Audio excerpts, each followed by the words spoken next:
Good evening, ladies and gentlemen. Welcome to Super Bowl Game Saturday on Friday. It'll be Super Bowl Game almost Saturday, and it will be Saturday probably at the end of tonight. I'm Captain D-Trag.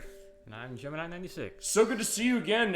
It's a case where you did a great job on Super Mario 64 a couple weeks ago. I said, you know, I'll delineate at least 3-4 parts just to be sure. You didn't need that. You needed like one night. Perfect. That was an amazing show. We had a great time. Thank you again for that show, of course. But also, I said, with that extra time, I said, I don't want you to feel shortchanged because you came in on a game that I always overestimate, as you know, I think, just to make sure that, hey, we go through the game as far as what it is, especially when our best guests are going to be playing. So I said, do you want to play something else? We are playing something else. What are we playing next? Pikmin. All right, we're playing Pikmin for the Gamecube. Oh, well, we're on the Wii. We're playing the Wii version? No, we're not playing the Wii version.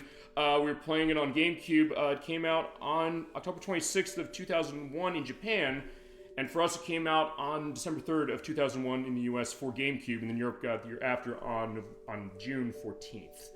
It was developed by Nintendo EAD and published by Nintendo themselves. As you mentioned, it did go to a native Wii port. That was in 2008. It was on Christmas in Japan.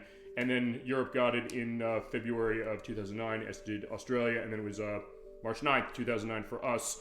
And it got ported to the Wii U, which is the version I own of that and 2 for now. And then also they ported it to Pikmin 1 and 2 for Switch, which was a couple years ago. That was on June 21st of 2023. Let me say, we're playing it on the Wii here. We're playing the GameCube disc. Actually, before we begin, this is going to be the debut of the new way we're going to run the GameCube on the show, generally speaking, and maybe something we'll be using for the Wii for certain perspectives, because we've run the Wii a couple times on the show, but the Wii I have over there, like, technically I have 3 Wiis in the vicinity, because I have a Wii U, I have the Wii, and I have the Wii on the table here. It's like, why do I have 3?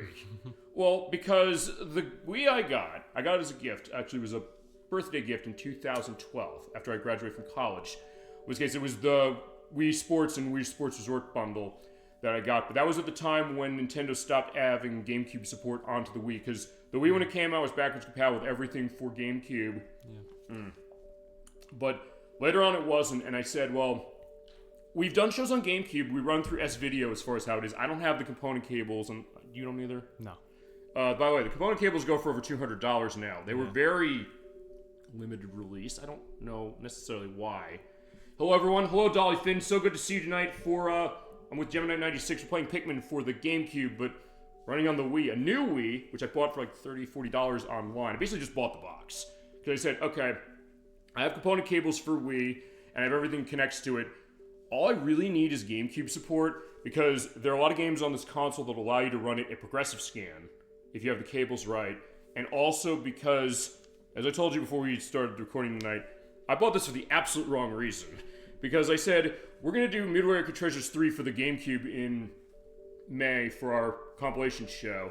I'm looking forward to doing that, but I said, I want to get decent visual quality out of that collection, which is actually some really good games in it, as far as really good racing games, but some weird stuff with how they ported, and some hilariously weird stuff with Stun Runner and Off-Road Thunder. You ever play any of those? No. Do you ever play San Francisco Rush? No. Okay, the second or the third game I mentioned is really great. Hydro Thunder's great, and there's some other stuff that's great in there as well. But it's very strange. I said, for those ancient arcade games of Midways, that's how we're going to show it. I just said, that's why I bought it. But I said, well, since you're going to be coming here to play Pikmin and you picked a GameCube, I said, this is going to be our debut show running the new Wii, which I said, we'll run this for GameCube, except for cases we're going to use the Game Boy player, because in that case, the Wii does not have support for that. And I guess, I'm trying to think of other cases where, can you think of any other cases where the GameCube does stuff that the Wii cannot? I'm trying to think, because I've been thinking about this the last couple of days, trying to get a sense of, is there some other reason why? Because we're not blackballing the GameCube. We love the GameCube, but also the question of using the actual box for that. Yeah, I think it's just the Game Boy player stuff. It would just be the Game Boy player. I mean, which is not to, again, discount that. It's just that I noticed that before we did Super Mario Sunshine a couple of years ago, because it was a question of what version was it going to use. I initially said we're going to do the GameCube version, but then I said, well, I put it in as far as checking what it looked like. Even on S-Video, it didn't look that great. It looked really washed out. So I don't know why that was exactly. Actually, question, when you run GameCube, how do you connect it? Do you know? I have S-Video. So you run it the same way? Yeah. Which, if you can't afford those cables or you don't have a GameCube that has that port on the back, I don't know, do you have the port on the back that has the support for the component cables if you can find them? No. Okay. No, Not all of them do. That's another case where they took it out for some models. That's probably the next best way to go. But for Super Mario Sunshine, I said, okay, I don't know about that. I said, I wasn't necessarily sure to use the Super Mario 3D All-Stars, and we don't have the Switch 2 port yet. That's coming out later this year, I would think. But it was something I was thinking, all right, we'll do that. Also, because of you, I was able to get an answer on that, saying the other reason I was not sure about running the GameCube is because a couple of the glitches in that version, particularly for one of those blue coins, the one in Noki Bay. For years, I was always wondering an answer, but Gemini 96 had the answer what was going on, and I do appreciate that. But I said, all right, I do want to get the best picture quality I can out of something. It's something Ed Wacker didn't ask me. He's like, how do you get picture quality out of some of these old consoles? I said, all right, I tried a bunch of different things. So I said, easiest way, instead of buying the $200 component cables for GameCube, buy a $40 Wii box that has GameCube support. That's how we're doing it, and that's how we're going to go.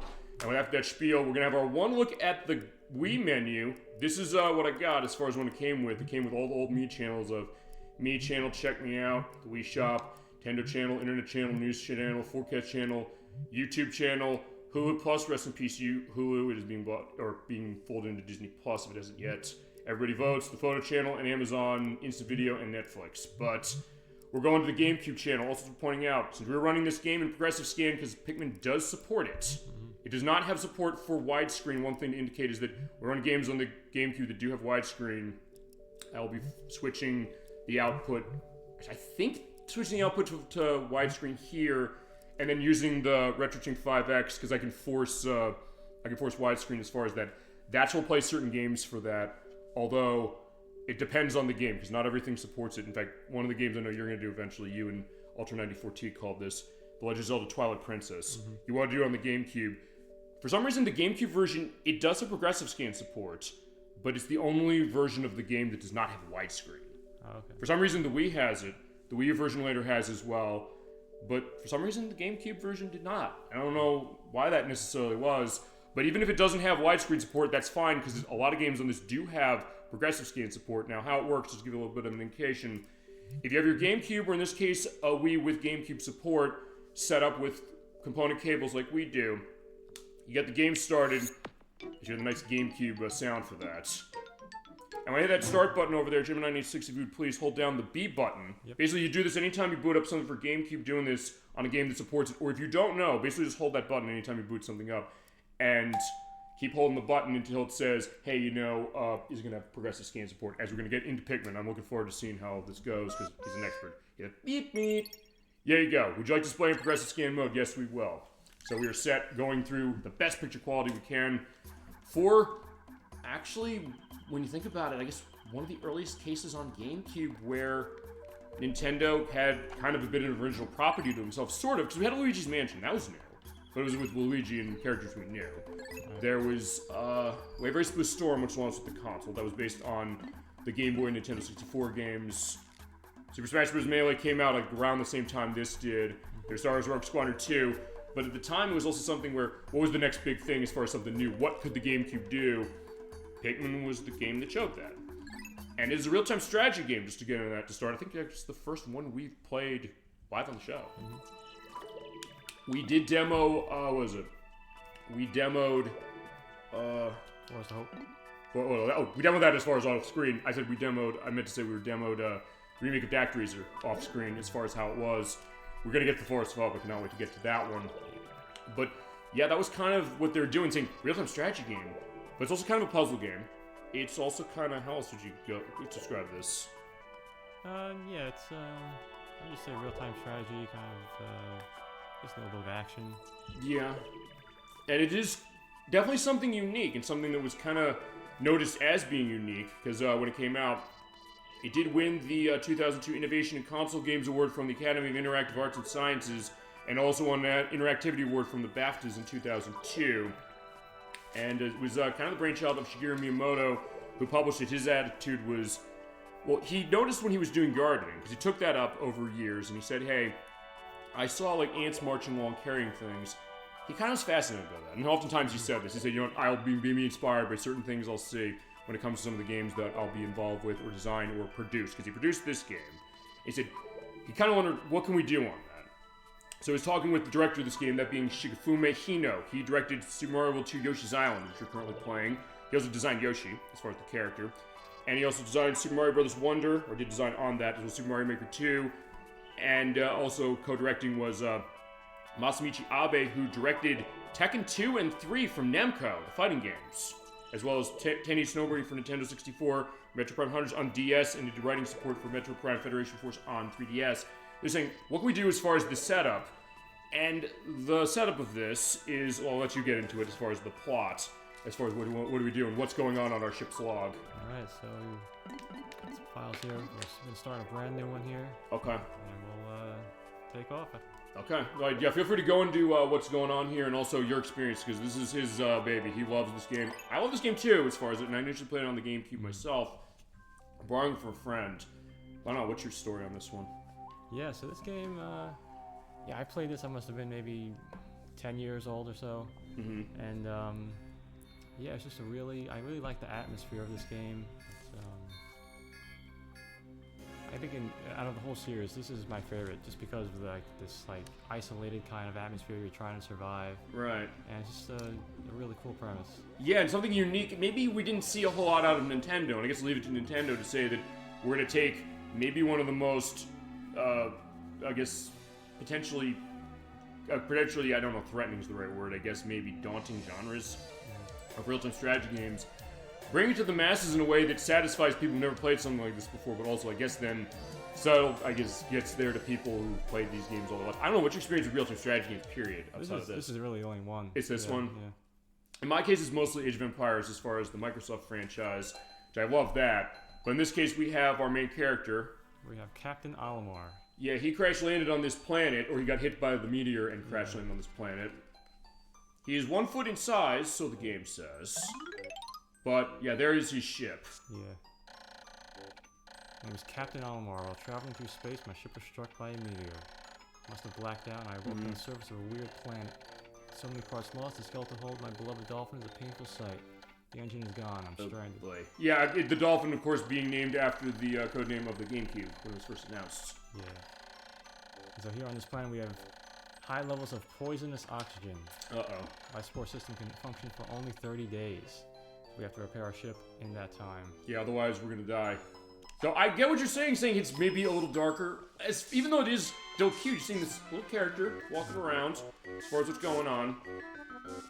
And also with the art style of him, which, based on what the developers said, they're inspired by the looks of Tim Burton in particular, a lot of stuff he worked on, as well as the 1973 film Fantastic Planet from René Laloux. Yeah, Laloux, I think it was. And also The Selfish Gene, the 1976 book by Richard Dawkins. But I know what you're saying is we see this weird red, tripod around. So we find this red thing and a seed drops from it. Mm-hmm. Said it resembles a vegetable on his home planet, and so he calls it an onion. Yep.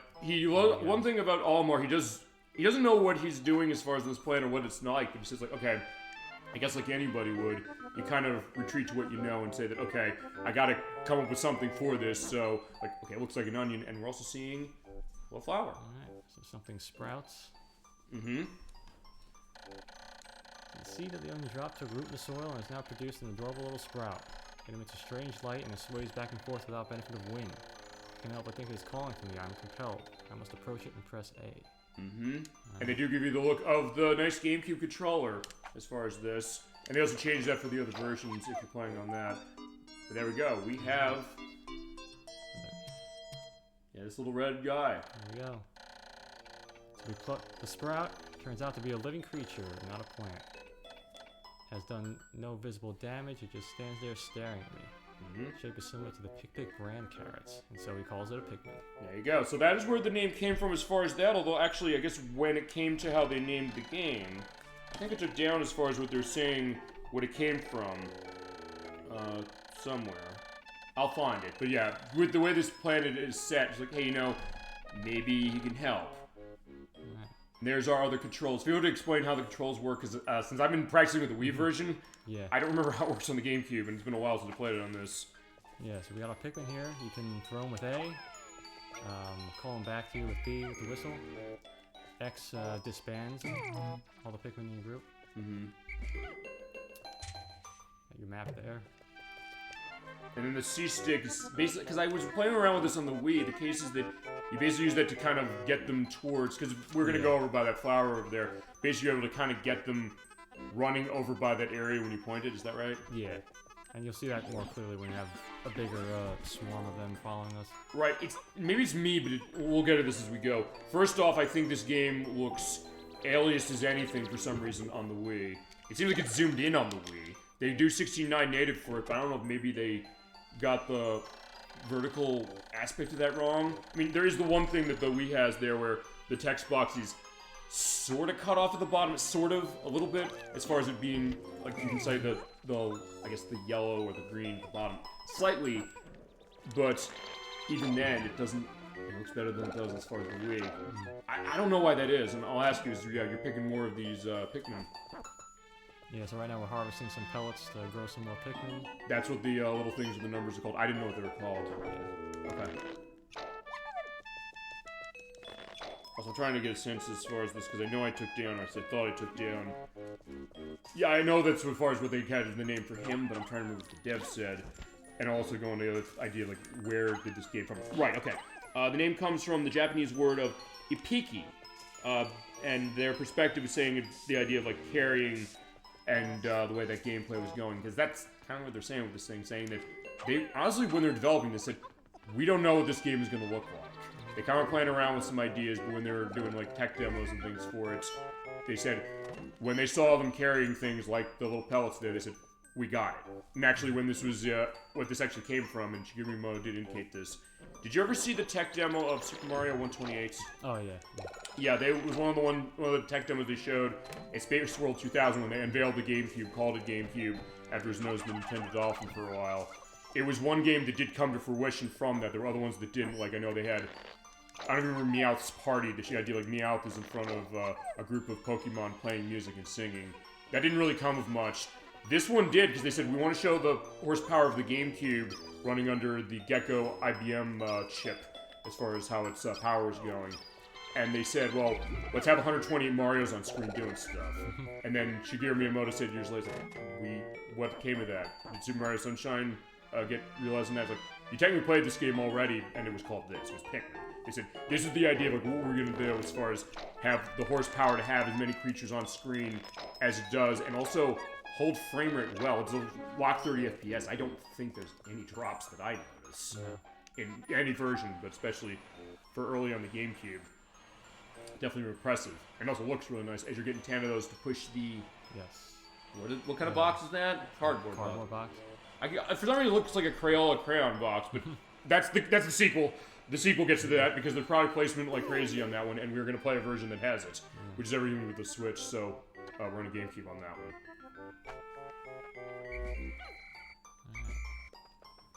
And over here we have our first ship part. This looks way better than the Wii version. I don't know, what is it about that one? Well, I'll ask you differences in version as we go. This just looks so much better, and this is not even taking the progressive scan we're running into account. Here's our first part. We're gonna need more Pikmin to carry it, though. Right, and when you have the Pikmin walk across, you have the number at the top that tells you how many you need to carry. Yeah. So basically just harvest pellets to start. Yeah. So, these...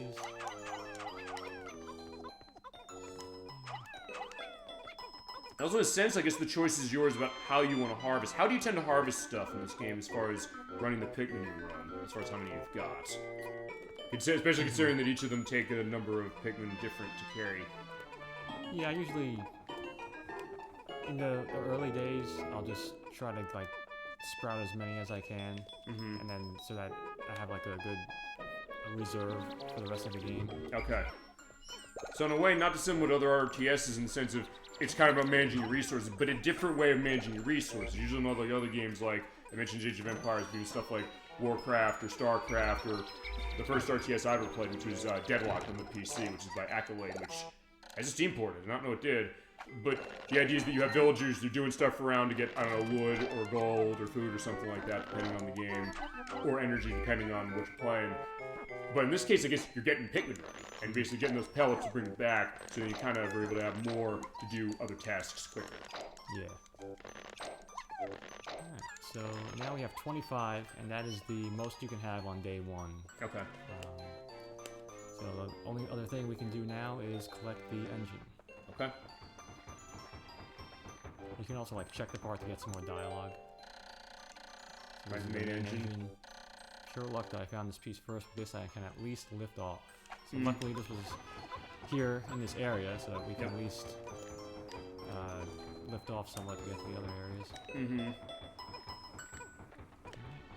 And there you go. And it, as you're seeing there also, it takes 20 to carry, but when you have more Pikmin to it, it will carry faster, although it's not going to later, as you mentioned, that we're going to see a case of it being, I guess, showing a massive difference, because I think, it's like, what is it, double the limit of whatever you're carrying that you can carry at max, so usually, in this case, 40? Yeah, usually it's double, yeah. Okay. Because that's what I got when I saw you practicing, because he was practicing this game, getting ready for it, writing the Switch version in particular, but for the most part it is going to be sort of the same as far as how the way it's running is. And also the other thing is we're hearing this really great music, I'll mention this as we go, and also as we're getting the ship piece set. I was done by, okay, one person. At first I was saying, wait, were there multiple people who did the music? Just one name. Hajime Wakai. He did the music for Star Fox 64, as well as F-Zero X, Legend of Zelda The Wind Waker, Nintendogs, New Super Mario Brothers, Legend of Zelda Skyward Sword, and Breath of the Wild, and the voices of Pikmin we're hearing, that is him, voicing them. And with that, we've got the case of running the engine. So he's saying lifting off, but what does he mean by that? And Chad, of course, feel free to let your memories on Pikmin flow, any of them, but also especially this first one. Actually, question also, when you played on Gamecube, was this the first game on the Gamecube you played? What was your experience on the Gamecube then as well? My first GameCube game was Sunshine. Super Mario Sunshine? Yeah. Good choice. My case was 4 years after the console came out, and I bought Resident Evil 4, because I knew it was coming out on the PlayStation 2, but I played in a store demo. I said, I'm not waiting 8 months for that on the PS2. I'm getting that now, and I also bought Super Smash Bros. Melee. But it was later that I played some of the other stuff, and then Pikmin... I came to Pikmin immediately a little later, because I know a friend of mine had it once in particular, and then I said, they never played it. I said, can I borrow it? I was like, yeah, sure. And I played it. This game's really good. You might want to play it. Also, Dolly's been saying this. I never played this. Now I want to. Yeah, good to mention that, because it is, it does have modern ports. It's worth pointing out. It is on the Wii in a new Play Control version, but also it is in Pikmin 1 and 2 for Nintendo Switch, and it's playable on Switch 2. Also, one other thing that I found very fascinating, because I want to look into this. As it turns out, I don't know how this works exactly as far as how you can do this. This GameCube disc we're running this game from. Apparently if you put this into a PC, and I guess if you rip the ISO, there is an executable on the disc that lets you run this game in debug. Really? I looked at that, I said, is that true? I was actually looking around saying, how did this work? I think the cutting room floor went into this. I'll have a link to what they went into this, but basically, they didn't say specifically what did they necessarily do, because I know we played Skies of Arcadia on the Dreamcast last week. There's some games on the Dreamcast, you put them into a PC. They actually do have some things on the disc where they have like pictures of things. I know Sonic Adventure does that, Dead or Alive 2 does that. But on the GameCube, I don't know if it necessarily does that, and the only other case I know of certain things are back in the early days of CD systems like Sega CD and Saturn and early stuff with the PlayStation, they'd have very book audio, so they have the audio tracks of the game on the tracks after Disc 1. Disc 1's for dead and everything else is for the music. I don't know how they did that for this, but yeah, apparently it's a case where the GameCube version does have that if you put it into a PC, although I don't know, again, specifically what it does or how to get that running. But from what I understand, it basically is kind of a debug version I guess they use for testing, but it's in the retail game. Wow. We'll get some stuff as far as that, but... So I guess if you have a modern PC, and you have a way to rip ISOs, which I guess is how people are running discs on PCs nowadays, and I'll have to do that eventually for stuff for show, or stuff for anything, you can play it on the PC, I guess, although it's going to be running debug as far as how it goes. But of course, Switch and Switch 2 have both of them, and then 3 and 4 are on the Switch as well. So now the case is not being able to have this, but as we saw at the beginning here, yeah, you lifted off as far as the dolphin, but the engine came along. Yeah, and so at the end of every day, you have this. You get to see his journal entry for the day, and this will change depending on what you do. If you discover something, he'll talk about it here. Yeah, so it's cool to see his thoughts throughout the game. Actually, I did not know it was dynamic. So I guess the idea is that since we're looking for these ship parts, I guess if you go through a day and don't find any, he'll say, like, wait a second, I didn't find one. Yeah, I don't know about, maybe. I don't know about, like, the ship parts, but yeah, depending on, like, what you do. Okay. Sometimes it will change. Like, if you lose all your Pikmin, like, there's an entry where he feels really bad about it, and it's just, yeah, cool to see. Yeah, I mean, I guess it also goes to one thing, because I don't know if people would maybe go after this game saying, hey, wait a second, why is this character coming on to this planet called, that, are they going to name the planet? Because if they don't, I have the name of it. His home planet? No, this planet. Oh, wait, you're right, his home planet. Well, they do mention it, so never mind, I won't go into it. Yeah. Well, that's the Forest of Hope is where we are. A family, a planet, Hokotate? Is that how it's pronounced, or how do they pronounce it? Do you know? I think so. Or maybe Hokotate. I'll find an answer as far as, did they say how to pronounce that? Because first off, I don't know, is it a spoiler to say that thought, like, this is thought to maybe be Earth? I don't know if they said it is or not. Yeah. I don't know, because it's tough to say as far as, like, is that true or not? Maybe it's like a theory that the people have on this game? Yeah, I think in the second game, it kind of, it's more obvious that it is Earth. Okay, so yeah, we'll play that breadcrumb as far as how that goes. But, yeah, so in that case, they do change that dialogue. That's pretty interesting. And you see your population go along across the day, see what happens. And you get a save after each case. I do have saves as far as this memory card of the 1019. If you want, I'm trying to think as far as this. Assuming you don't finish this one part. If you do, that's great, but also if it's a case where you don't, I can also, well, I'll have to save if you want to, like, trade over for another save, because I'm trying to think. Actually, I'm trying to think about this, because I have something on another memory card for that, but either way, I'll protect this thing like a hawk, as is. As we're going into our first full day with Forest of Hope and this amazing music. Oh my god, it's lovely. Yeah. When I heard this, I was totally smitten. I think that's kind of in a weird way when this game really hooked me. I was like, oh wow, listen to this. It's peaceful, but it's also kind of mysterious. So what's going on? And in the morning, here we are with the ship and also the onion. Yeah. Speaking of music, do you know about the song that they used to advertise this game? No, I'm not aware of that. So in Japan, they enlisted this group. I don't know if they're still around, but the band was called Strawberry Flower. Okay. And they made a song to advertise this game. It's called No Uta. Uh-huh. And it's actually a pretty sad song if you read the lyrics. It's oh really? Because it's from the Pikmin's perspective. Right. And it goes into stuff like, you know, how they accept the fact that they're going to be sacrificed, and you know, they'll always be loyal, but they'll never ask you to love them. Right. Wow. I mean, because the one thing I guess some people will say, I bet Shader64, his argument might be saying like, wait, are we basically enslaving these creatures? But I don't think that's true necessarily, because first off, the idea is that Almar is saying like, hey, you know, they like to help, but also the case of saying, well, they like the fact that Almar, especially where Gemini 96 is controlling him, is a leader who is going to protect them and hopefully keep them from dying, because the idea is, as you mentioned, I'll have a link to that song, number one, and number two, the Pikmin can die when, you know, life potentially finds a way, but also life can find a way to be wonderfully sadistic in the most family-friendly possible as you knock down the wall. Yeah. And basically, I mean, I guess Almar kind of saved them, because yeah, in his way, if it wasn't for him discovering them, they would have just been basically just dormant. Right, and I guess do they like being dormant? And since there are 4 canonical games as total so far, and there's Hey Pikmin, which is by the people who made Balan Wonderworld and Sonic Superstars and Yoshi's New Islands, and there's Pikmin Bloom, which is by Niantic, the people who made Pokemon Go. I don't know if that is story content going in this franchise. Is there anything else in this franchise that I missed? No. And I guess we're also wondering, Nintendo, you keep potentially teasing a Switch 2 enhancement for... Is it 3 they keep talking about? I think it's also the thought of people like, why not 4? Yeah. Well, yeah, they made... Yeah, because they made that... They had the deluxe edition for 3. Right. Switch. Yeah, because 3 was on Wii U. I have it on that, but it's also... We're running Wii Switch for that one, not Wii U, because I didn't get the DLC in time. They does the DLC before they does the game. And I've been like a licensing reason. I don't know why that was, but the Switch version has all the DLC. And then 4 came out, as far as how that was. And I played them all. They're good. They're all really good, as far as the main ones. I just haven't played Hey Pikmin. I know it's not like this. Yeah. I think those are all the games of the franchise we have so far. Yeah.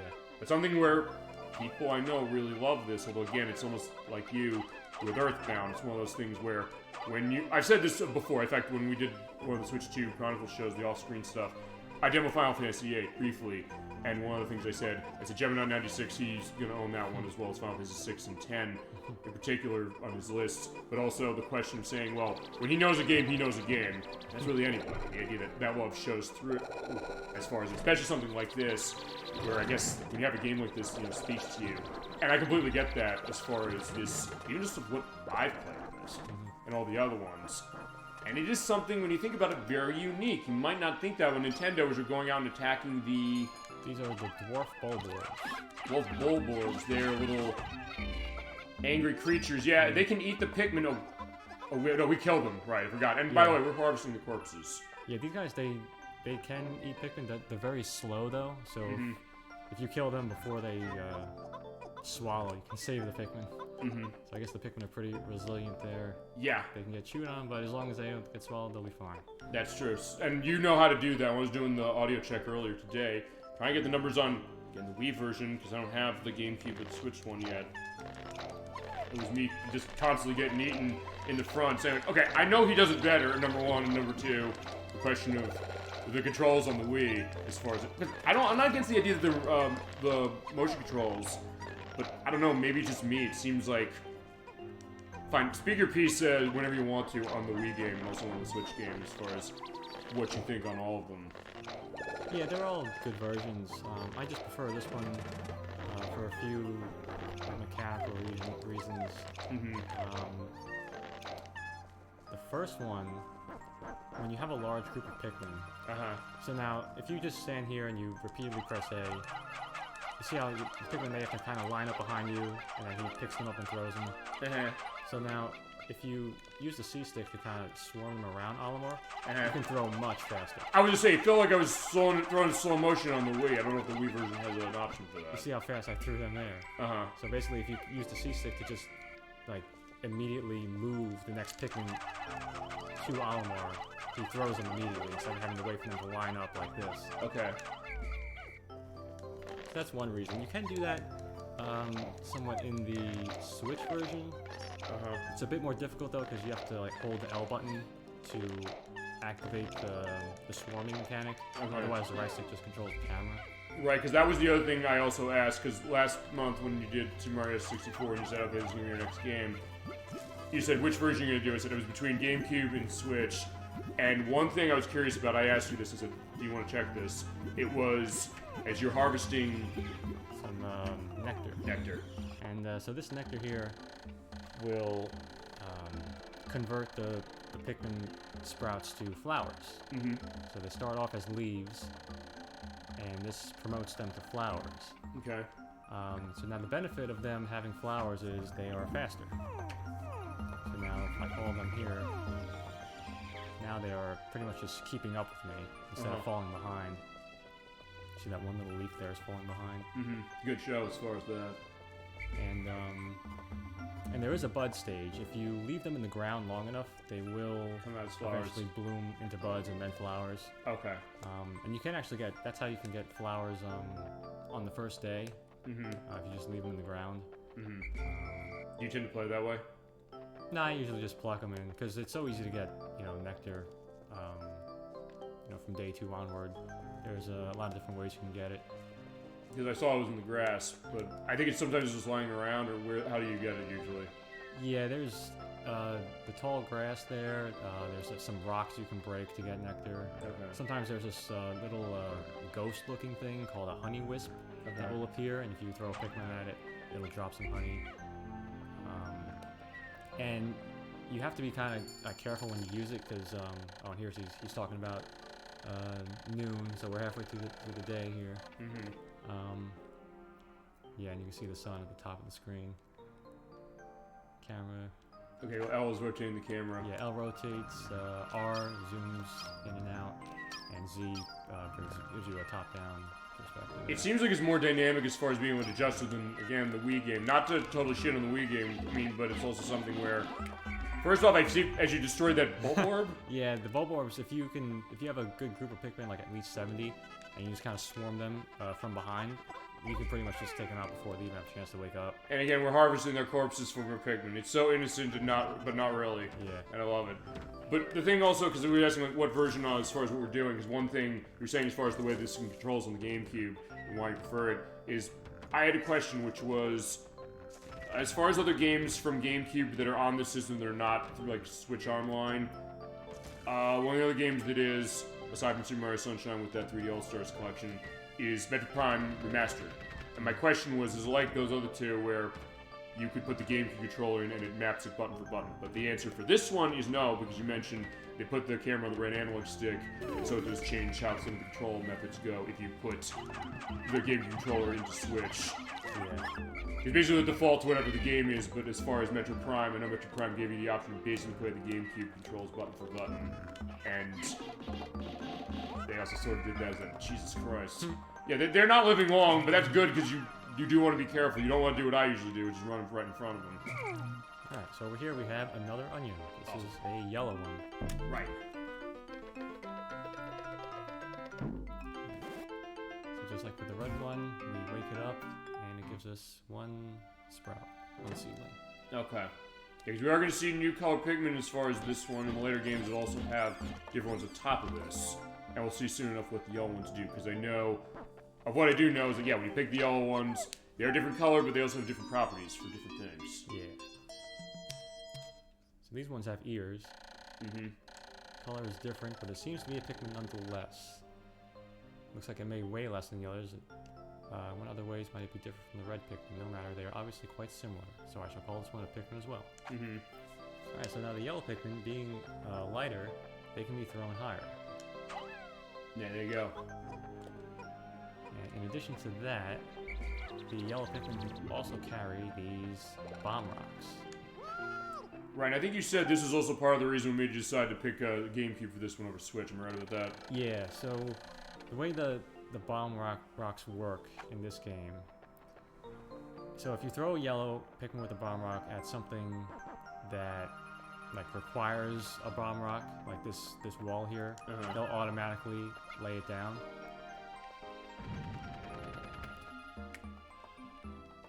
But what about, I guess So then... now you can do that, but if you just throw one just like in the middle of nowhere. Now if I... Oh, okay, you threw it at the flower, okay. Is that dynamic? Yeah, so that's another thing they can target. So I guess you're saying if there's nothing to target, then what happens? They'll just stand there and wait for you. So if I throw him here, he'll just wait there. Okay. Now if I whistle him, he'll drop the bomb and it will explode. Okay. If I just touch him, he'll come back and follow me. And then on the other versions, it's not like that? In the other versions, they will not drop it if you whistle them. Oh, they won't drop it if you whistle. Right.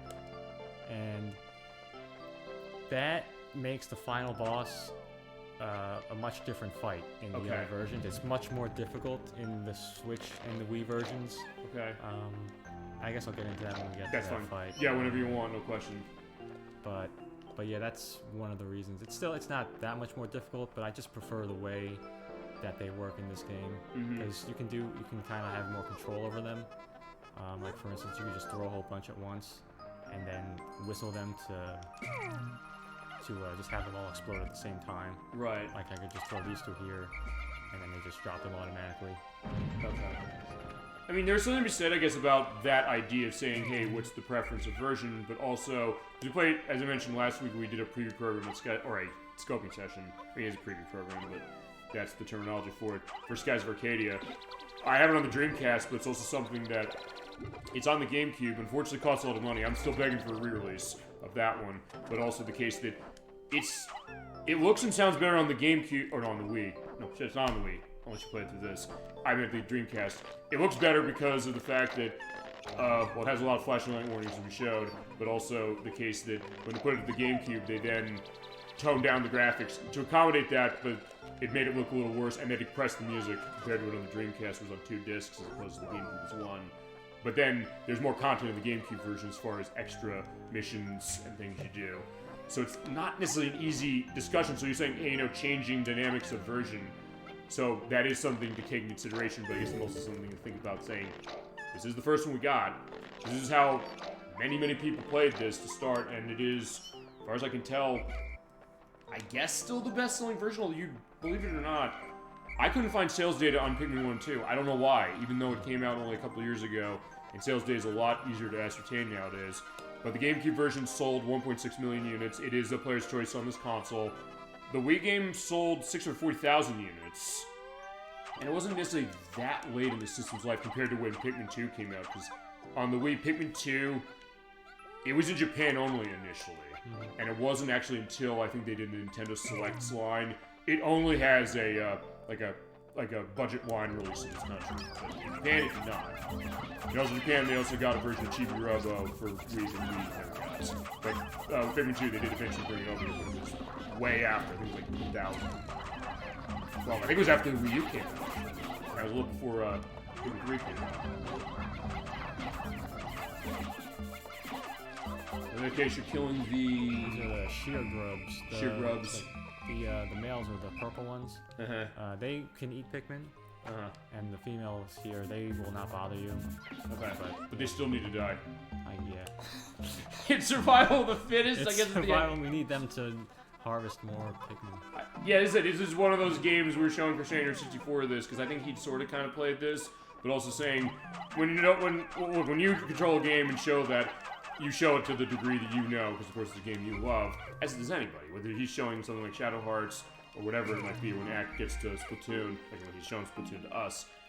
But just a case of saying, yeah, something that's so innocent, seemingly, was like, yeah, you're doing these messed up things, although it's saying gather your Pikmin, that's the end of the day. Yeah. How does that work as far as, wanting to get them back and keep them safe? Yeah, so any Pikmin that are out in the field will be eaten overnight. If you are, the only Pikmin that are safe are the ones in the onions, the ones following Olimar, and any Pikmin that are standing like in your base area. I guess what about the ones that are underground? They'll be safe too. Those safe too? Okay. Yeah. Because I did see that when you're practicing, I said, okay, they have to be close to you because like there's a way to keep them alive. At the end of the day, we do get this nice cinematic there. It's like, hey, bye-bye, guys. So I guess the yellow ones will survive on the way back to theirs. It's not too far. They can make it. Yeah, they will. I mean, fine. You killed everything in the area, so it's gonna be safe.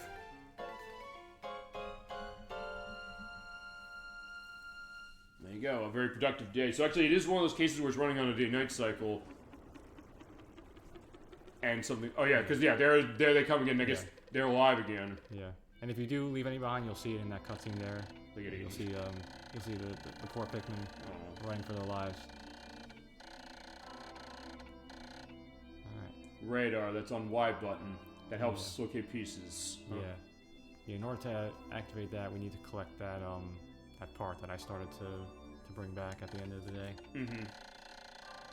Everybody's noticing, there's cases of things that are dangerous. Okay, health, because I don't remember how his health works. Yeah, Does he have health? Yeah, he can take damage. And if his life meter runs out, the day ends. So yeah, if that happens, you could lose a lot of time. But yeah, I never really have a problem with Olimar's health. I never got a sense necessarily. I mean, I kind of forgot the concept as far as I went with this game, but I guess then, do enemies necessarily go after him a whole lot? No, they'll go for the Pikmin first. Okay. So yeah, Because I noticed the Pokemon Legends games, like I'm playing Pokemon Legends ZA in particular, but as far as doing that recently. But in that case, I know sometimes the Pokemon will say like, yeah, you know what, I'm not going after your Pokemon, they'll just come after you. Sometimes the area, and they do that Gears of War thing where it gets kind of red on the sides. It's like, oh no, it's like that. But, so in that case, because I kind of forgot that was a factor. Because, I mean, as I said, I've played this game. I didn't beat it because by the time I got to the end, I didn't know how to handle the final boss. He does, which is why he's playing and I'm not. But also, in that case, a friend of mine has said, you know what, hey, I've held it too long, you have it back. And I wasn't necessarily playing it much, but it's like, well, I've had it for like a month. Well, that's more than enough as far as getting a sense. Okay, I did buy it. I mean, I bought the Wii game, and the reason I bought the Wii game, I downloaded it on the Wii U Virtual Console, and the reason I did was because at the time it was the cheapest version. As far as now, I think it's like $40. Not bad. But at the time, I think it was like 60-something. I think that was, what was that? Maybe 10 or so years ago. Though two's always been expensive. Yeah. And I don't know necessarily why that is, because I think when I looked, it sold maybe a little less than this one, but I think it still sold. If it wasn't only in 1 million, it was pretty close to it. So I was kind of surprised that one goes for as much. I mean, it's not the most expensive game on this console. It's not Go Hyper Grind. It's not Gotcha Force. It's not Cubivore. You ever seen Cubivore? No. Actually, it's not dissimilar to this to a certain extent in that it's also like a survival of the fittest concept where you're basically this cube, you're growing it from a small thing, and then you eventually are having to get in fights and eat other creatures. It started on Nintendo 64, and then Atlas published it, so of course it goes for tons of money because people want to have it as far as something of theirs. I've never played it because of the cost, but I know people have talked about it and said, oh, this is really interesting. Actually, what's the most expensive game on the Gamecube you have? Do you know? Probably Pikmin 2. Pikmin 2?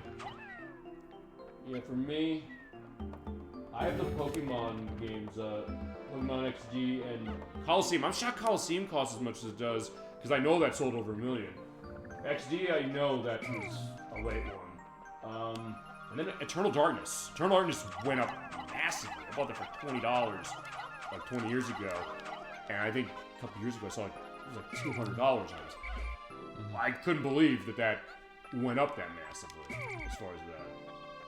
And then Edwack, he does have Gotcha Force. I know he's begging, like, can Capcom re-release that game, please? Like, I agree. I'd like to see that game re-released. Because I've heard it's great, but also the case of, the cost being a massive factor. Alright, what are we doing today? Alright, so we gotta blow this wall up here. Alrighty. Oh! Mistake there. Yeah, they do die. They do, Threw a few too many. Yeah, they will go up as far as spirits. How many can you usually throw as far as in that area? Because, yeah, you throw them and then they come back. I guess like 4 to... Oh, no. Oh, he just tripped. First, like, wait, yeah. He didn't die, did he? Like, no, he's okay. There you go. Alright. Some more here. Now, I was going to tell you that C-stick control as far as that... I don't know why, because there is that element on the Wii, but it seems for some reason... Maybe I'm just... Okay, I'm nowhere near as good at this game as you are, number one. But number two, it felt like it wasn't working as well as I thought. Is it just me? No, it's much more difficult on the Wii, because on the Wii you have to use the pointer to direct them, and that's also how you throw them. Okay. That's also how you aim to throw, so you can't really take advantage of that swarming mechanic. Okay.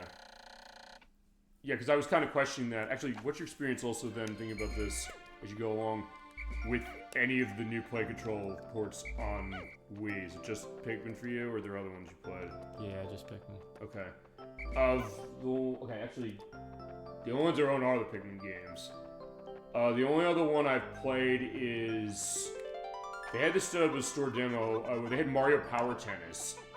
You'd think... Okay, first off, I'm going to offend people with saying this. I hate Mario Power Tennis. I think it's awful. I'm one of those people who has never been that big on Mario Tennis to a certain extent. Okay, I like Mario's Tennis from Virtual Boy. I thought that was pretty fun, if pretty straightforward. Mario Tennis on Nintendo 64, I do like it, but it had the unfortunate time of coming out right after Virtual Tennis on the Dreamcast came out. I like that game way more.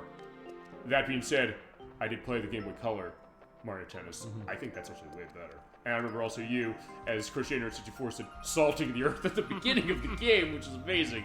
But Power Tennis, I have a big problem with Power Tennis in the sense that it has those power shots that basically stop the action constantly. It looks great, but it's also something that the flow of that game is off. Although, to be fair, they have gotten better as far as your Mario Tennis Aces in particular is quite good. And there's the new one, what's the new one called? It's out next week. Mario Tennis... something. I'm gonna find out what it is, just to remind myself. Which actually is also adding the RPG mode to the console for the first time first time after the Game Boy Color and Advanced versions. But Power Tennis on the Wii, you'd think that it would be better because you're swinging the Wii remote, but it does the same thing that Mario Tennis does, or Mario Power Tennis on the GameCube does, where you press the button. I know some of the other ones do this, where you press the button, it basically puts you in that shot stance, and then you have to hit again just for hit another thing to do a shot. It feels better admittedly on the Nintendo 64 and the Game Boy Color than it does on that one on its own. But on the Wii, it kind of stops it to the point where I'm gonna assume, and maybe I was also this way, because of how Wii Sports worked, the case of pick that Wii remote up, swing it like a racket. That's not how it works, number one. And number two, even the way it works, it almost feels unplayable. As opposed to at least Pikmin, where I feel I can play it, but I also feel that maybe it's in a little bit of a flux as far as how it works. And two, I don't know if there's necessarily differences as far as how 2 controls, as far as how that goes. So I guess would be the question. Oh, right, basically, yeah, because there's more nectar. So basically you want to circle them around, is that right? Yeah, you want to, when you go for the honey, you want to try to get as many on it as you can. Because they will, if you can, there's like a short window where any Pikmin that latch onto it will get promoted to flowers. But even if like one Pikmin drinks it, it'll just take it all for itself. Okay. And only one will become a flower, so you want to try to get as many as you can. Yeah, so basically don't bogart that, don't bogart the nectar. Yeah, you gotta share. Yeah, definitely so. Like, yeah, as Nikki said when we played Pajama Sam, No Need to Hide When It's Dark Outside, we're learning about sharing, and then Ed Wack is saying, like, you know, if we tip him over and kill him, we can take the gold for ourselves. It's like, no, that's not nice. That's not what we're being taught. Or actually, one thing going to Pikmin, I'll mention this, and it was Mario Tennis Fever, that's the one that's out next week. But one thing actually to Pikmin, she did ask me for an edit when we did Gubble last year. She said, hey, the way this game works, it looks like the purple Pikmin. She said, can you do an edit of purple Pikmin but with yellow Pikmin over so it has the ears? I did do that edit. I'll go back to that. I'll put in the picture that I put together, basically photoshopped that and said, like, hey, you know, basically put it over as far as what that was. And I think we were also talking about you there. Was like, hey, he's going to get a Pikmin at some point, as we also have our map. Yeah. With the map so, here. now that we got the radar, we oh, right, the radar does it. can see where the other parts are located. So the stars are the other parts in this area. Little arrow there is Olimar. You can see all your Pikmin. And so if you're missing any, this is a useful way to see where they are. So yeah, absolutely. The yellow got left behind there. So another Bulborb over here. We're just going to kill him in his sleep. I love it. But as I said, it goes to something. We'll do this when Ed Wack does Banjo-Kazooie, and okay, we've done this sort of certain things. Well, we did this a couple of the Mario games, saying that it's something that is appropriate for children when you're really thinking of the connotations of what it is. It's insanely dark, but also something that, I don't know, for some reason, maybe it feels better. It feels either better or worse because it's so innocent, I guess. Well, I guess that's also the question, because there's one other game that actually I know took openly, pretty directly from this game. I don't know if you ever played it, Overlord? No. It was from Codemasters. I mentioned this a couple weeks ago when I mentioned we were going to do this. It basically, if you took Pikmin, it plays a lot like it, because you basically play as the Overlord and he has his minions. But it's also like Fable or something like that, where it has this very interesting British dark humor to itself. But also a case where they kind of are really kind of leaning into that gothic influence as far as that game. I guess the idea is, like, if this is not dark enough for you, I'd say, think about what you're really doing, and you're like, oh shit. But then also play Overlord, of which there are two of them. I know, Chasm 22 we played, I don't know if we played both of them, I know we played one of them. I was always curious about that game, but I also said, like, we really liked Pikmin, and it was an interesting thing to think that this game would become influential in that way. Maybe not the case where every game was copying it, but also something that people looked at and said, this is a unique way to deliver a genre that, as you mentioned, is that it's a real-time strategy game, and... Oh, what happened? Whoa. What the fuck happened? We got that on video. I've never seen that happen before. Okay, what's going on here? I have no idea. Is this because we're running in progressive skin? I don't know. Oh, okay, I just flew across the map, and now I think I'm out of bounds. Okay, Edwax says this always happened with me. I can't even see the level anymore. Alright, this is why we're improvisational on the show.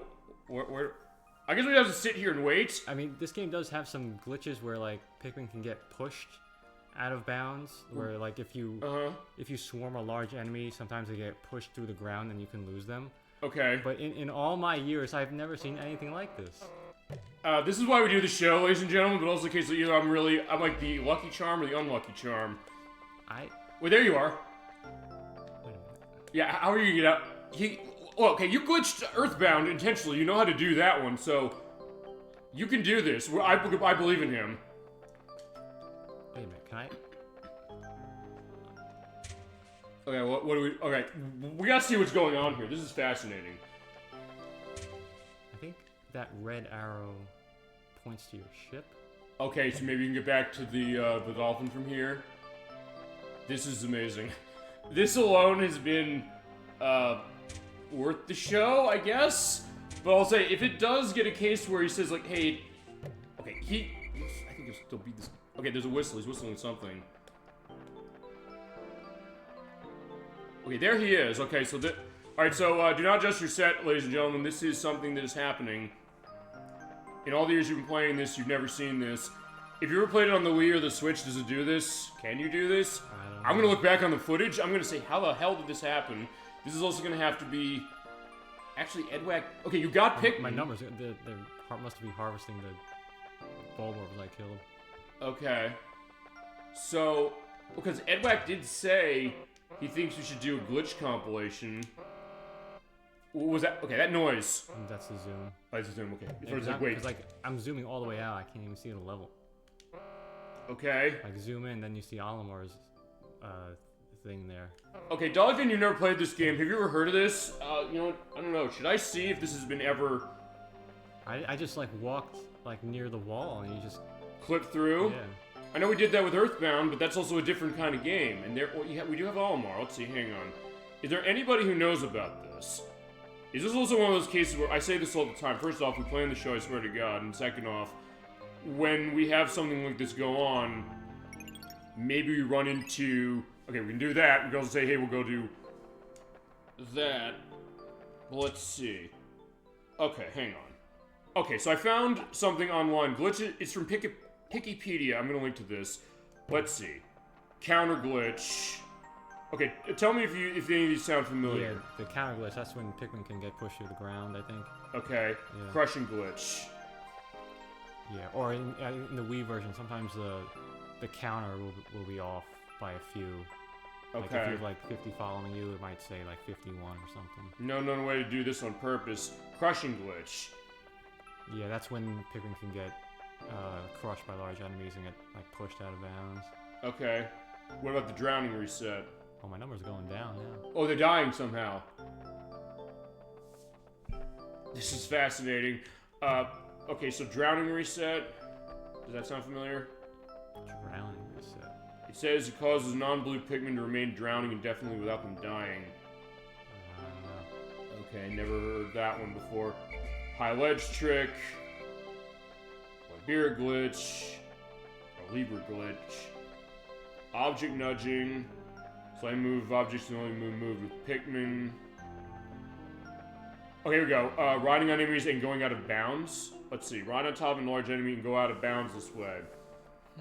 Says luring a spotty bulborb or spotty bulbear into a place you can get on a platform that's roughly its height, which you weren't, you were just on the ground. Yeah. Say higher or lower than you. Distant Springs landing site, we haven't seen that yet. Possible in the Switch version, more precise and difficult to pull off. Should be possible to ride on top of enemies.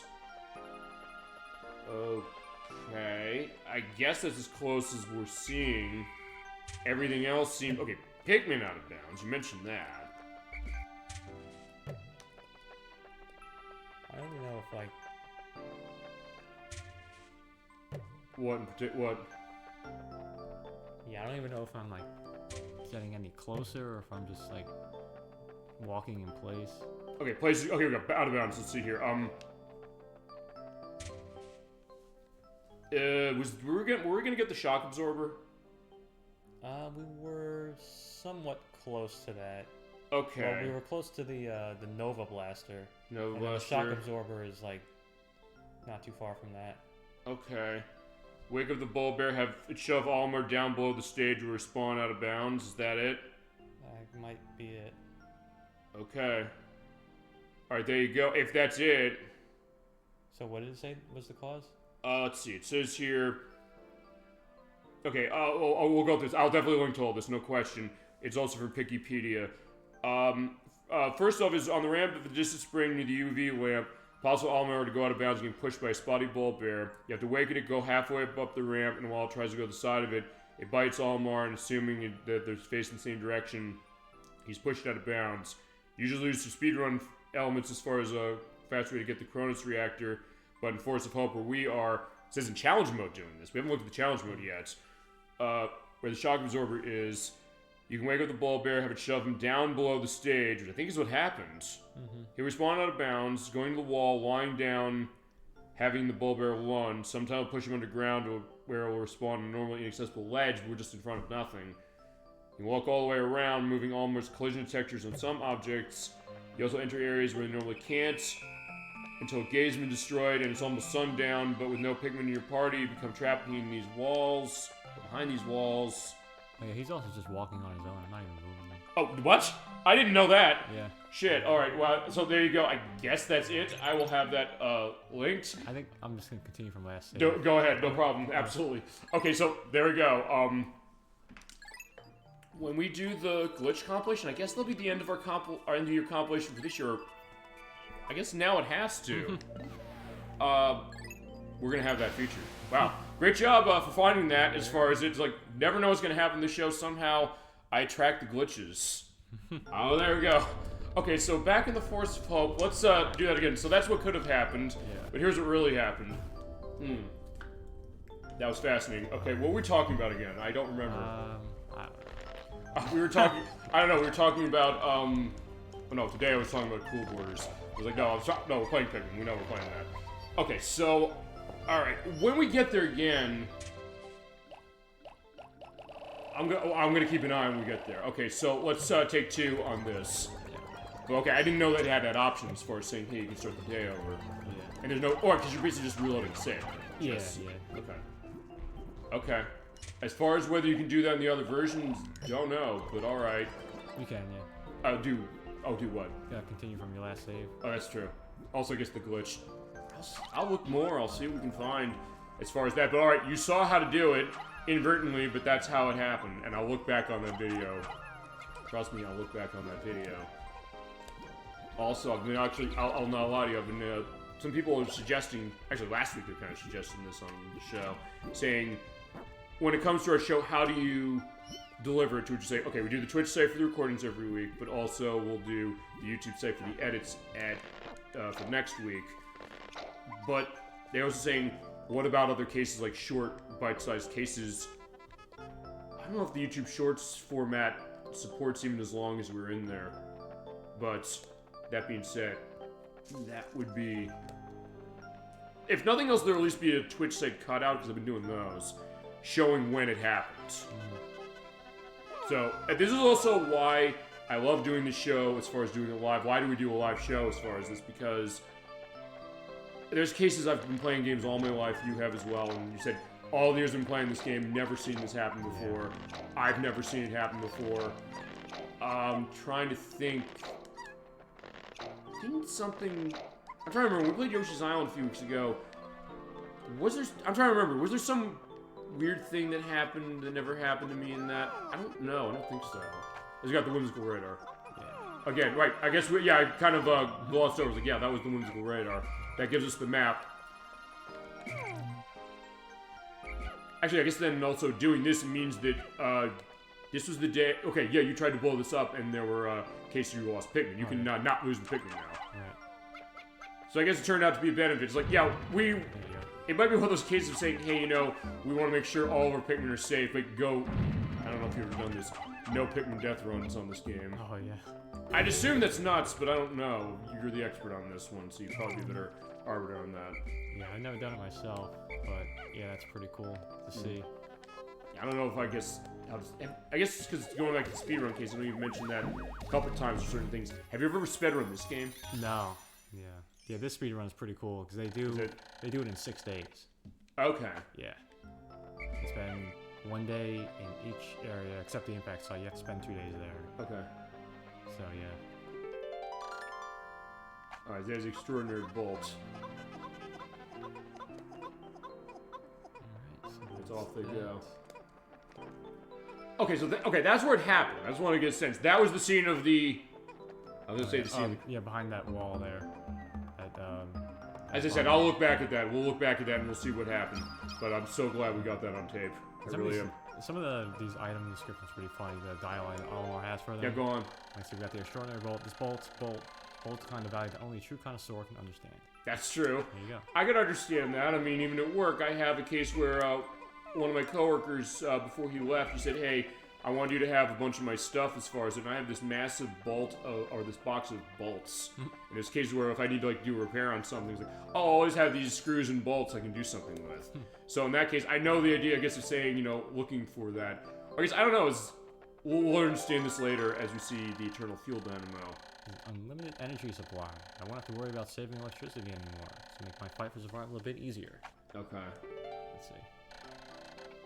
Should light things up. No more candles. Oh, he's running candles in there. I did not know that. Yeah. And most of these parts, like, they don't... aside from the radar... Yeah. These parts don't really give you any additional abilities. It's just cool to see his dialogues, because every part has a purpose for a ship, and you get to see like what they are. Well, yeah, we mentioned that last week when we came to Skies of Arcadia. I said about that game, it's well written as far as kind of how it's setting itself up, but also in a lot of ways the lore. And I think in some ways that's one thing about the way this game goes that I think is really impressive.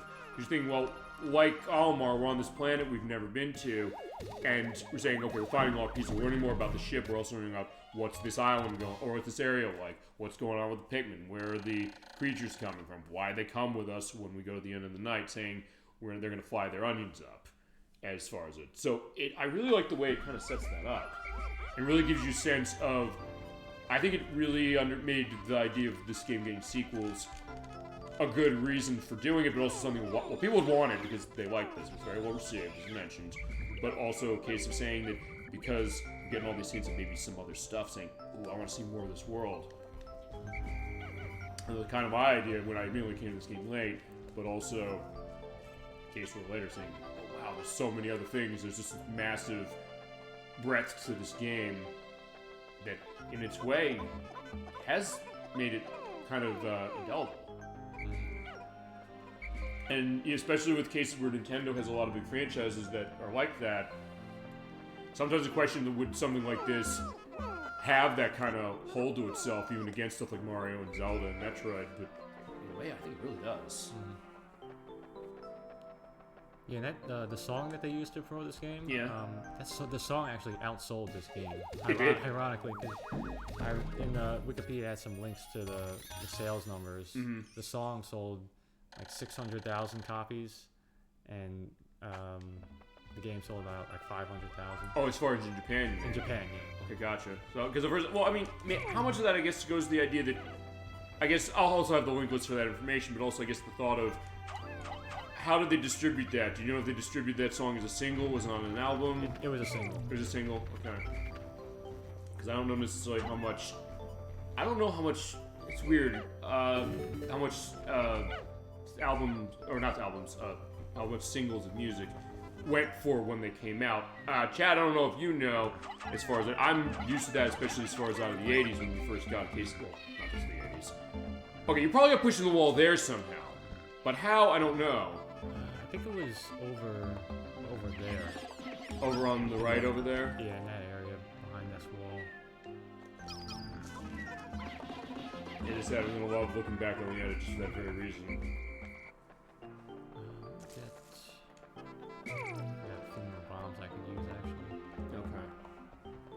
Yeah, I guess, but I guess it's interesting that way, as far as like, the idea that I guess it outsold the games. People like the idea, but I guess then you'd think then, well, I guess it probably did. I mean, I guess it would probably get people to say, "Oh, we want to play the game." Yeah. On the back of this, and because I guess you mentioned they did it release to promote it, so I guess it probably came out. Actually, I guess it's probably like when Ed Sheeran did that song for Pokemon Gen 9, which of course, because of licensing reasons, we couldn't show when we played the game, but I linked to it. The idea that that was kind of the way, I guess, to actually way earlier than even that, the thought of saying promoting a game with like famous music, whereas I guess usually it was the case where sometimes some of that stuff would come out later. Because I don't know if you're familiar with the band Buckner and Garcia. No. They made the album Pac-Man Fever, but that was it was a year after Pac-Man came out, where it is actually a whole album of like blues style music that is all about video game music, or video games in particular. There's that, there's cases going berserk after berserk, do the Donkey Kong, there's like a Froggy's Lament, which is a takeoff on Frogger, and basically talk like the story of like what's going on with Frogger when it comes to him trying to cross the road and not die, as far as how it is. It's interesting stuff, and I remember also going to game cases when Rock Band 3 was around. They had the Rock Band Network. I know for the 360 version of that, they did release every song from the entire album on it. Although only on 360, they weren't able to get the rights for it, I guess, for PS3 and Wii. And the reason it was on 360 was because they built that Rock Band Network case on the XNA platform of Microsoft. They had to do something weird to transfer it over to PS3 and sort of to the Wii. But a case where I can play an Xbox 360 game where I hear a song where they also sample the music from some of these old arcade games. So if you do the Donkey Kong, it opens with the I'm playing a 360 game that has that, and it's hilarious. As we're getting like I guess This is the Nova Blaster. the Nova Blaster. You said this is what we were on to. Yeah. Weapon destructive force, blast stars into tiny pieces. Has a strange allure. And this was his piece. It's like, whoa. Okay, this raises another question, which is, I guess, okay, we'll know this later, probably know the game, but where was Olimar going? Yeah, What was he planning, necessarily? I think the manual goes into it. I think he was just on vacation. Okay. Although I'll link to a PDF of the manual, because I get the sense that's been something where I've just been doing that more and more recently, because I think sometimes it's a fascination. Like I mentioned, it also came up last week saying questions of when are the manuals of games incorrect with information, but also the case that sometimes they will tell a story of something in particular. I know when we do... Well, I have it with me now. Oh, you do? Perfect. But I will also, I'll also link to it for the purpose of reading it. But, because it does have the game complete in box, I would assume, as far as it makes total sense as far as that idea. But yeah, I guess the case of saying, like, hey, missing manuals, but also sometimes we'll tell the story, because when we're doing Snowboard Kids next month, I gotta read the manual, because the story is not indicated in the game. At least not until we get to the second one. Yeah, here we go. Olimar's disaster. Okay, also a picture whilst he's reading this. Captain Olimar. My name is Captain Olimar. On my homeworld of Hocotate, I am a well-known navigator of the stars. I use my faithful ship, the Dolphin, to carry small freight and deep space minerals from planet to planet. It is a job of no small importance, and I take it seriously. For a long time, I had been working too hard, a tendency of mine, so I decided to take some time off by myself to recuperate. Yeah, so there you go. Alright, so that's the idea. He basically said, I'm taking a break. Oh yeah, and they also indicate the size. They compare them to a disc, a controller. Uh-huh. Which is interesting to think that idea of scale, which is honestly playing this game, I don't know if I necessarily would have thought that completely, although I guess maybe I should have, because you're looking here that we're seeing like the can there, which is where the bomb rocks are, but the idea that we have the small Pikmin, we also have Olimar, but then you see like the large bulb orbs around, and they're then dwarfing us. But it's interesting the way that this game is kind of conveying that. And also, as you mentioned, the manual telling a story, saying, like, hey, you know, when you just said there about what Olimar is doing, it's like, okay, what else he's doing? He's coming off on his vacation, but he also, what that tells us is that he's someone who's very curious. He's someone who takes his job seriously, takes out seriously everything really he's doing. He does work hard as far as what he's managing, and when it comes to a disaster like this, or a case where it could be dangerous, he's going to do everything he can to try and, I guess, avoid that, but also in some ways, he's mentioned the idea, he sees it as his duty. He sees it as a responsibility he has to himself, to his family, but also to, in a way, the Pikmin here. The sense that he says, like, okay, you know what, early on the first day we saw, he said, hey, they're kind of like children in a little bit, but also the case of saying, you know what, they appreciate the help of what I'm doing. Okay. That's a little trick you can do. You're supposed to not be able to have access to this wall yet. You need another type of Pikmin to break it down, because these Pikmin can't swim. But if you are crafty enough, you can throw a yellow up onto this wall, and he'll just lock onto to that. But also the other thing is you can save him before he drowns, right? So I'm not letting him die. He performed a great service. There you go. So you can whistle them to get them out of the water. Because it's on time, basically. They are in the water too long, and then they drown. But that case, getting yourself set. So there you go, showing also that skill there. Which I guess that's the thing about the way this game is working as far as how it plays. Saying that you can kind of find all these unique things to play the game how they want you to, but also say, oh, because I can throw the yellow Pikmin further, you know, maybe I can use those bomb rocks for that. And then, hey, there is the way to keep them alive from the water where usually you shouldn't be able to do that yet. Those up there, take care of that wall. Will they go and do it on their own? No, they're not close enough. You guys can harvest the squibs. I never get tired of hearing that. Feast. I love it.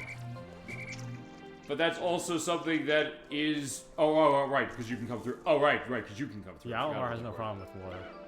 Right, he does have the ship. Oh no, he has the helmet. Yeah, the spiders. I'm not gonna mess with that guy right now. Yeah, I would think not. Also, I guess speaking of Crusader 64 this way, looking at that spider, do you think that's one of those ones he would be not liking? Because he doesn't like spiders, he mentioned on the show, but he also said, if Squidder's the spider he likes, as far as those kind of, you know, stylish spiders, and like everybody, he loves the shoes he's wearing.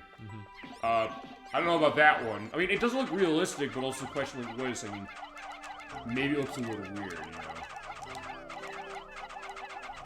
As I mentioned, at some point we're going to do Donkey Kong Country 2 again, as Ed Wack is going to, because I realize that that's a game where, in some ways, some of the primal fears that I know that a lot of us have, that kind of brings us together in the sense that, oh, it's not a problem with that one, because I guess if you don't like snakes, there's this rattlesnake, like, yeah, I kind of like him. He's able to be, you know, satisfactory that way. There's Squid the spider, there's, well, Nikki says no monkey, but she's like, I'm not scared of Donkey Kong, or like the characters of Donkey Kong themselves, as far as that.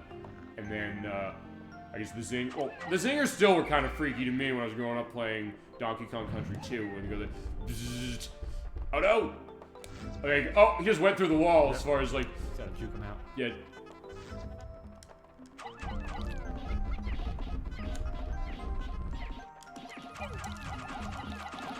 In that case, the bees will just kind of roll around, but there you go, got him. Yeah. Shock absorber, okay.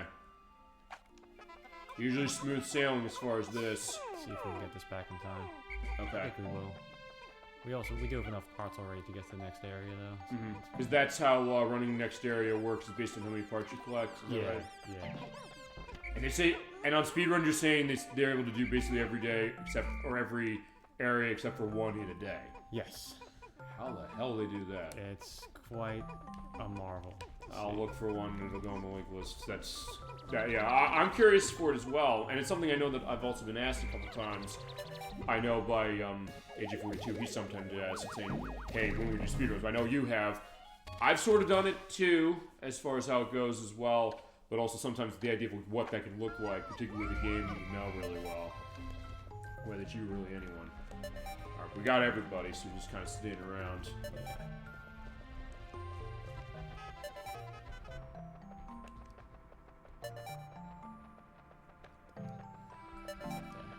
I also like how dynamic the music is, because you have, like, some of the changing instruments as the night's approaching. Yeah. And honestly, also I'd say this, is that when it comes to stuff on Gamecube, I don't know necessarily how much of this game uses real instruments compared to MIDI, because I know it's a criticism that sometimes comes with this console. I know Tommy Talrico made that all the time whenever it came to the reviews of the Run Show, but also for this one, for some reason, it still sounds really high quality as far as how it goes. And honestly, I think it also goes to the idea that, as I mentioned, one thing, going back to Hajime Wakai, who did the music, he designed that music that way for so long. I mean, think about something like Star Fox 64, the sound of that game. Even though that is Nintendo 64 as far as what it is, it sounds like something that could be orchestrated based upon what it is. It sounds great. Never in case you question that, like, wait, it seems like the production quality is not high. It seems like it's sky high as far as it. And even as far as Pikmin here, because it's so well composed, it really kind of helps that. And I guess the only other thing I guess I'll mention is, this might be more of a Pikmin 2 thing, because I was also asking, like, hey, voice acting, which I said, it is Hajime Wakai voicing Pikmin, but I don't know if, does Almar technically make noises in this, or is it in the second one? No, I don't think you hear Alomar in this game. Yeah, because I was looking around, because I was trying to find, wait, does he say anything? Or like, do like grunt or something? So I guess it's the second. I did find something for the second, it wasn't for the first one, but I guess just because we're in a new area, where are we? Yeah, this is the Forest Naval. Okay. What do we want to do here? A bit of a darker area. Let's see. I'm gonna take mostly reds out here. I'm gonna put some to get started on this wall. About 15 or so. I also like the lighting here. That's one thing I think is really interesting, the way this has its lighting engine running. Yeah. And also running it in progressive skin makes it even... I mean, it looked great as far as how it was otherwise, but it looks even better now.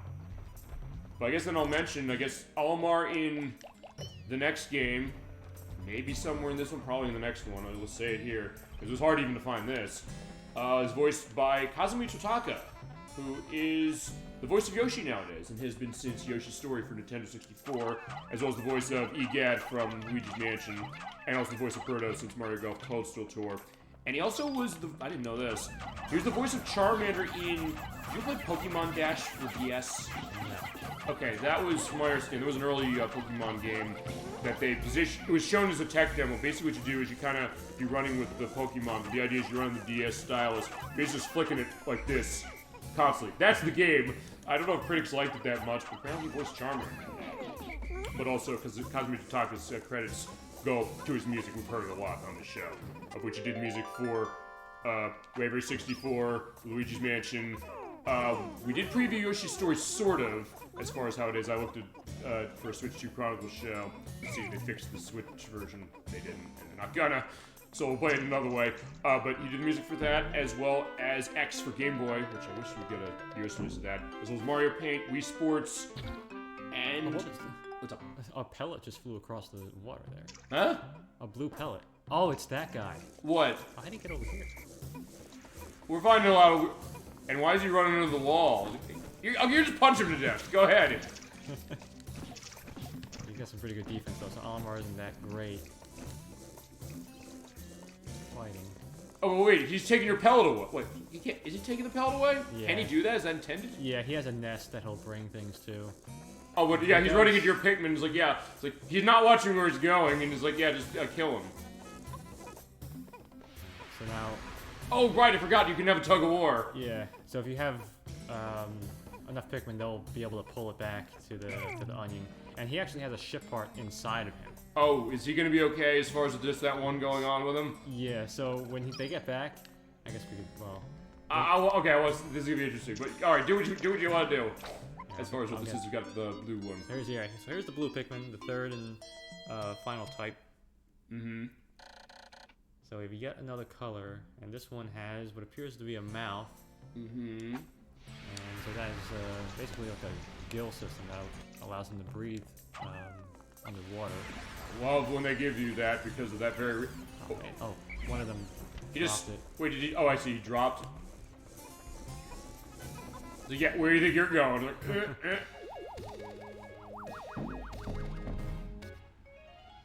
Alright, that was fascinating as far as how that was. Automatic gear. Alright, there you go, fill them with dirt. Why fill it with dirt?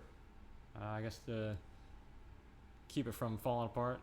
It has some cracks, I guess. Oh, okay. I mean, hey, yeah, it pays to be, I guess, have some ingenuity when it comes to fix it. Wait, did he? Oh, he did drop it. Okay. He's taking another one. I think it has something to do with the cutscenes interrupting it.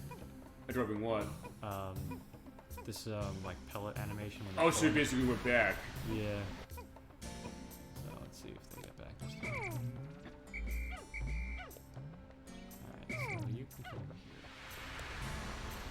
Right, because yeah, with the Pikmin that go in the water, usually, as you mentioned on the last level, you had to wait until you had the blue Pikmin in order to go in the water to go up there, but you said, hey, you know, screw that, I don't need to do that. Yeah.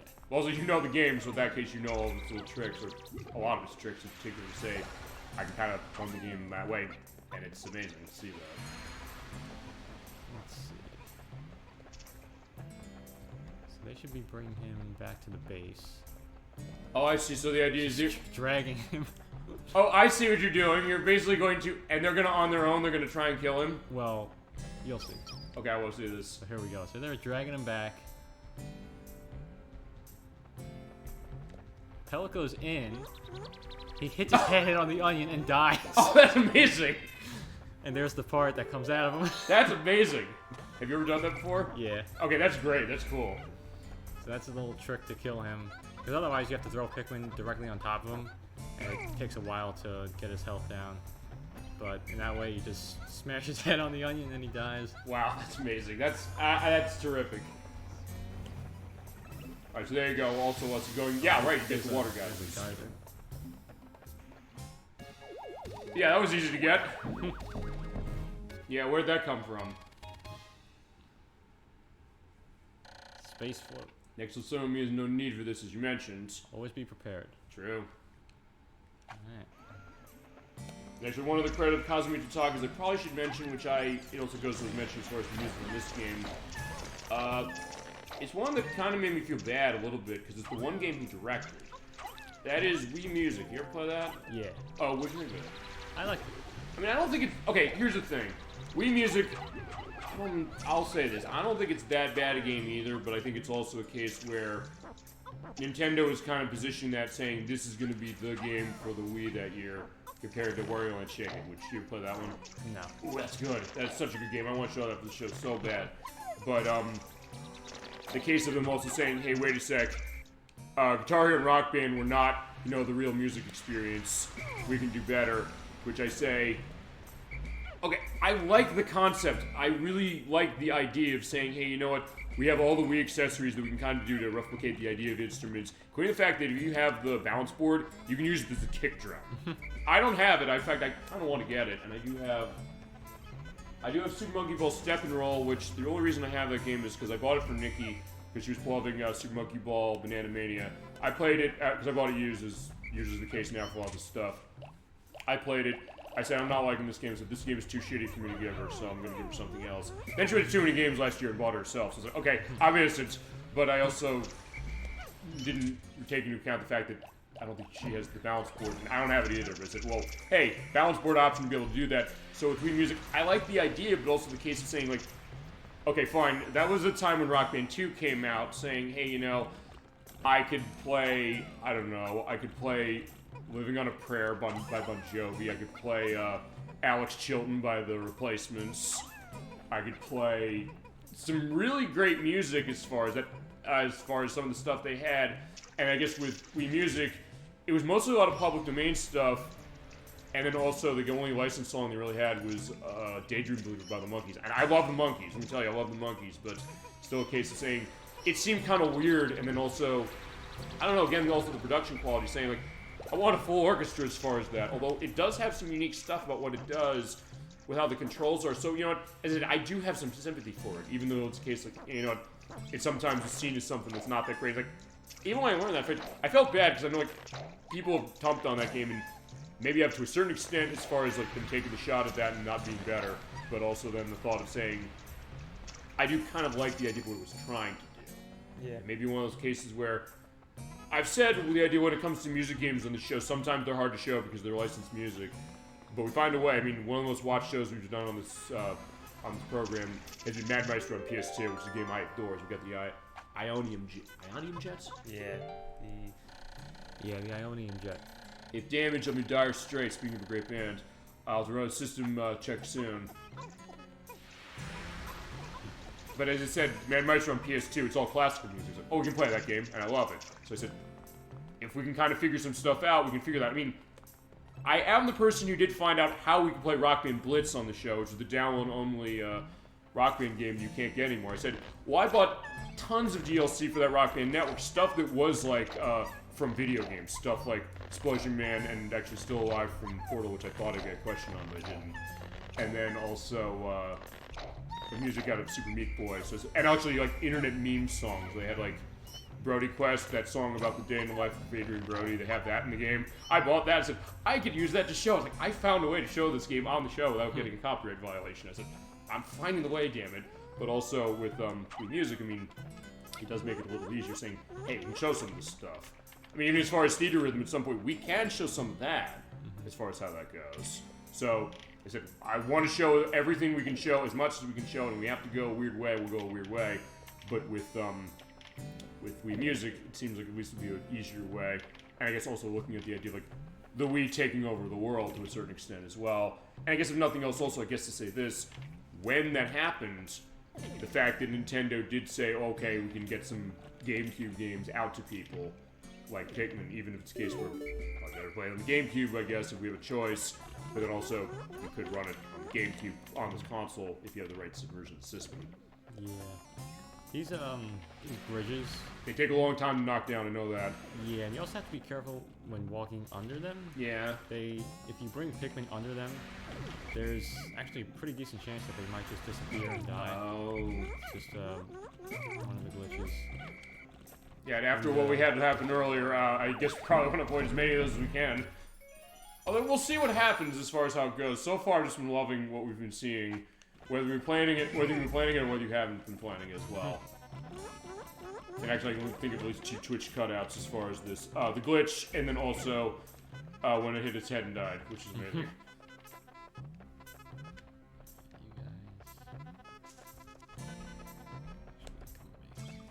Alright, so yeah, what are we going to do with the yellow ones? Yeah, we need to blow some stuff up. There you go, perfect. But first, clear out these fiery blowhogs. Right, because this is also the part of the game where you do realize the other thing that the red Pikmin do. Actually, did they show what their other skill is as far as other stuff yet? Not yet. So they are invincible to fire. Yes. So useful, because this you have fire enemies here, but you also have, like, the fire towers, and you walk over them, you have to be careful. But in that case, you just take them down. What are those things called? Fiery blowhogs. Fiery blowhogs, okay. But yeah, like, they laugh at your fire. It's like, yeah, we'll be fine. The red Pikmin are also the strongest of the Pikmin. Are they? They will do 1.5 times more damage than the blues and yellows. Okay, I was actually not aware of that. Thank you for indicating. I was seeing the way that the lighting system is kind of dynamic as you're going along. So I guess then, I see what it's doing. I didn't actually stop and think about that, which is that the lamp or the light on the antenna of Olimar is what's causing that. Yeah, that's something I never really noticed, like why it's doing like that. It's great attention to detail.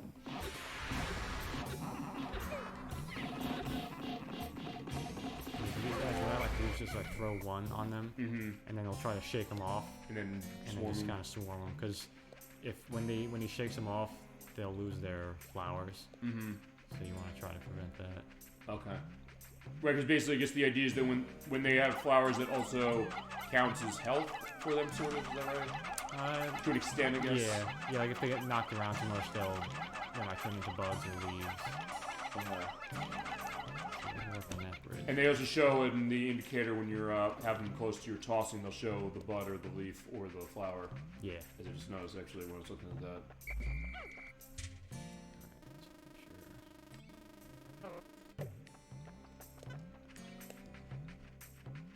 So we got them working on that.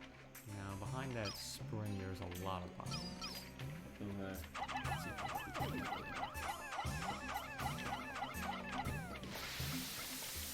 You can get over there too.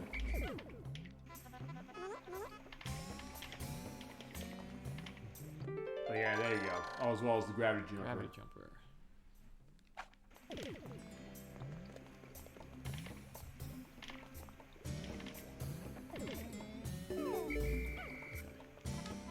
I also like kind of the western sound of this as far as the music. Yeah. Sounds like a western take almost of, I know piece of music he didn't compose, but like Goron City from Legend of Zelda Ocarina of Time and 10 Weeks version from Majora's Mask as well. I guess also the idea that they kind of picked the right, either real or synthesized instruments as far as that, like as far as like replicating, I guess, like the sound of the guitar. I do like. A ton of bomb rocks here, as you can see. They just perfect. keep coming. I love the fact that they're doing also the cheering as they go, going, woo! It's like, yeah, we want to blow stuff up.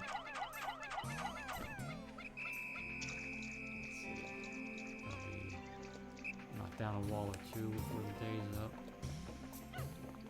Just make sure you don't whistle them, so they'll drop them all here. So also the idea that this game does have a lot of depth to itself that you think, I don't know if necessarily you wouldn't think it would have, but I guess that might be part of the reason, I guess, why is that people who love real-time strategy games and people who are new to them as well, I think, kind of embraced this when it came out, and still do. Yeah. In some ways, it's also one of those cases where I don't know if I necessarily thought of this as much of a real-time strategy game as maybe I'm thinking now, because I'm seeing, well, okay, you are kind of managing the same way, saying you have to manage your troops, you have to manage what are they doing, what are they off running to manage as far as how do you control them to make sure everybody's safe. And it's something that I think that's kind of interesting.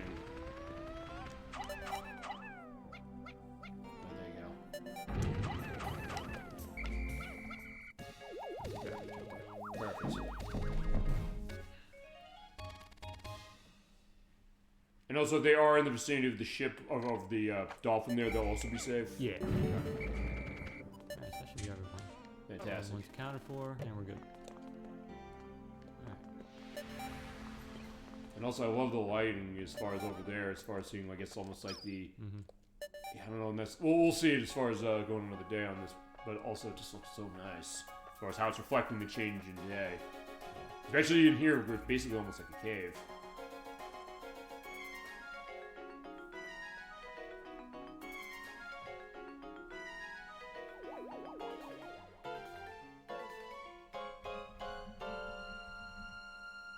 At first I was hearing that noise, like that was the Wii doing that, right? Yeah. Yeah, it's not like last week where I had the Dreamcast in here. It's a case where I mentioned with Skies of Arcadia, when you're going to battle, it goes the to tell you literally that the battle is coming.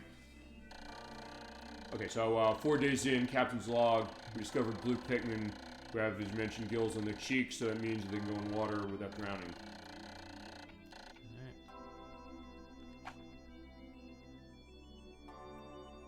There you go. And you're also seeing, yeah, the population seems like population here is kind of staying mostly steady as far as how it's going. Awesome. Alright, so now that we have all three types, what I think I'm going to do is go back to the impact site for now. Okay. Because there's some more stuff we can do there now that we have more Pikmin. Yeah, this will also be a good opportunity to get our numbers up as well. Okay. Is this how you usually do it, as far as when you play this? Yeah. Yeah, I'm definitely curious, like, what's the Gemini 96 strategy, and also what's the output as far as what you want to do when you get all the Pikmin. Like, how do you play this game, basically, which you're showing, but also going into as well.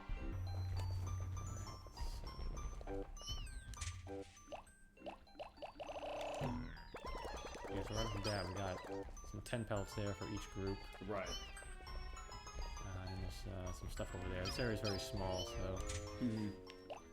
Also, I think they added fog here, is that right? As far as since we've been here? As far as the environment? It looks a little hazier, but I like... Oh, no, wait, because... Well, right, because when we first go here, the time of day is set. Yeah. Right, that's why. Okay. So Yeah, just this is noticed that. the early morning. Perfect, okay. We can build a little stick bridge over if you want to get up there. Okay. Actually, you know what? I don't know if I ever did that. Yeah, I don't know if I ever actually saw the stick bridge mechanic. I mean, as I said, I played this game pretty well, but I don't know if I necessarily knew how to do it. But there you go. That's also why he's playing it. That's also why I'll indicate this. We mentioned this before. The case of why do people go dibs on a game, and also why is the case where sometimes it can't be me. But that looks great. I love that effect as far as the ball going up. But Oh wait, I need them to break this geyser open so I can get up there. oh, okay. There you go. I can barely see it. What? There it is. Oh, right. Right, you bounce it. Right, that's true. But it's also because, as I mentioned, a lot of people have skills and knowledge of stuff that I don't. I mean, I'll play stuff when it comes to people requesting things, but also I know that it's not going to be the same way, but also that's why I was like, hey, practice multiple months or something, depending on what it is. Well, I guess this year when it comes to the discovery sessions, I guess I'm maybe derelict in the sense of saying I'm looking at something I know is asked for, but I say I'm doing it under conscience of this, saying like, okay, we'll come back to it later. But then again, still cases where stuff I'm prepping for, although... Well, next week's show, actually it's funny, because I've been thinking about that. I get the sense I haven't necessarily been prepping for something massively, even though I know that... I know I got it. I'm trying to think of... Wow, that's a lot of nectar there. Holy crap. Wow. Like 6, oh wait. Is that normal, how much there is? There's like 8 there. Is that normal, how much it comes out of that? That's very lucky. You usually get like maybe 3 or 4. So it's random? Yeah. There you go. I guess then... There's, oh yeah, so you can only have 100 Pikmin on the field at a time.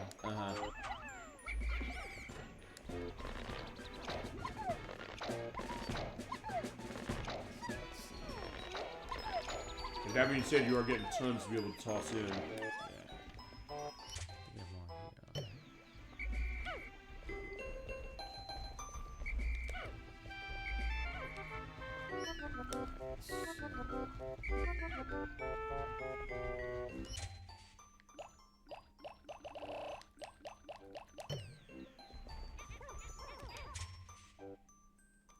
I'm gonna take this bunch over here. Okay. There's a wall we gotta blow up. Oh, that's an iridescent flint beetle. You can manage to land a Pikmin on top of them, or drop some stuff. Sometimes pellets, sometimes honey. So there you go. There's a pellet there. Yeah, pellet, fantastic. Yeah.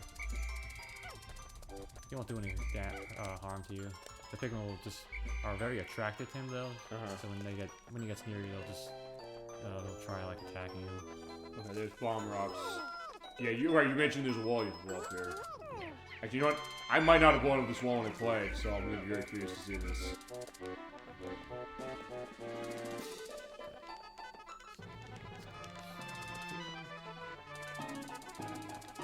But also showing the other thing, which is when you're doing the what is the C-stick thing called as far as what you're controlling with? It's not the whistle.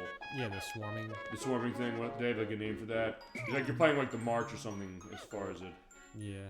Okay, never mind. Okay, this is. I did see this. I think I was thinking something else. But when you do that, one other thing is that you were able to basically control them in, so you're going through a tight area. Basically, you're able to control them as they go. Is that right? Yeah. Okay. Yeah, I've seen a nice beach. That's also something where, yeah, that's where the blue Pikmin are gonna come in. Yeah, because that was the problem when you get that pearl. Yeah. I don't remember what it does, but I'm pretty sure we're gonna get. Oh, of course you'll get it. Yeah, pearl is good. If you manage to bring one of those back to you, you will get 50 Pikmin. Oh wow. I'm trying to remember, what does it determine 50 of any kind, or a specific kind that brings it back? Any kind, yeah. Whichever color brings it back. Okay. Alright, so I'll take the reds. And we can knock this first one out. Okay. Yeah, so you gotta be careful with these clams. They shut. Yeah. So just throw as many as you can, usually about 10 or so. And then just whistle them back. Yeah, there's a certain spot. Sometimes if you land like right on top of them, they'll start hitting it immediately. Yeah, I think you might show them when you're doing the practice on something.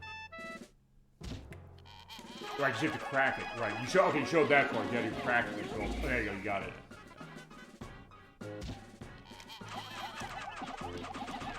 Yeah, using the C-stick to throw a lot will help. So I guess that's probably why we're advocating running the GameCube version. I'll actually, I probably will.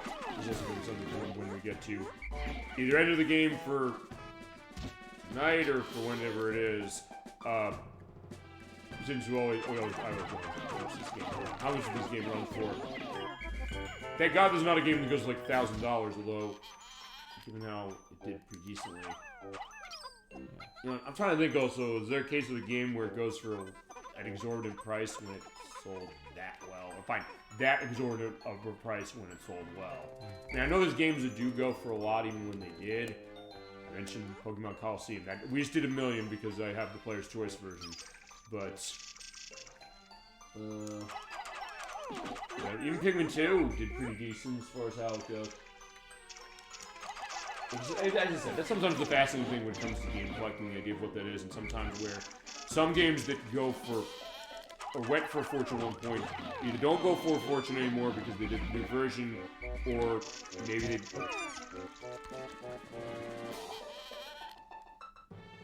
Or a case where maybe they're not expensive at one point, but then they become expensive. Like Disgaea. What's the full name of that one? The first one, Disgaea. Question, you ever played Disgaea? No. Disgaea, I forget the name of the damn game, and I own it. Disgaea Hour of Darkness. It's from Nippon Software. That used to go for like $100 back in the day because Atlas, they didn't have much of a print run for it, but it was also something that people wanted it, and later on they re-released it.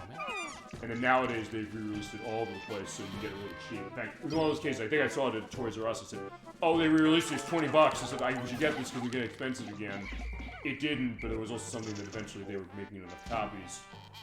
So that, I guess the inverse can sometimes be true, where... Fine, I won't necessarily just go into the Clay Fighter Sculptor's Cup thing, even though that's absolutely the best return on investment on the game I've ever had, where $11 and it's worth thousands. I guess in your case, what will be the game you paid the least for that then also became worth a lot?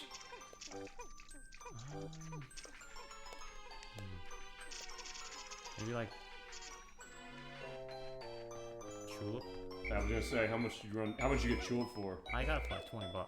Yeah, I know, that's now way more. But even that, it's funny, because when I mentioned how much that went for, it does still go a lot, but then it fluctuated. But it was not a case where they said they re-released that. I know Punchline, the people who made...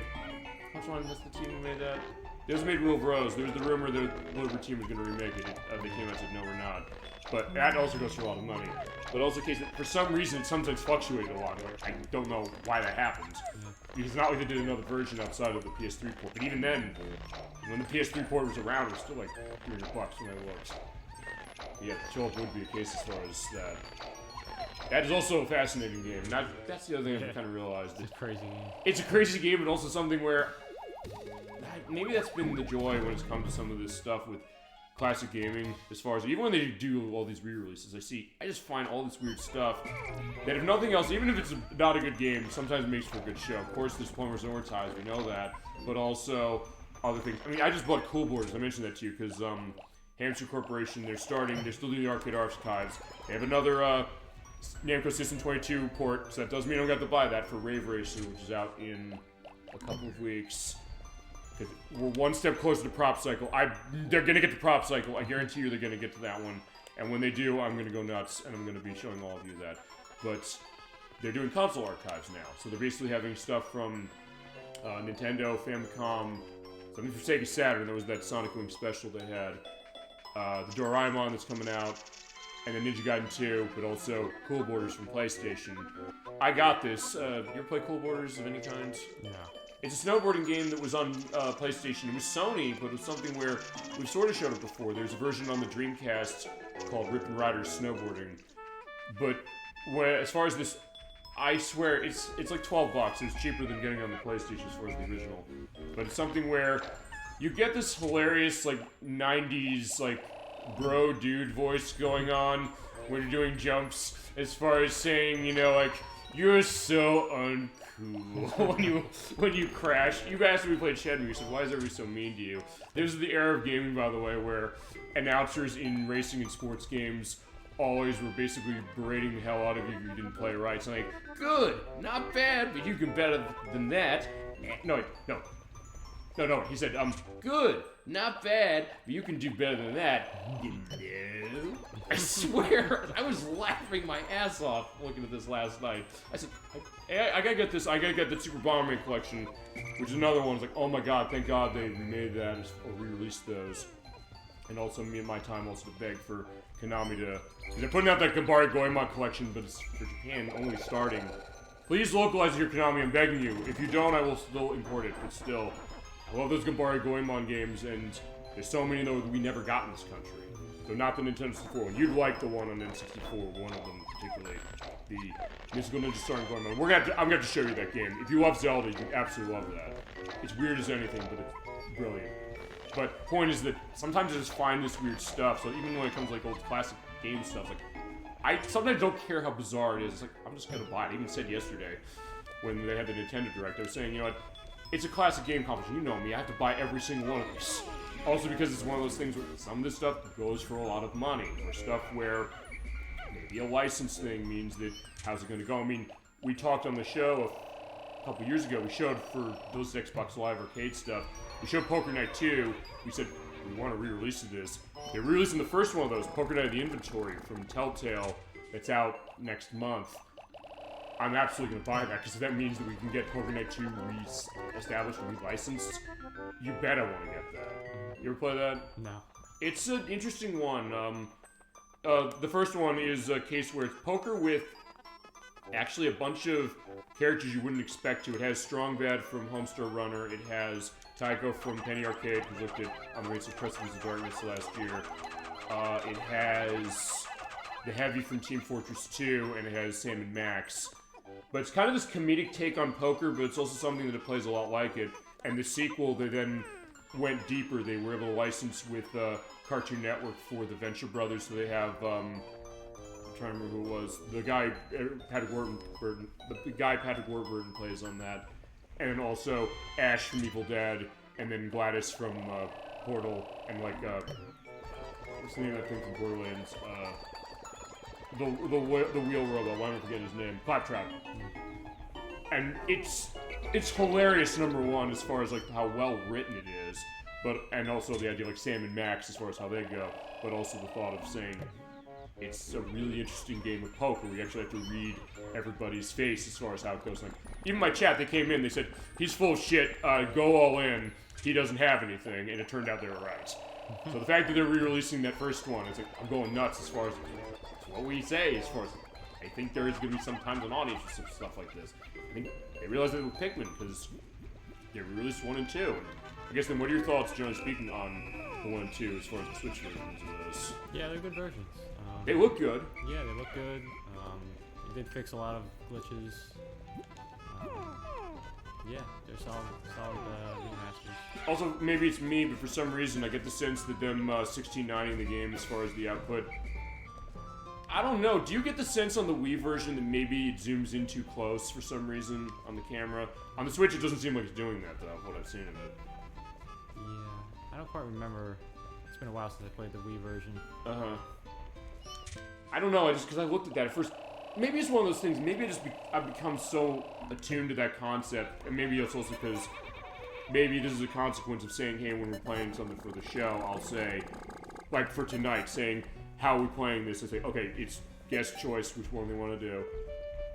And then me saying, what do I want to show as far as this? But also sometimes, because we're playing this in 4x3, because that's the native resolution as far as it, but also there's sometimes I know when we play the Shadow Hearts games, they're not native 16:9, but we looked at how it looked, and for some reason, they look like they were designed that way, but they weren't. They were designed for 4.3, but it looked more natural. So they said, you know what, we're going to run that 16:9. It looks, and because even Christian says, he knows that game. She said, I don't know, I never played it that way, number one, but number two, looking as far as 4.3, how it is, like, it seems squished. It seems like it's wrong, even though that's how it went. Yeah. So sometimes I'll be kind of attuned to that. Eventually, how it goes, I guess, with porting, but that kind of was maybe the first time looking at it and said, I mean, I don't know as far as how that is. Although even when we previewed Twilight Princess last year, well, 2 ways. I used the kiosk demo that Ultra 94T had, which is the Wii version that's in widescreen, and the GameCube version that isn't.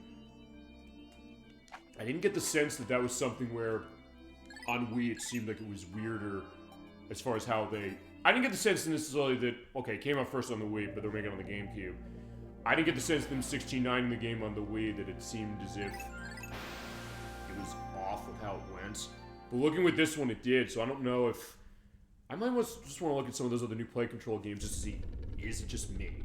Because I know the other one they also did was Donkey Kong Jungle Beat, where I guess you're using the Wii Remote and the nunchuck for doing the banging, but it's like, I got the bongos for the GameCube. We're gonna play that way, as far as how it is, which is, that's an interesting experience. I mean, I tried playing Mario Sunshine with that as much as I could, but I couldn't get that far, but it was funny to say. Alright, so what are we going as far as the Force Naval next? Yeah, so I'm gonna attempt to clear out the rest of the parts here. Okay. It's gonna be difficult, but let's see what we can do. Just trying to see like what I want to do first. Sure. I guess this one out here in the water, we're gonna need 40 blues to carry that back. Right. And then we got 2 bosses here, each one carrying a part. Mm-hmm. So I think I'll take care of those first, and then there's these 2 that are, you need like all 3 types to get to that one. Mm-hmm. So yeah, so we'll focus on those 3 first, and we'll see if we get the other 2. Okay. And I like that idea that there is a lot of strategy to this game. And honestly, maybe I just didn't play it that way, even though I probably should. I mean, I was told this is a real strategy game. It's like, okay, I'm taking their word for it, but I guess maybe I played it more as an adventure game compared to, I guess, what you really need to do. You're showing what you really need to do. You really need to think about what you're doing. I mean, I knew to think, I guess, about what Pikmin to bring out, but then kind of going that next step even deeper, saying, okay, here are the bosses, what do I need to manage them, what types do I need to bring with me, as far as all at once, can I manage that? Also, the game is going to adjust based on that in the sense of saying you might have to take certain Pikmin to an area where it might be dangerous for a specific type of them. Yeah. So how do you manage that? But you'll show us how, for sure.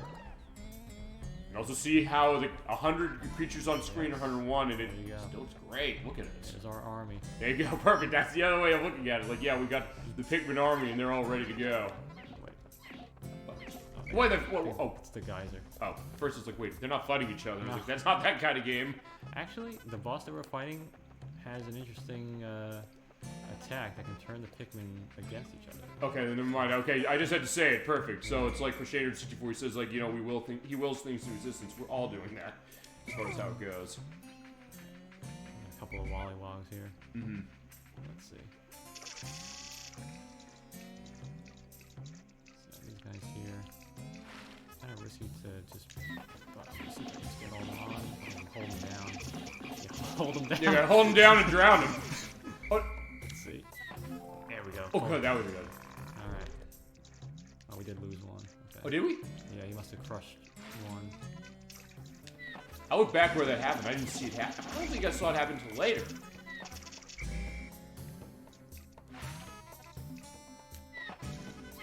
See, this game is making us really bloodthirsty, but I kind of love it.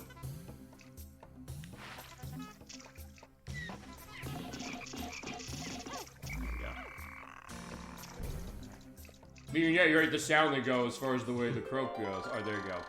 Anti-dioxin filter. Okay.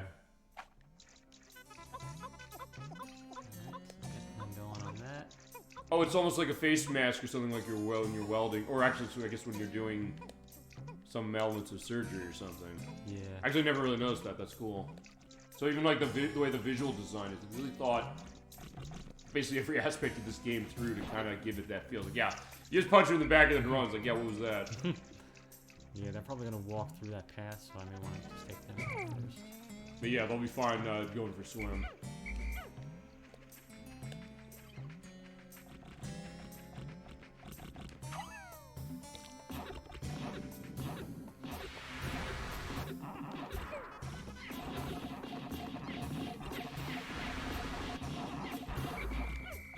I guess then, because of the fact of the fire with them, there's no way that the reds can die to them. Right, yeah. I was thinking that because I didn't see any of their attacks that would maybe crush them or anything. Yeah. So in that case, yeah, just bring the reds and it's a guaranteed victory.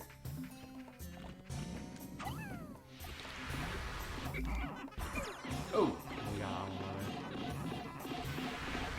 But even then, well, yeah, look how your health is, as far as how it is. It's just a little sliver. Yeah. I mean, I got the sense Elmer has a lot of health in general, and I'm trying to remember, is there any parts upgrading your health? Not in this one, no. It's the later ones that do that. Yeah. As I said, for this one, it doesn't seem like it's even something you really need to worry about that much, unless, I guess, it's... Oh, whoa! Oh.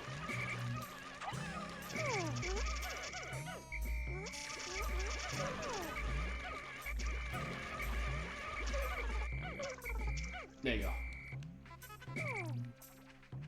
These guys. That's clear for them. Perfect, there you go. It also looks great, so I understand where Nintendo was coming from when they said, you know what, it's amazing to think that when they said they were developing this thing, like, first we didn't know what was this game really going to be, but then they saw them carrying it, just, okay, that's it, we got it. And it is a great sight to see. As far as from a visual design, also, I guess things saying like, oh yeah, you survived that tough battle, you have those creatures you're bringing back, or you say you have, like, the ship part, and saying, like, let's go and hear, like, the sound and go, bump, bump, bump, bump. It is a great thing, and reflects even what Miyamoto said, saying it's almost like the ants bringing something back as far as the nests, which is kind of a great way of thinking about it, but also something that it does kind of come fully circle, it's a full circle case, I guess, if you want to put it that way, when it comes to this. Oh, like, there you go.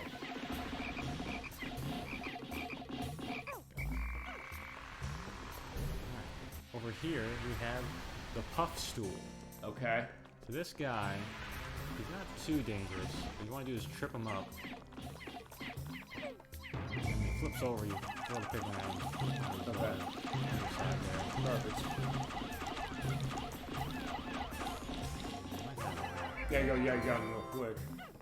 Yeah, if you let him live long enough, he'll release this gas, and it'll like turn the Pikmin. It'll like confuse them, and they'll start attacking each other. And can they kill each other? Yeah. Or that might be only in the next game when they kill each other, but I know they get confused and they won't listen to you in this one. Okay.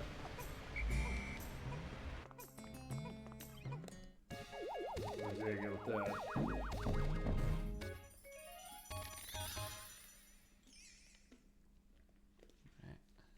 Oh, that's 12 with the 30. Alright, so that unlocks the 4th area. You'll be able to see that on the next day. Awesome. The ship is looking better. Yeah.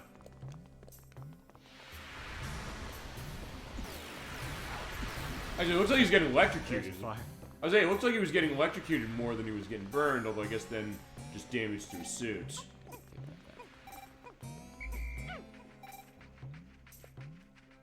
I was trying to remember, how does, you mentioned earlier how, What's this guy Almar... doing? Slacking off. Yeah, Slacker. Yeah, no, Almar's understanding, but is Gemini 96, that's the question. I'm trying to remember, how does, how do you recover health with Almar again? Back at your ship. Okay.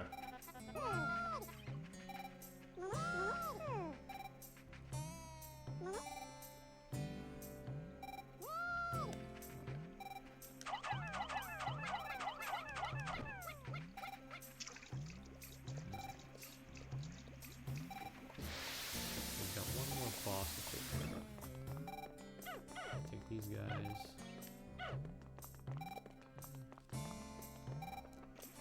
Let's see, I think there's 2 more walls I want to try to take down.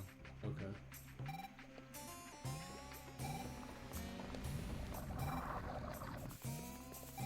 Okay, that one's done. Alright, so it's just this one over here. Oh, right there, okay. Careful with the fire. I take it the fire also could blow up the bomb rocks. You don't have to try it. Oh, because he ran right into the fire. Maybe if it's like right on top, maybe. Maybe, yeah.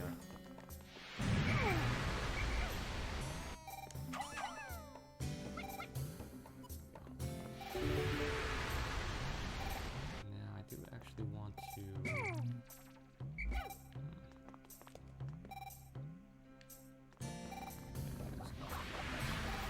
I need these guys to fight the boss. So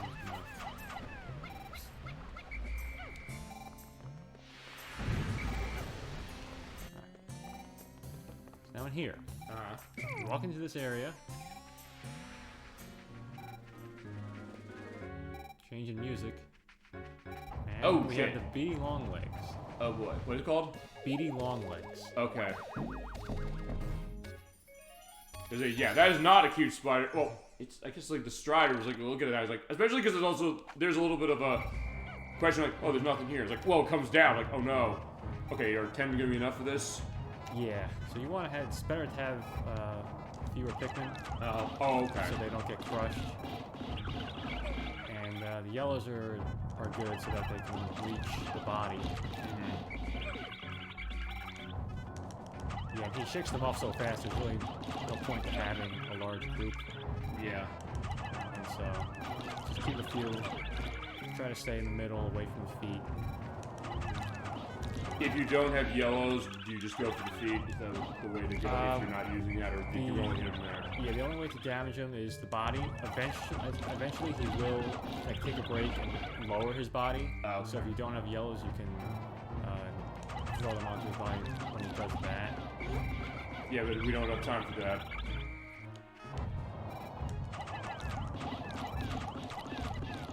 Yeah, he needs to die now.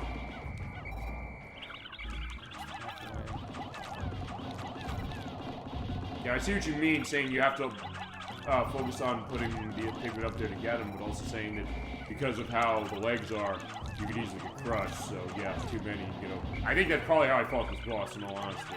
I probably fought it with a lot, although honestly it's been so long I don't know how I needed this.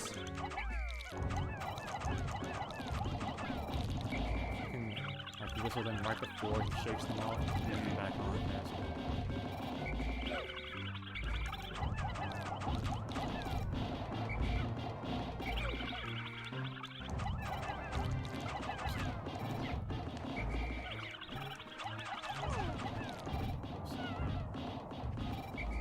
There we go, we got him. Fantastic. Guard Got satellite. satellite. There you go. There it just explodes. Look at that. Awesome.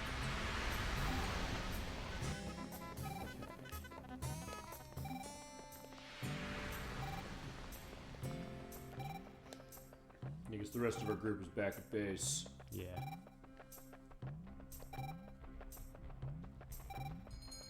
Yeah, there they are. Yeah, so if you go back into your ship here, you can restore your health. Yeah, you got 13 of the 30 ship parts. There you go. Yeah, repair my space save. Perfect. I wasn't remembering if you had to end of the day to do that, but I didn't think you had to. Alright, so what's the plan for the rest of the day? Alright, so now... Yeah, so we'll go back, collect the guard satellite, and then we can start working on some of the obstacles down this path. Basically open the way up for tomorrow, probably at that point. Yeah.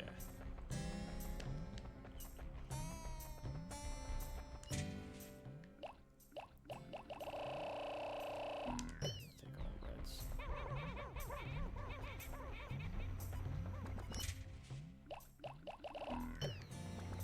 I'm trying to remember, how many Pikmin can the onions hold for each type, or is it infinite? I believe it's $9.99. Okay. Yeah.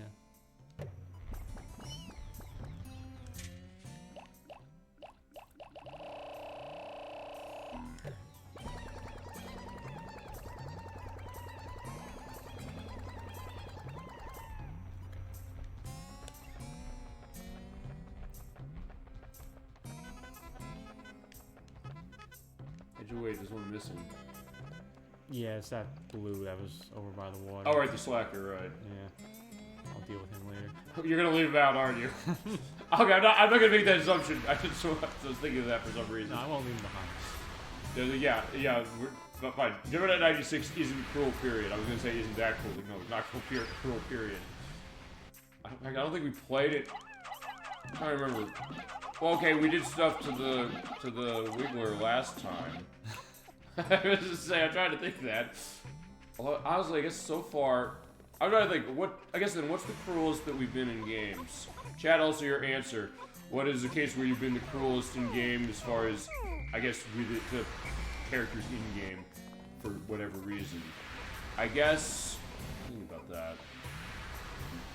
I mean, I know we played Super Mario RPG. I did that on purpose, saying that we're going to be cruel to Mallow first, and the game will actually comment on that. I guess when I shot the ladies in Silent Scope, as far as it, but as Sean said, saying like, oh no, don't worry, they're fine. They just recover from the shot, no problem, without dying, and they're able to, continue their exercises. I'm trying to think, what's the cruelest I've ever really been? Those are two cases, either on show or just in general.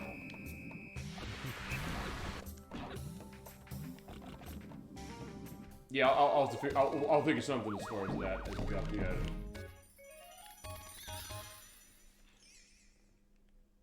Alright, there we go. Protecting the space pirates. There you go. So it gets. Oh, wait a second. Is that a nod to Metroid? Ah, maybe. Although then again, I don't, or maybe it's cases where other games and franchises are gonna get to that. Because honestly, I don't know if they do. I have played the other ones, but I haven't played them as much as you have, so I don't know what to think. But we'll see as we go along.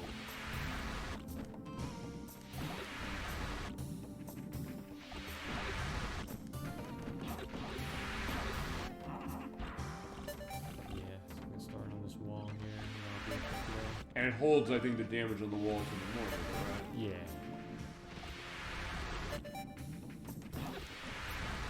Yeah. this guy's, yeah, I'm gonna punch that guy. Oh wait, just like, does he recover health? Oh yeah, he does, because of the shell, I guess. Is that right? Yeah, I'm just doing like minimal damage, you know what I'm saying?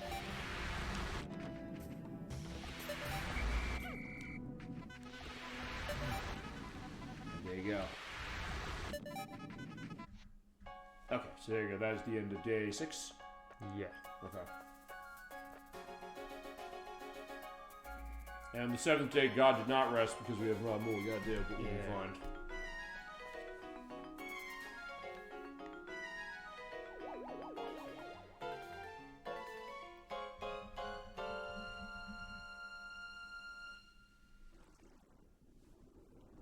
Yeah, so far, as I said, I'm not expecting anything wrong as far as the Wii, because honestly, the Wii itself is generally a reliable system. I don't think I've ever had any problems with it ever.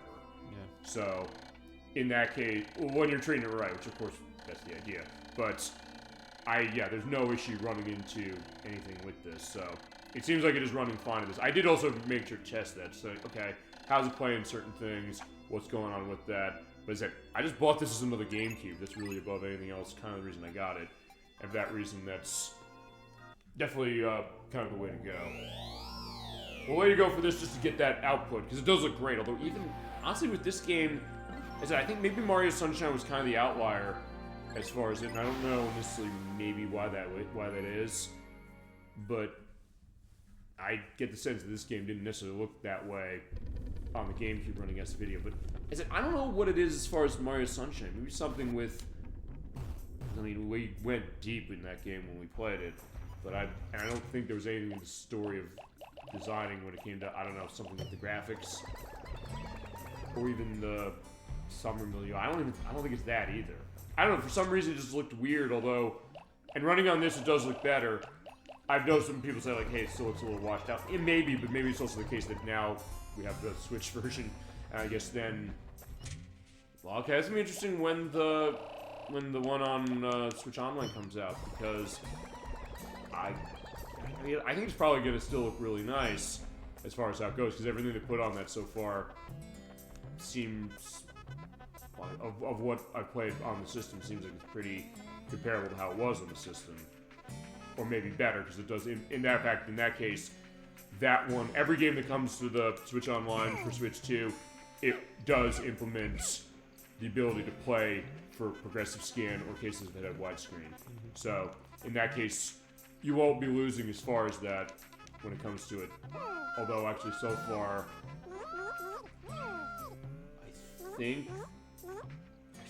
I think only, think about this, because I know F-Zero GX and Soul Calibur 2 ran widescreen.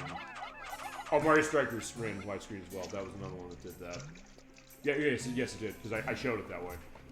I think since that, not much did. Chibi Robo isn't, Wario World isn't, Fire Emblem Path Radiance isn't. Actually, I don't think anything else as far as it. Although that's an interesting thing, because while looking back at this, as far as that generation of consoles, sometimes a question like what games would support progressive scan and which would support widescreen. The GameCube supported more, I think, on progressive scan than widescreen. But sometimes it's been interesting looking at stuff on PS2 and Xbox where it sometimes did the hits. Sorry, fine. I just threw the bomb at him and he just didn't even react. Like, he just stood there. He just stood there and I was like, yeah, there you go. Oh, there you go, got him. Fantastic. I'll probably just finish off the wall with these. I'm not sure.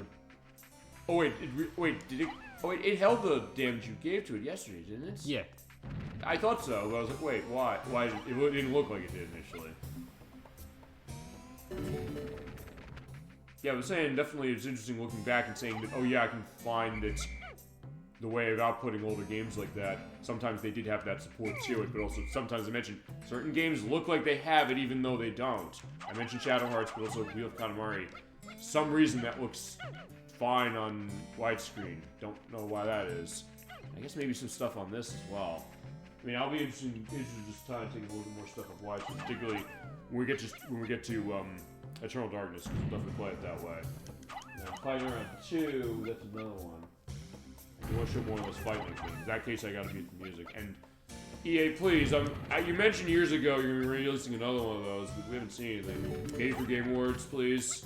Because because I do miss that franchise very, very much.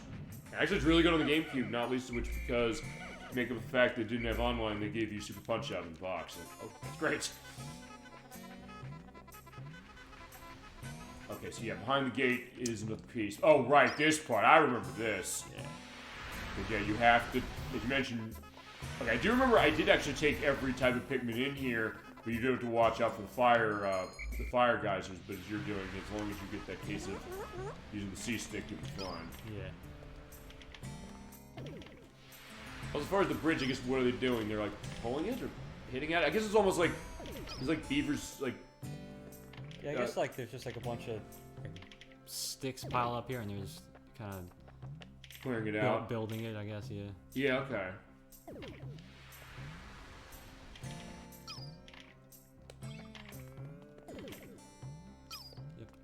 It definitely gives you a great sense of kind of looking down, like, whoa, what's down there? Yeah. Notice how you can also pull the camera up. So yeah, and that way, if you do want to play this, I guess fully like a StarCraft or an Age of Empires or something like that, you can play it that way, or Civilization or something like that. Although honestly, with this one, I guess I kind of like being more on the ground on this one as is, even though that's the idea. Although, actually, here's one thing. See, here's the other reason I'd also be curious on Switch 2 version of either Pikmin 3 or 4. Or, I don't know if they do it on 1 and 2, but I wonder what... I don't know what mouse mode would look like on this, although I don't know if they could do it given how many buttons you need to run. Yeah. Or if it's going to be like Drag and Drive where you use 2 of them. Yeah. That's the only way I could think of, although even then... That would be...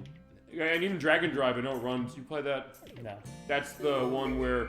It's like the creatures who are kind of in like the wheelchair cases. Almost like, if you've ever seen the movie, the documentary Murder Ball from 2005, a great film. It's kind of like that a little bit, as far as that, but with basketball. But it's also something where thinking that the way you play that, you basically have the Joy-Con shoes, you're kind of rolling them on the ground. Actually, feels really good, although it is tiring. It's kind of things like, it's like the Wii days. I kind of get tired doing this, but something needed how it goes. But since you have to hit the buttons on the side as far as that, if you have to, as far as I think basically any of these games, I don't know how that controls, or how they'll be able to manage that. Yeah. Now, this part up here, this, I think it's the Libra. I forget. There's 2 of these that look very similar. Yeah. But there is a glitch with this part that can happen where when they bring it down, what will happen is the yells will fall off, because when they fall down, they'll fall off of the part. Mm-hmm. But sometimes the part can just like fly across the screen like a frisbee. So we'll see if it happens here. I was gonna say also, I think maybe we looked into that earlier, but I don't know if that was the one. It said something about that. Oh shit! It did happen. There it goes. You just understand. It's down there. Oh, I've never seen it fall off completely. So now what do we do? We start the day? I think we do. That's what we did. We only did it once. Can I see it? And I guess you can't throw... Oh, I'm trying to remember. You can't throw the Pikmin off, can you? No, it's like invisible wall, isn't it? Well, they'll die if they fall down there. Well... It doesn't respawn? Yeah, you have to restart. So it says, voice in the crowd. So good to see you tonight. I'm Captain D-Trag, and we have Gemini96 here playing Pikmin for the GameCube. Welcome to our show, Super Bowl Game Saturday. We're running into a lot of hilarious glitches, by the way, tonight as far as playing the game, but we're having a great time as far as Gemini96 leading us through Pikmin for GameCube. Feel free to let your memories flow on Pikmin, any gaming franchise, but especially this first one, which we're pointing out. We're running the GameCube version, but we're running in glorious progressive scan running through the Wii. And it's a nice time, and we're having a great time so far. It's funny, you just said that, and it happens. So we had the one glitch that we didn't expect to happen, and it happens as far as going through the wall, and then we have this. But thank God for that restart the day button. Okay, I think as you mentioned, feel free to respond to anything chat has to say, Gemini96 on first crack. I think there's a chance for it to search for a different area. Okay, I think there's a chance for it to search for a different nearby spawn point if you wait till the next day, but I wouldn't risk it. Yeah. What do you say? So it might like spawn like in another parts location? So basically, if you wait another day, it spawns after that. So, and since you are on time on this one, and since you can restart it, you may as well do it. I get that 100%. I guess also, voice in the crowd, feel free to let your memories flow on Pikmin. Did you start with the original? And also, what'd you play it on? In my case, I started on GameCube. I bought the Wii version because at the time it was the cheapest one, downloading on Wii U. And then, Gemini 96, you first played this on the GameCube. When did you play it? Remember, you said you were 10, so it would be like, what year was that? Do you remember? Yeah, around like 2006. Uh-huh. Yeah. Which is kind of the area when I was playing GameCube, because I got GameCube in 2005. So I played this in 2013. No, yeah, 2013, I think is when I played it. Yeah, I think there's a chance you respawn near where it should be, but it's not a guarantee. Okay. Yeah, if nothing else, I think we're both learning a lot. I know you know a lot about this Gemini 96, but in my case, yeah, I'm definitely learning a lot as far as that tonight, as far as how it's going. And we're having a great time going through our perspective of, like, discussion of the games you love or don't love, or anything really going on in gaming that you have as well. Yeah, we're having a good time as far as seeing that. We'll see if it... I guess, I'm trying to remember, do you have to throw the L's up there to get there? Yeah. Okay. Yeah, only the L's can get up there. Okay. But I guess another thing else it means that, I guess compared... Also, feel free to go to the experience with real-time strategy games, because technically is our first one as far as how it goes. I also heard this, if you zoom the camera in really far and walk away, the glitch can't happen, but I'm not totally sure. Okay. You familiar with that, as far as it... I could try it. Okay. Anyway, it's good that you're having a good time, of course, but also we want to have our audience enjoy it and join us as far as that, because it basically is a weekly, I guess, I sound like a pretentious asshole saying this, weekly odyssey we go on gaming, but it is. It's something where, I mean, we played Skies of Arcadia last week, we're playing Sonic Labyrinth for Game Gear next week. We cover the gamut on this show of many different things, and we love doing it, just as far as this nice hangout at the end of the week is like, I don't know about you, but I feel like I've had a really long week. So, in that case, definitely enjoying the idea of like, unwinding as far as this. Well, let's go and try and get the... What was it called again? I think it's the Libra. Right, the Libra. There's two parts that he named after his children. Uh-huh. Like the Libra and the Capricorn or something. Okay. I would just say it sounds to me... At first it was like, oh, it's like the Frisbee. Like, it all fell off like a Frisbee. But yeah, we are having a blast. And that's the thing, we do have a blast as far as how it goes. Yeah, it's the Libra. That's what Voice in the Crowd's saying. Okay, thank you. Also, we appreciate chat's input as far as it, because, hey, you have a story to tell as well. And look, we know that we're sitting here playing, but also like, I've always asked this question, how do I get people involved as far as this, or how do we do that? And I think maybe that's the way to go. Sometimes talk about some of the weird stuff you've seen, some unique experiences you've had with it. Maybe sometimes I've known this has come up. Cases of personal experiences with game, which I know that's always sometimes been a fascination when people mention that to me, or I've mentioned it, or you've mentioned it, or anybody really.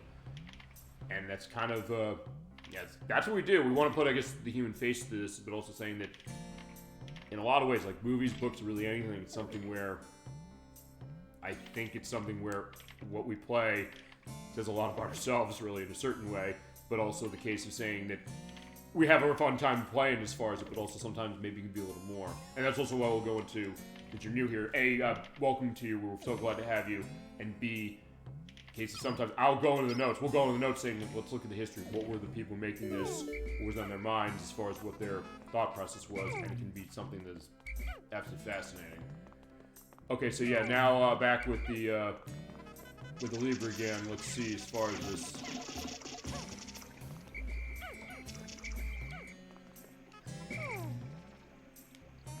I was gonna say first, they're not gonna walk in the water, are they? Also, what do you think of, I guess the pathfinding it is, as far as the Pikmin skin? What do you think as far as that? Does it seem like it's something where they're gonna be mostly not getting into trouble? Yeah, in this one, sometimes they get stuck on walls and stuff. But not too bad, where it's like, hey, you're gonna lose tons of them. Yeah, it gets better in the later games. Okay. Now, come on, let's get this thing. Oh, okay. So usually just fall like that. We're right, because it's at the top. There we go. We found my Libra. My daughter gave this to me. Okay. Named after her astrological sign. Yeah, sweet girl. I wonder if she's doing right at this moment. She's saying, Dad, how come you didn't get the Libra? Yeah. She's in the chat watching along with everybody else. It fell down the cavern. Well, that wasn't his fault. It wasn't. I don't know. Oh, no, it was. I guess he was blamed for that.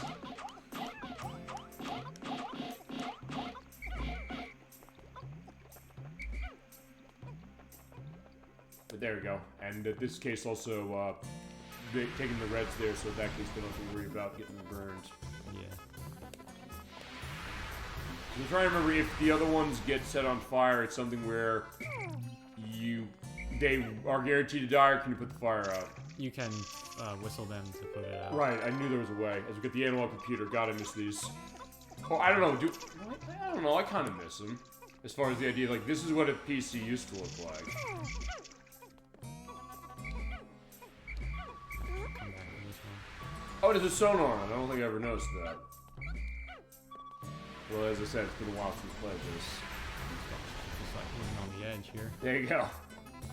Well, he's still living on the edge. He's like, oh, yeah, I guess I'm too afraid to go. Help me. Like, there you go. Fair enough. Yeah, Almar help.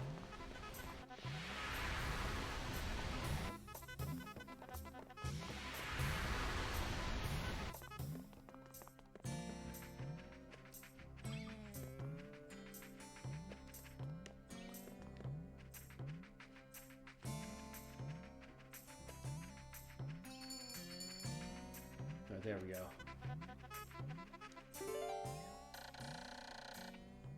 Yeah, my light return might make a word. Yeah, true enough, as far as that. I mean, I guess that goes as mentioned to the really great lore of this game, saying that what's this all about. I guess in that case, also appreciating the fact that there's more games that will go into either some or all of these.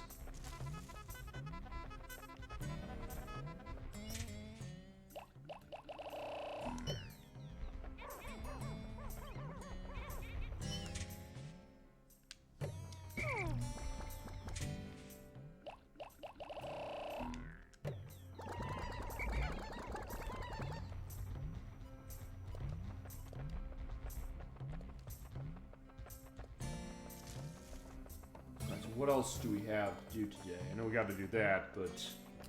Yeah, that is the last part, the Okay. computer. And then we'll be done. Okay. So we just, I guess, spend the rest of the day, maybe getting some of our numbers up, converting the flowers, get ready for the distant spring. Okay. There you go, so we did get that back. There you go, the Libra is finally there. It was a struggle, but we made it. Alright, that is half the parts. Good job.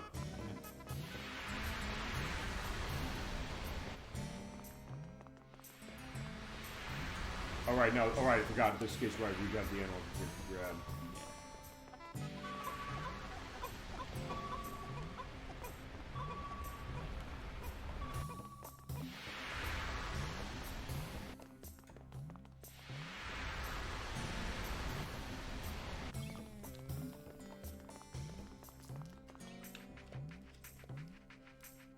Going really well so far as how this is, and also, yeah, having a good time, and also having a great time also with our best challenge Twitch, because that's the idea, just to let you know, that's how we go as far as it. Our best challenge Twitch and our best guests always come with the best insights, and sometimes showing off things of games that I never knew, or maybe that other people didn't know. Like, hey, we learn a lot as far as how it is.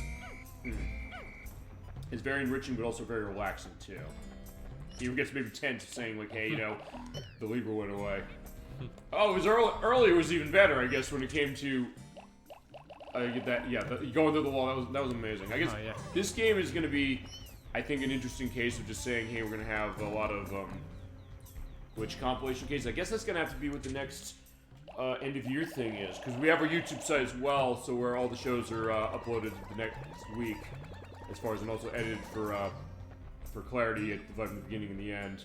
And also adding references to some of the stuff we talked about and things like that. But I guess that would probably be the next one. I know Edward was saying like that probably should be the next one. I think maybe on the back of this, especially over the next couple weeks, depending on what we see. I think in that case, my hands are gonna be tied. Although I do have glitch cases going backwards anyway, so I'll have enough material for that.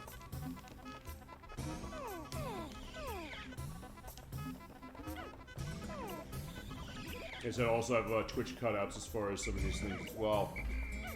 Which I think on this game, I think I have 3 alone. Like thinking, oh, we're putting out to that.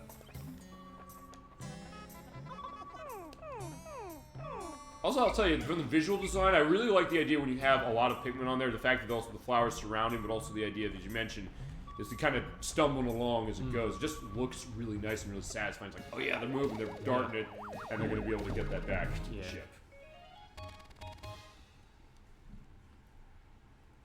So, you know, the outwards emotions of the Dolphin's computer makes the computer smart. It makes you quick to anger, just like my boss. So the question, like, what's the work perspective like for Almar? Yeah, we get into that in the next game. That's the next one? Okay. I guess also, does that explain the product placement in the next game? As I said, when we get to that, I'm going to also, I want to find out if there is a reason why they went to that degree. And we're going to play the GameCube version, I think, for that very reason. Yeah. As far as, it was amazing, think like what they have licenses for. Because I was even asking, remember I asked the question like a couple weeks ago saying, what's that brand of shoe polish, like the only shoe polish that matters, and everyone's drawing a blank. I was drawing a blank, so I had to look at what was the shoe polish, and I said, it's Kiwi shoe polish, and I said, oh, right, there you go. That was it. But I said it almost is, in a way, I'll tell you, it's like, I know Sega sometimes did this as far as like with Crazy Taxi, in case we were taking people to the original Levi's store or KFC or Tower Records. But it doesn't necessarily feel like, oh yeah, you go to these places necessarily. I mean, you could look at it that way, yes, but you could also say that, I don't know, it feels really good of saying, you know what, I took somebody over to like Pizza Hut, and then he says like, whoa, you're one hell of a driver. So it just feels really good as far as like, you ever play Crazy Taxi, by the way? No. Ooh, you were in for a treat the day you play that game. At some point, I'll probably have to have people play it. And it's one when we show on show again. I have to mute the music because it is licensed stuff by Bad Religion and The Offspring. It's 90s punk, and it's interesting that because I know my brother Inherent Knock has been on the show. He said, I hate this kind of music, but it's also the kind of thing, we played that game so much, I heard him humming way down the line from The Offspring in the shower, and he said, like, I caught you listening to music. You said you hate this music. I do hate this music, but in this game I love it because it absolutely fits. I'm like, yeah, you're right. It does, as far as how that goes. Or one that maybe Sega can figure out a license thing for this. I don't know. This is going to be a tough one. Top Skater. I mentioned Top Skater to you at any time. It's an arcade game of Sega's where you're on it's basically a skateboarding game. You basically go on like a platform. It's like on a swivel, so you actually get able to carve around going around a skate park. They have music by this 90s band called Pennywise. I've never heard of them, but it's like that's the only thing I know them really for. And they say like, hey, get ready for this challenge brought to you by Coca-Cola. They have that on the dialogue, so in that case they probably have to go to the Coca-Cola company in order to get that back. Or they do what the Like a Dragon games are doing, which is saying that when it comes to stuff with license, they say we're gonna remake it or redo it, so I guess we can remove the license, still have like the Daytona USA games. They had to do it for those, but they got those back. And the Yakuza Kiwami 3, I was showing you a few weeks ago, Emergency Call Ambulance, and I had everybody in stitches looking at that.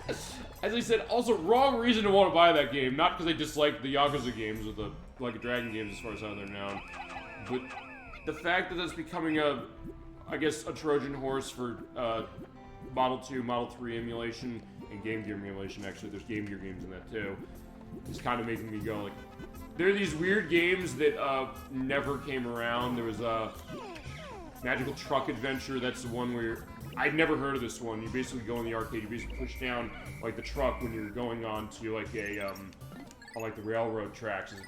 They're porting that. They ported Emergency Call Ambulance. They ported the Ocean Hunter, which in case you're going underwater and shooting at sharks and things with like a gun. I'm trying to think what was one of the other ones. Like, oh my god, Daytona USA 2. That was in arcades for 25 years. That was what people were wondering, when are you bringing this home? Can you bring this home? And then they finally did bring it home, and it was amazing. Alright, so yeah, off we are to the next area. Alright, so the Forest Naval is done, the impact site is done. We'll probably try to clear out the Forest of Hope. Okay. Only 14 parts. Well, that's, in his case, yes. Yeah. For me, no. There's some parts that are not absolutely necessary, but you're going 100% on this. Yeah. I called the other day and took my son for a ride. The ship as you mentioned. Download journey, and I shall return. The idea that he's believing in this now, saying that I'm being motivated by the side of my family, but also saying like my adventures with Pikmin, that's gonna be a great story, and like my son's gonna love that. It's like, oh wow, you met these great creatures on your adventure. Yeah. So I love that. It's not something I necessarily kind of sat down and really thought about until I kind of sit down and look at it, because that's the idea. We soak the stuff in. Maybe that helps. In some ways, it really helps my appreciation of a game as far as it, or really anything. Especially this music. I'm never gonna not appreciate the Force of Hope. To me, this is, I don't know, what are some of your favorite pieces of music in this game? This is one of them, but I don't know enough, remember enough of them. This one stuck with me for some reason. Yeah, this one is great. There you go, Hajime Wakai, there you go. You have another great soundtrack on your hands.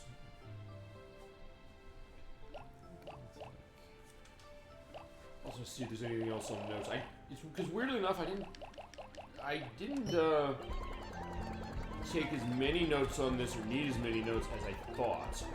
Sometimes I've said that. I'll say, hey, I'll take notes on that, but also something where I don't.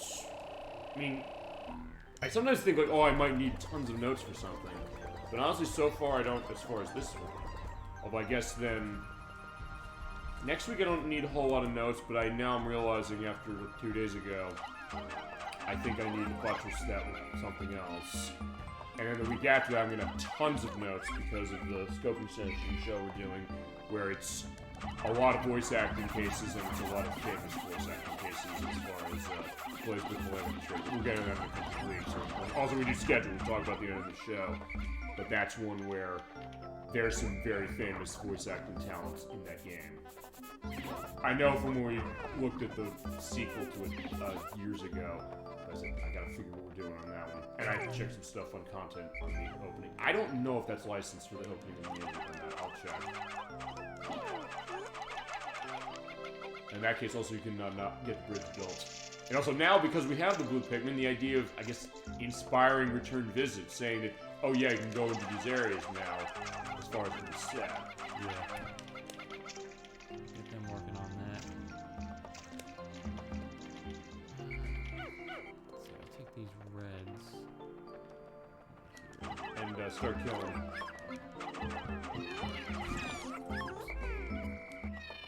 Okay, they lived, but yeah, you'll be fine as well, as far as that. These guys up here, we'll use them later.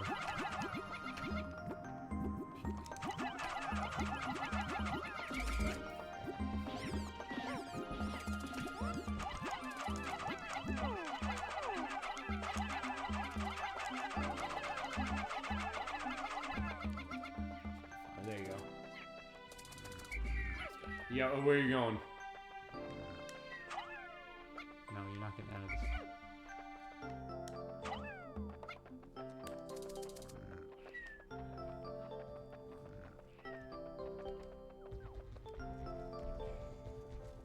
So they're the blue ones. Oh, I guess to help build the bridge. Yeah. Oh, yeah, build the bridge.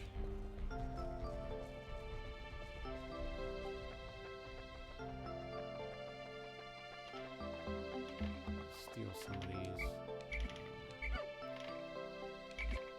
I need them to move a box for Almon.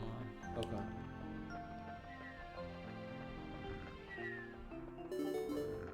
Oh, that's one of those wisp things you mentioned? Oh yeah, the honey wisp. The honey wisp. Yeah. What dictates its appearance? If you know? I think it's just random. Okay. Just walk over a certain spot. Okay.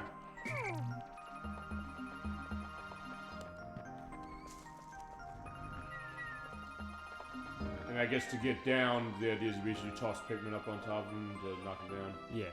Okay.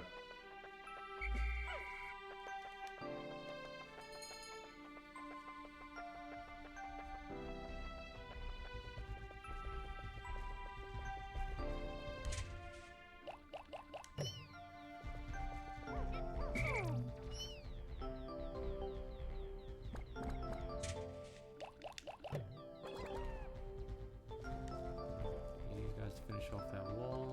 Okay. Oh, right, because you just bomb rocks in those. Crap, these guys are all crazy. Oh, there you go. You gotta let them appear again. The only problem is that are they gonna wake up? Oh, they only wake up when you attack them. Yeah.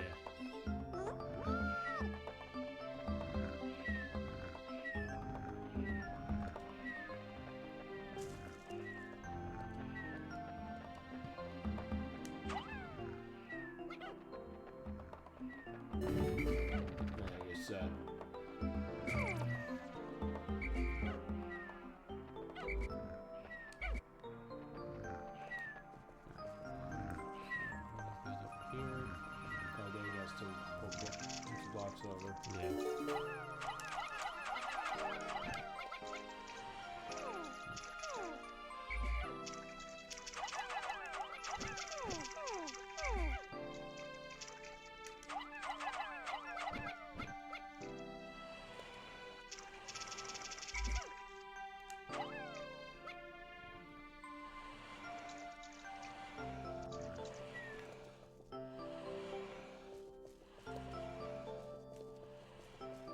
Here we have the burrowing snagrets. Right, I'm trying to remember what the name of this bird thing is. Burrowing snagrets? Yeah, so one of these guys has a part. Okay. It's the one closest to the water. How do you handle these things without so these guys, sometimes when they come up, they will get stuck. And you can usually just swarm them onto the head. Okay. Your idea, sometimes they'll get them in the mouth.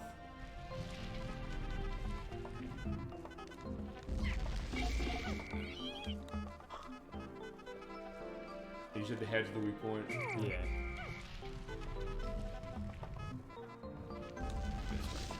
Oh, there you go. Perfect. Otherwise, you could try throwing, like just when he comes up normally. But, no, but in that case, it's random when he's struggling to come out? Yeah. Okay. But that's is it intended he struggles? Yeah. Okay, that's what I thought. And here we have the There it Geiger is. counter. Awesome. There you go. Yeah, I don't know what it's used for, but every spaceship needs it. Alright. Oh, it makes a lot of noise. Alright, so, there you go. Let's see. They'll probably be fast enough to avoid the others.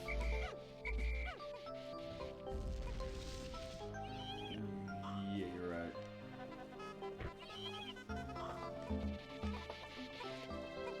Yeah, it's kind of meaning electric sounds like it's coming out of it. Let's see if I can make it past these bulbors. Okay, they can touch him. Yeah. Oh, no, they can clip through him. Never mind. Okay, woke up, but yeah. Yeah, what's that? There we go. It's distracting. Perfect.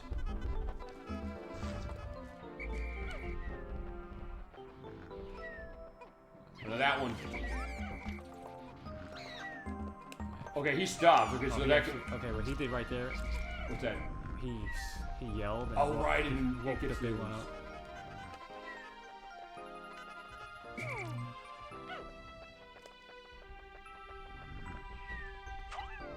Remember, did they go back to sleep?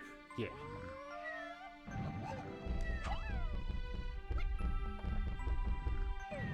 Oh, he sacrificed himself. Yeah, it was a noble cause. He won't be forgotten. We will not forget him. Yeah, this is for yellow Pikmin. How we honoring? Wait, maybe we just assume that for the sake of argument that's yellow Pikmin. There you go. There you go. Yellow Pikmin will rise again in accordance with the scriptures. Yeah, it's not. Yeah, we're not at our Ash Wednesday show yet. That's gonna be. Okay, I haven't done a Wednesday show, but because that's gonna be placeable technically, as far as like closest to. Well, either that or Sonic Labyrinth next week, depending I guess who you are. You might say like, wait, you need your deity to go to. But that, although, then again, I handle that game in like almost, except for the final area, that's like almost 40 minutes. So I just know how to handle that game in particular from when I grew up playing it. Well, sort of, except for the end. The end is like, I only beat that game for the first time like 2 months ago. But alright, but at least I'm gonna be set for that. Okay, so now we got that set. Yeah, there's one more boss we gotta take care of. Okay. Basically get our army. Yeah.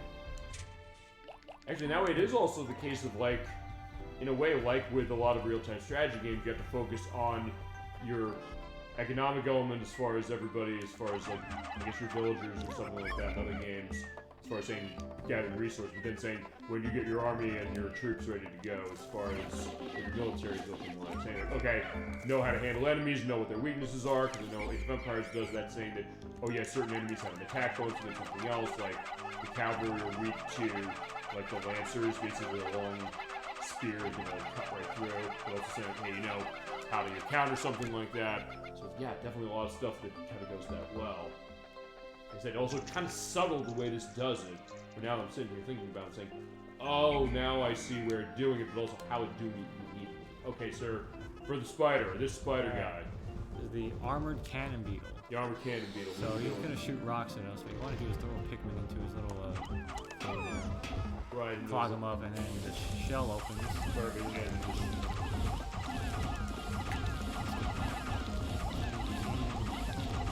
He's done. Perfect. He looks more intimidating than he is, at least. So he was guarding the radiation canopy. Perfect. Alright, so I'll sleep like a baby once we get this thing back on the ship. I guess also maybe the suggestion, then also the idea that maybe he's having trouble sleeping, which is that it's small. You'd think, maybe in other games, would they say, who cares? But I think with this game, like, no, I'm kind of glad they do care. Yeah. To that degree. I said, maybe it's a case where it makes you remember it. And I said, I remember a decent amount of this game even before I sat and looked and said, wait a sec, this is kind of amazing how much they're going to. Okay. So we're bringing that back, and then the last part is over here. Okay. Yeah, we got the... Yeah, and I think you'll probably be able to get them before in the day, I think. Yeah. Alright, so... Fine, that was the Libra we had as far before. This is the Sagittarius. So this is, his son gave him this. Brings to mind visions of my son back home on planet Hokatate. Yeah, back there right now. Don't worry, we're going home. Don't worry. Yeah, first let's get the radiation canopy set. And also the fact you mentioned, yeah, it's building the ship again. Actually, I was gonna say, what was the other game we were building the ship again? That was Toe Jam and Earl that we played last year. Yeah. Different concepts, but also yes and no, as far as how that is.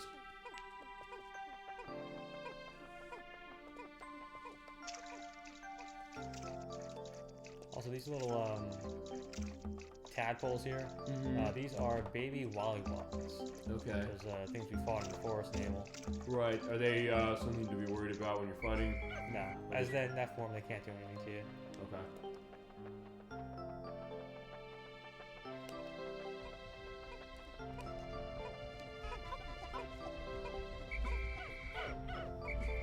Now look at that. Is it also showing the idea that, and for what started as a tech demo, I mentioned that with Pokemon Dash, where people said, oh, it's just a tech demo, and then when it came out in full release, they said, it looks it. This is like, I see the tech demo element of what they showed, and I'll have footage of Super Mario 128 to go into that, but also the fact that they really came with something great as far as the setup. It looks great, and it's set, and also you're done at the end of the day, say like, oh yeah, let's kick off for a bit of a break tonight. Yeah. Tonight we're gonna celebrate. Yeah.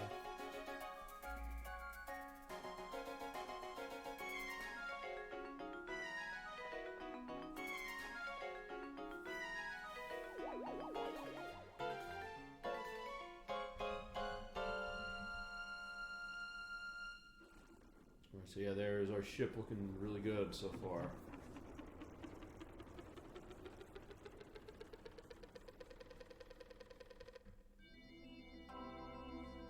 Alright, so for JH, there we go. Bombworks. Oh, right, you mentioned this is what you were talking about earlier, saying yeah, okay, this is our honor to the Pikmin. There you go. One Pikmin, there you go. That horrified facial expression is burned into my memory. I must review my procedures for handling Pikmin bomb rock so I do not repeat this mistake. Yeah, there you go, because you mentioned earlier that it's dynamic as far as it's so alright, the game is also honoring our fallen brethren. Like, we salute you. There you go. But also, I guess in a weird way, also works as a good tutorial, saying that, okay, the game is going to notice that, hey, there's something going on here, and saying, like, okay, giving you more information about how to play. Or also, I guess, I'll say this, when you played this over the years, how did you build your skills up? What was it that kind of helped you out as you went along? Was it that, or was it maybe something else? Or were you just playing it a lot? Yeah, I guess just playing a lot, getting a feel for how everything works. Mm-hmm. So we completed the first 3 areas. Now we have the distant spring. All right. So this has the most parts. Probably gonna need like 3 days for this. We said speedrunners can run this in 2. You probably have to be like perfect 2, if you're gonna run this. Yeah, the top runs do it in just 1 day. 1. Yeah, they do 3, 4. Yeah, so they'll spend 1 day in each area, except the impact site. Oh, is the impact site the one that takes the longest? Yeah, well the impact site. It's the end of the game, isn't it? Well, no, the impact site only has 2 parts. That's the first area. But you can't get the second part until you go back. Right. So you have to spend a minimum of 2 days in the impact site. So what do they do here then? Because there's so many parts. I guess they pretty much route this so specifically. Yeah, it's very tight, and they just have a very specific route through this area for the whole game, really. Okay. Yeah, so I usually like to start on this half over here. Okay. So as you can see, there's a lot of water, so we'll be needing blues. Okay. I'm just gonna take 100 blues out.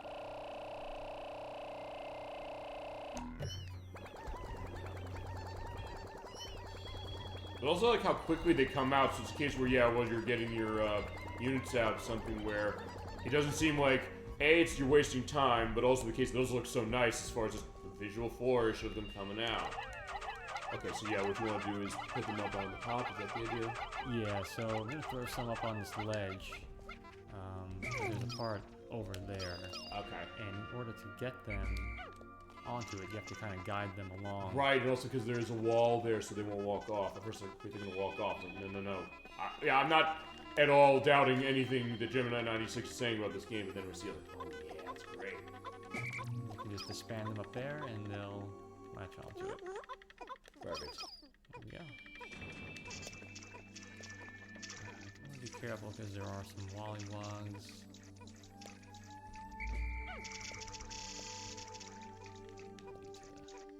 Basically have them here as backup. Or kill the wollywogs then. Yeah. This guy over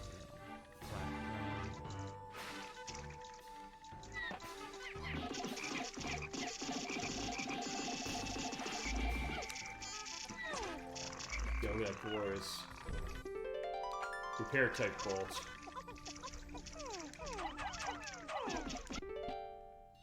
It was an ordinary bolt, but it's not. I thought it's kind of almost like a turnkey. Yeah. It's actually a repair oh, it's a robot. Repair robot. Really? Okay. I know it's a different team that made Chibi Robo, but I wonder if maybe that's where they got some ideas from. Well, it's that. Maybe it's more the case of saying, well, like Shigeru Miyamoto said when we made this, saying we looked at something specific and then said, hey, we can kind of come up with a concept of a game from this.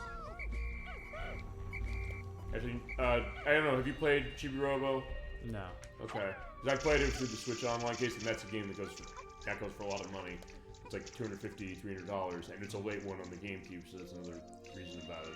But it is almost, maybe not dissimilar to this in one way, in the sense of saying it's about the robot creature as far as that you're basically, in a way, sort of trying to help everybody around, or in this case, as I said, reciprocal as far as the idea of this is saying, hey, the Pikmin are helping Olimar, and Olimar's helping them.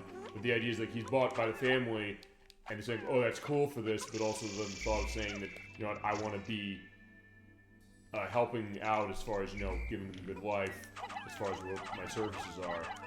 And it's unique and kind of indulgent, you know. I was kind of glad to finally play it, because, again, a lot of money.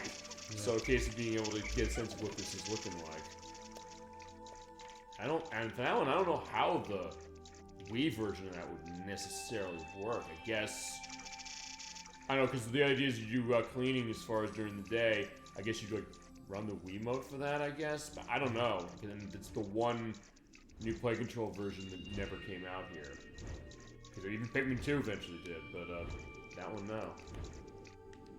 Oh, Jesus. So here we have the Puffy Blowhog. Okay. Now this guy is not too dangerous. He can't kill any of your Pikmin. That's good. The one thing he does is he'll just blow some air out, and that can remove their flowers. Oh, okay, gotcha. He's not too bad. Yeah, I was first just looking at the spiky area on the back. I was like, uh-oh, is that something to be worried about?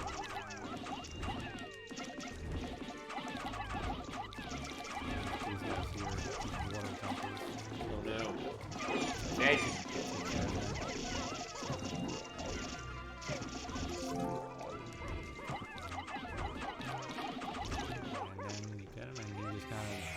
Deflates. I love that. But again, it also gives a lot of these creatures a lot of life and isn't this card.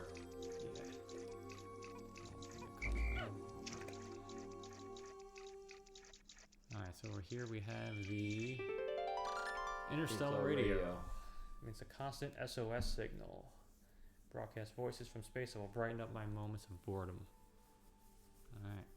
Quite lonely place in the depths of night. Well, there you go. So yeah, in that case, you know, I'm thinking of, I guess since we made the Queen perspective when we played Earthbound, I'll get again Radio Gaga, the idea of, you know, a guide of keeping me happy during my teenage nights, in this case of saying. So that, I guess I am kind of lonely, but also referencing the idea that, yeah, he is lonely, and he does miss his family, and he also is thinking like, well, you know what, if I don't take care of this, I might not see them again. So something that fits, just something of saying, you know, giving myself joy, but also, as you mentioned, like with the song that promoted the game with, saying that it's kind of maybe more sad and maybe its way subtly profound than you might think at first glance. But yeah, they need to die though. Ouch.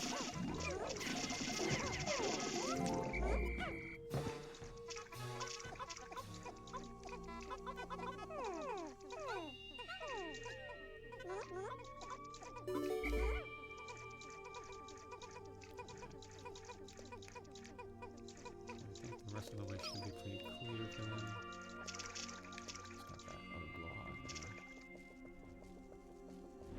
And also yeah, that's like the Bulborg, but... Yeah, that's a bull bear. Oh yeah.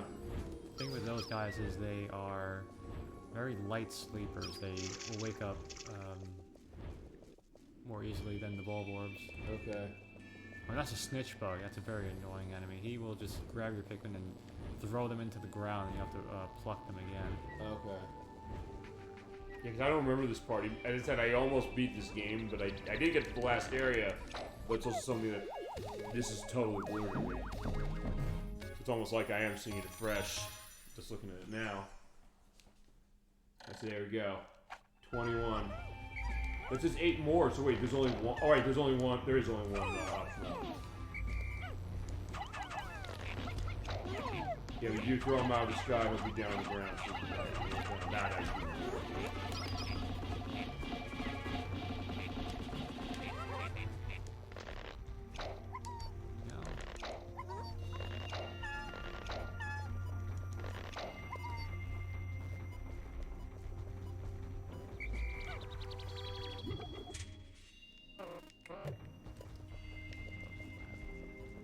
These guys can go take a break.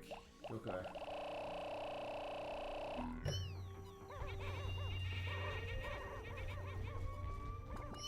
Gotta do some fighting now. Alright.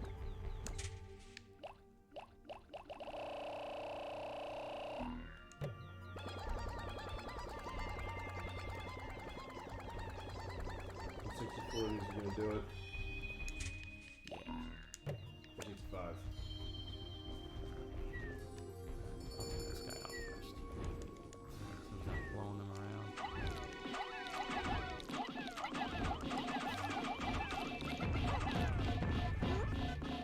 There you go, look at that.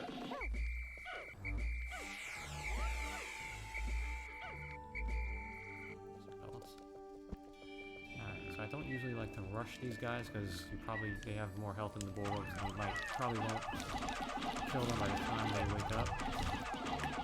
If you're fast enough, There you go. I was saying, it did seem like sort of similar ideas as far as the bull bears, the other one's the ball. So, okay, but they do get up, so that gives you do have a little bit of time. Yeah. So there you go. Takes care of those guys. Yeah, look at that. That was when you grab them and knock them down. It also reminded me actually there's one other game I'm thinking that kind of in a way takes this. I don't know, you ever play Kirby Mass Attack? No. That's on DS. I do have a way to show that because I downloaded it on Wii U's Virtual Console. It's kind of a case like this where you do get Kirby cloned, like a couple groups of them, and then you basically use the stylus to fling them at it. It is pretty interesting as far as how it goes. It's not quite as good, I'd say, as Kirby Canvas Curse, which I also bought on that because I love that game so much. I said, I own this on DS, but I'm actually going to buy that one just because I want an easier way to show that one without emulating, or, again, I keep talking about this, the case of modding 3DS so I can have the screen go out to the TV. I just said, I gotta figure that, but it's also something where I know it's a little bit of a investment to be able to figure out how to do it, either if I'm going to do it or more likely have somebody else do it. So to start, I said, well, I have stuff on Wii U, so at that point, I basically bought every single DS game on that I could get, as far as it, so I guess that's how we'll show up DS. I think it would be a good one to show to start on that one. Actually, what's some of your favorite games on DS, just to think about that? Let's see, DS. They were big into the handheld consoles systems. Well, I went with the Game Boy Advance because I didn't see you playing the Game Boy Advance so often. Yeah. Actually, do you even have a DS? I do, yeah. Okay. Just like, Yeah, yeah.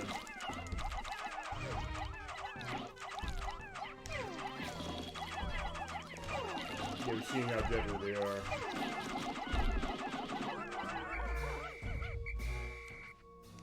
But it is interesting you say that because no Chasm22 said the same thing. I think he said his first portable was it 3DS, he said? No, yeah, it was, because he had not played Game Boy Advance when they put stuff up on Switch Online. Yeah, I mean, maybe as far as DS, I think Game Boy might be the best one to show, honestly. Well, okay. Alright, technically there is one I know that ACK is going to show, although we don't have the DS version we're playing of this. Ghost Trick Phantom Detective, so I know we're going to show that. And we have short shown DS on the show before because I looked at the Castlevania Dominus collection, which had the 3 from DS, which are really, really good. Actually, think about that. I think those are the only ones. I have previewed, oh shit, they're coming on your base. Oh no, no, good. Thank God. At first, like, wait, okay, now that was me definitely thinking the, like the real-time strategy Age of Empires case where, you know, your base is being attacked, you hear that, did like, oh shit, let me go back to my base and make sure that my town center is being raised. That's a game we gotta show as well, eventually, as far as how it is. But, yeah, I was gonna say, yeah, there we go, we got that.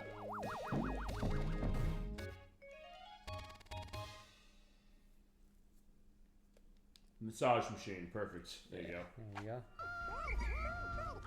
Yeah, I was gonna say, we have shown DS, but it's also one of those things I sometimes think about, like, what systems have we not shown game for, and also, when can I figure that? Because eventually, the CDI, I'm figuring that at some point, but... Yeah, I'm not gonna promise that right away. It's like, we gotta do that at least once before the show's over.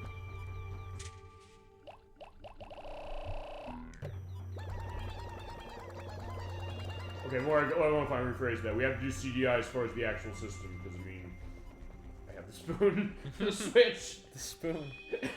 See, it's funny, I just said the spoon, I should have stopped there. I was like, well, no, everybody knows what the spoon is as far as it's like, yeah, only I would want that. I think I might be the only person who's ever played Switch 2 on that. Until then I said to Edwag, I said, hey, play Kirby Air Riders. Like, yeah, he won with that thing. So there you go. Okay, I'm trying to think about how... Because, yeah, you can play Pikmin with it, I think. No, yeah, you can play Pikmin because all of them are on the Switch. So you can use the spoon to play Pikmin. That's a way to play it, as far as running it with an accessory that way. Not recommended necessarily, but still a case of saying, well, there you go.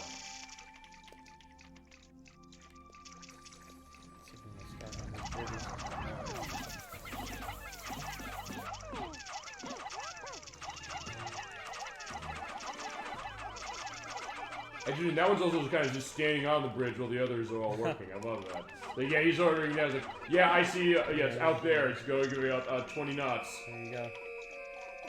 Good job. Oh, there he is. And then he's still... Okay, no, he's the foreman. That's the idea. Yeah. He's just standing there doing nothing that way.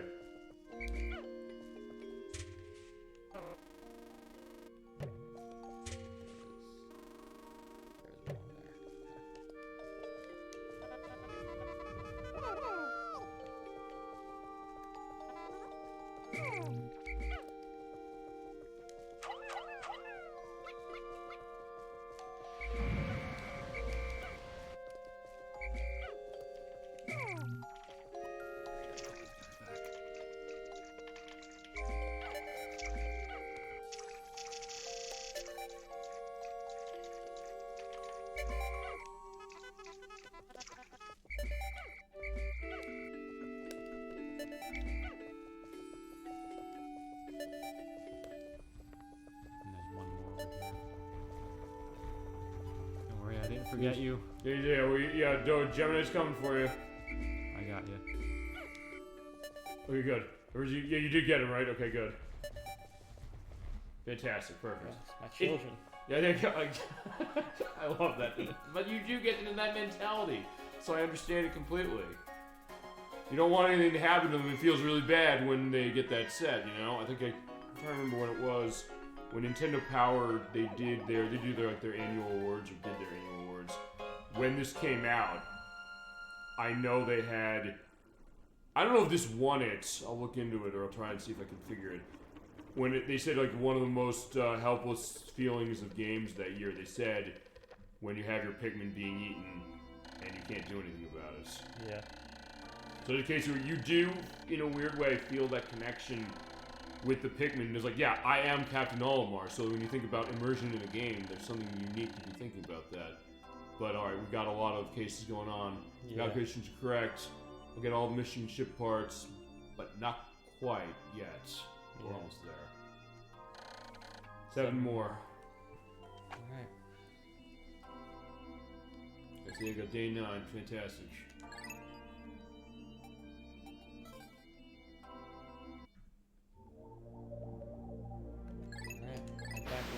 Perfect. And it was 3 you got today? Yeah. Okay. Alright, so day 10.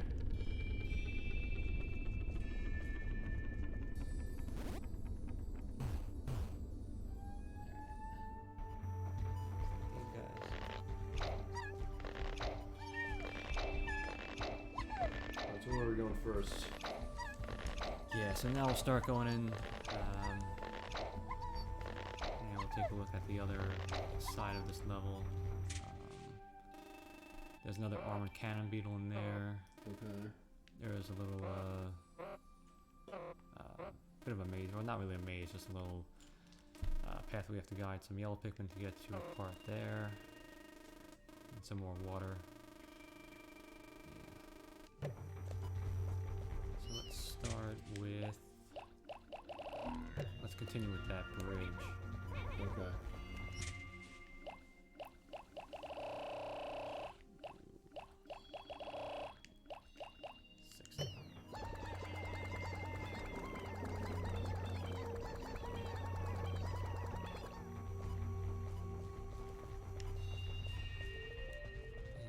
Blow up some more walls. And you guys.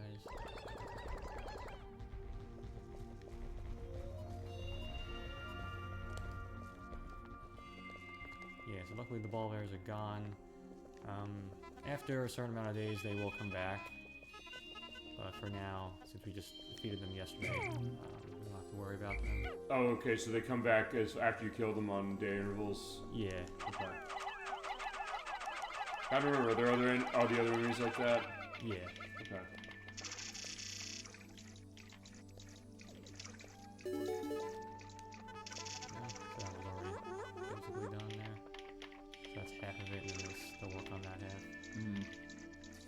It feels like there's more of that bridge that they've got going on. So it seems like there's more coming up that side. I'm like, oh, I see. Wait, no, it's not. Yeah, Because basically they're gonna go through the water. You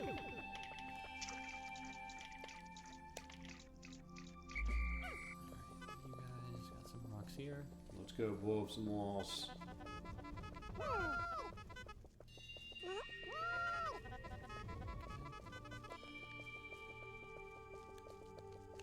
I might have enough for this one.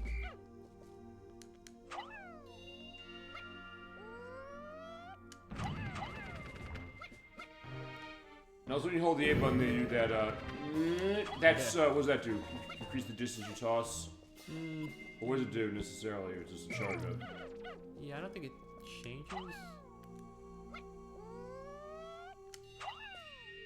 It looks about the same. Okay.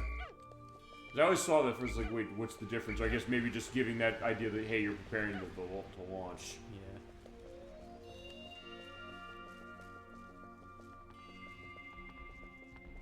So let's see. So we have more bomb rocks over here. Where the massage machine was.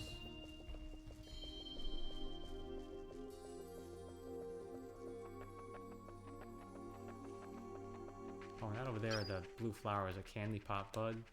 You can throw Pikmin into there, and they'll come out as the same color. So if you want to Oh, right, swap color. convert Pikmin, yeah.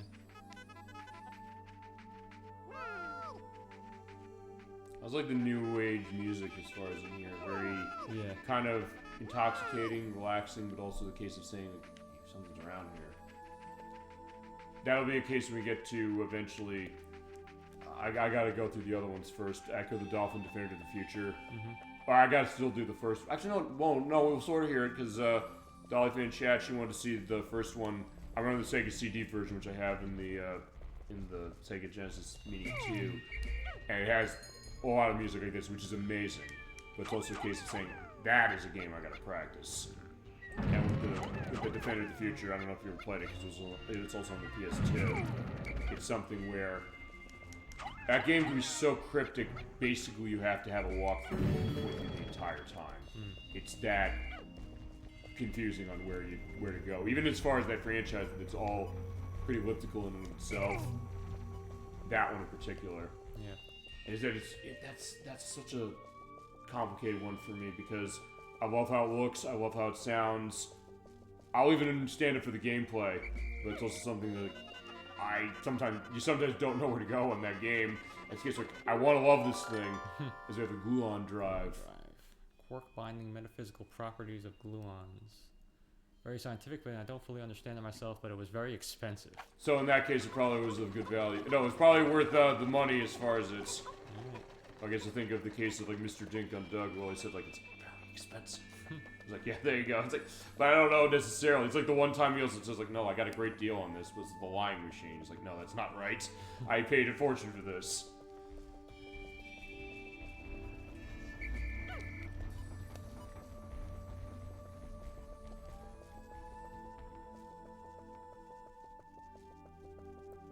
Look at that. That just looks so good, honestly, as far as that, just the sight of it. Yeah. But in this case, also the fact that it takes 50 to carry, it's half your max capacity. Yeah.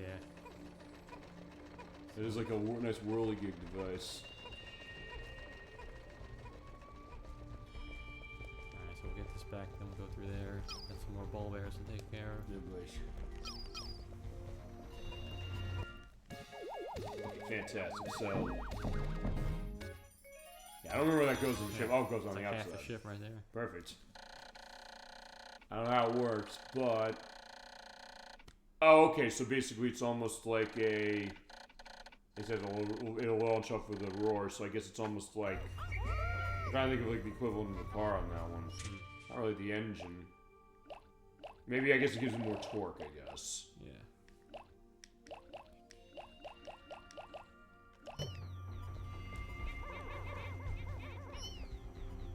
And so this one, definitely want to take some revs to fight, I guess, yes. Yeah. It looks like you also have to run mixed.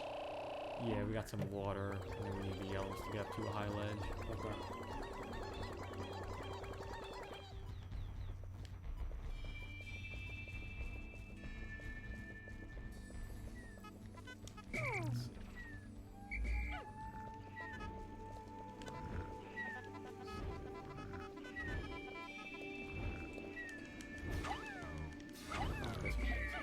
Yeah, he's gonna be in the way and he'll blow you towards everything.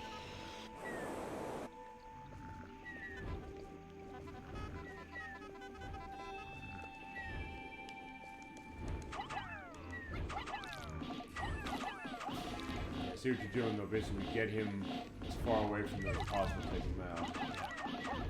No!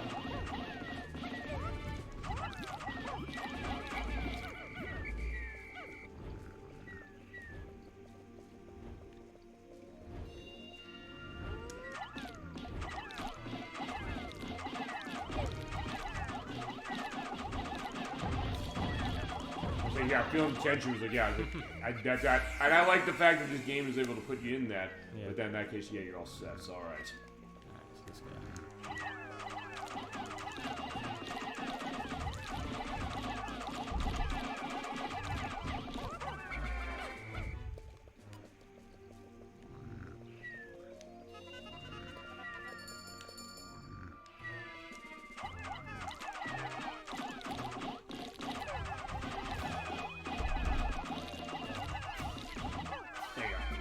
At first, I was like, he's gonna turn, he's gonna eat you.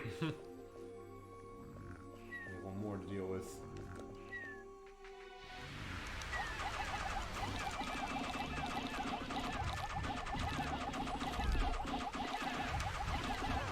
There you go.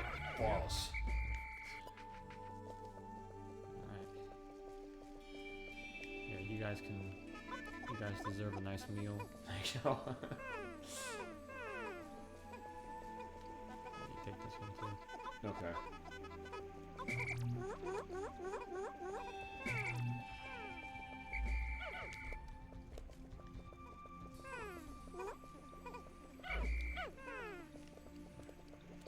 Alright, so where to next? I saw there was a part over on the left. Don't know if that's what you're going for next. Yeah.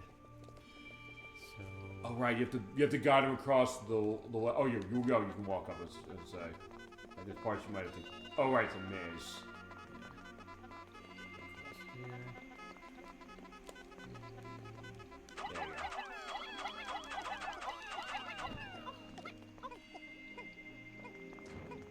That is the UV lamp. Ooh, very nice. Too bright at times. I have to remember to wear my sun visor whenever I look into it. There you go.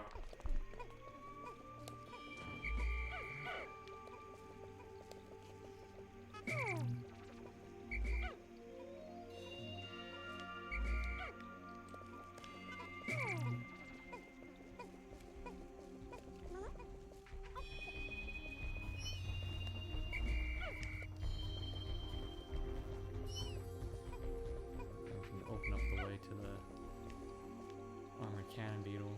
Okay.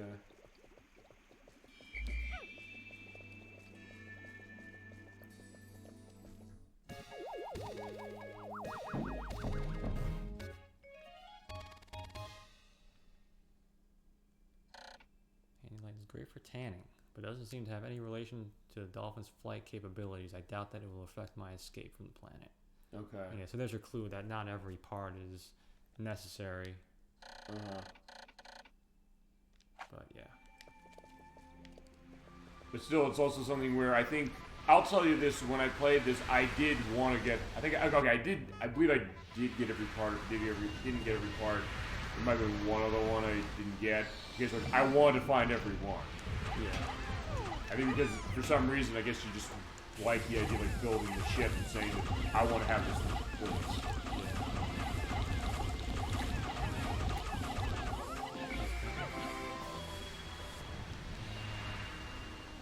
Yeah, I can't fit through there, so we're gonna have to make a path through here.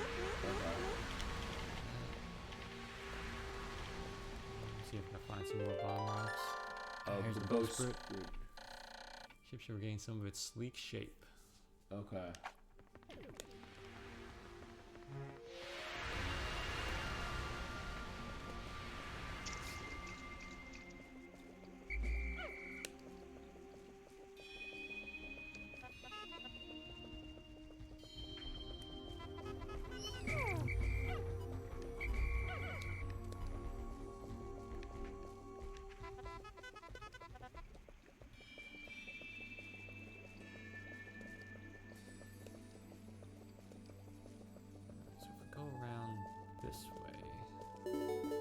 so it looks like they got that down. Bridge.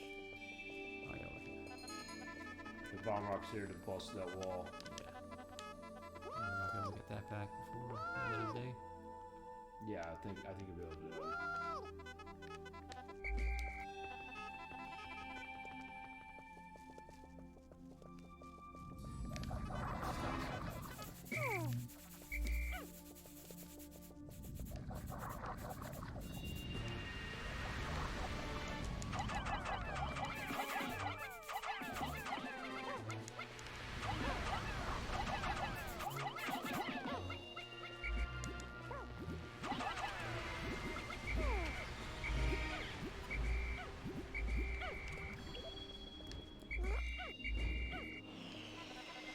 Right, he's there.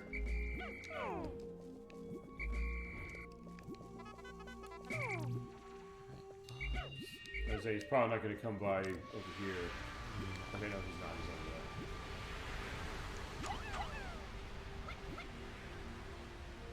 over there. Oh, that's a. Wait, is. Oh, wait, no, it is.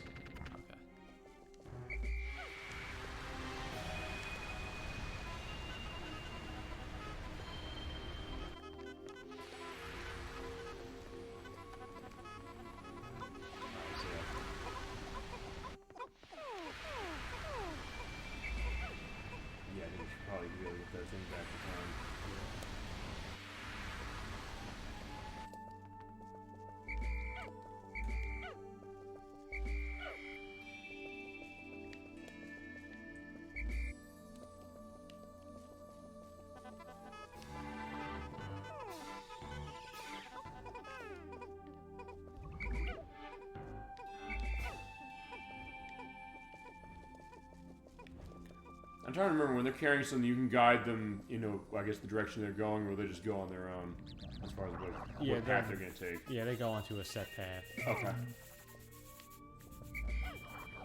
Because at first my question was like, wait, are they going to go in front of those other things? And I was like, wait, no, it's not. So I guess they do they tend to go, I guess, to the path of least resistance as far as, okay, let me rephrase that. Path of least resistance in terms of closest distance. Yeah, they do. Okay. So in that case, you can at least prepare for that. Because first they're saying, will they go a roundabout way or something? I guess do the later games, you said the pathfinding improves the other ones. The later ones, in case it's something you can either manage that, or it's a case where they might be dynamic as far as how they do that.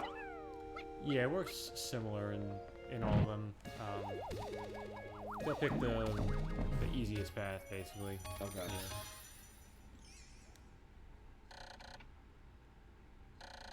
Alright, yeah, he designed that, so perfect. Okay.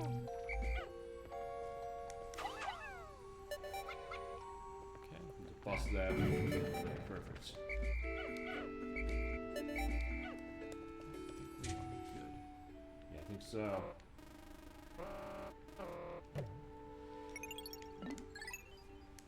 Fantastic. Actually, also, I'm gonna say it right now, I think you beat this game in one show too. I think so, yeah. Okay, there you go, perfect.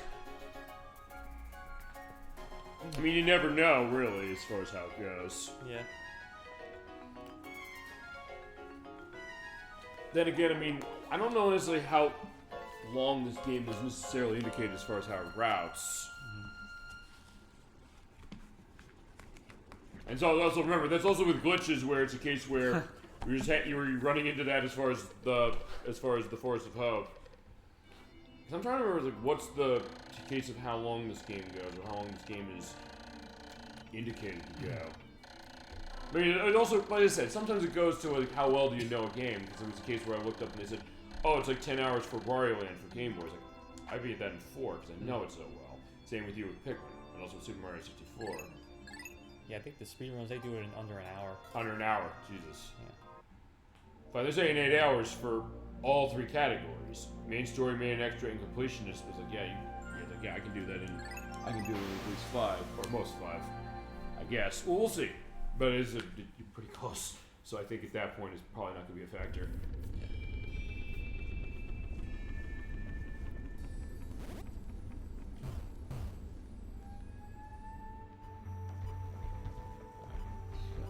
So, okay, so day 11. day 11. We have 4 more over there. Right, and the last one is in the last area, I think. Or close to it. Yeah. Alright, so we need blues for that wall. That's down already. And blues for that. So basically, just all blues. Mm-hmm.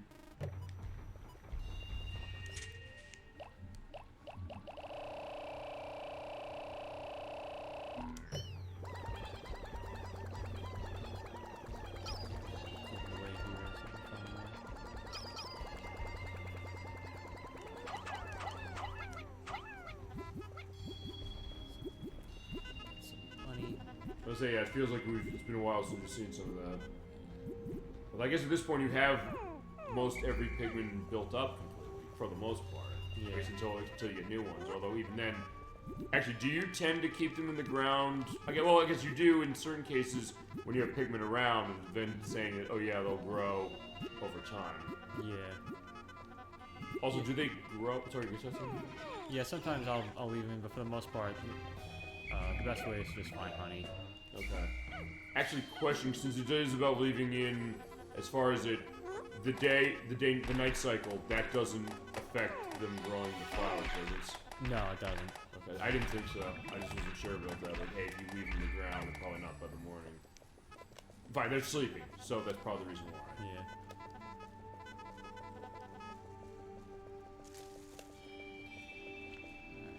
There. Couple mollywogs.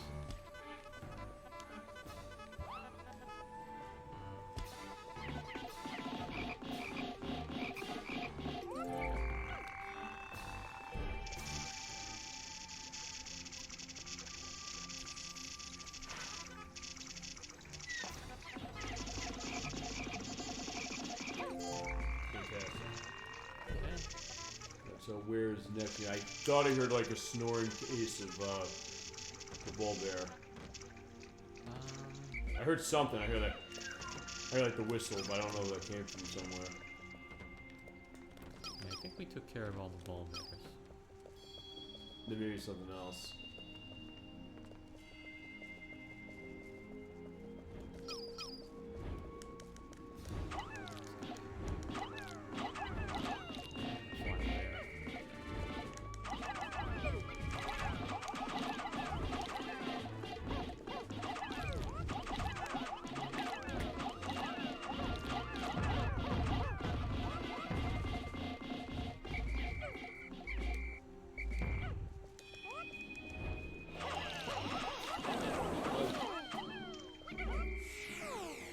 That's fine. That being blown away is okay, only because, you know, A, there's no enemies nearby, and B, because, well, it's not gonna, at least it won't kill them. Yeah. Fine. Actually, I guess the only case it would is if they crash into something like an enemy, right? Yeah. If it crashes into something and it gets attacked.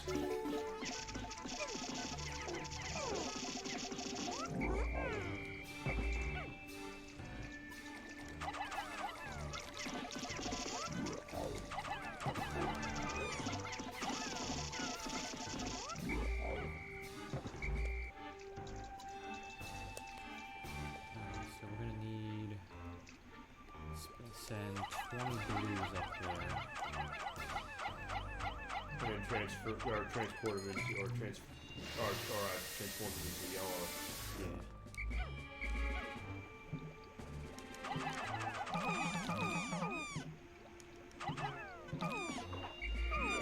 So you go 10 in, convert them.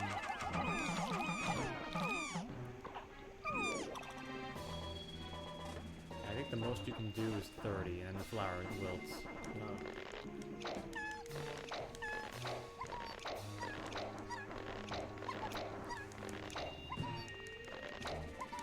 This is the price you're paying for the fact that you know, switch Pikmin types out here without having to go back to the menu. Yeah.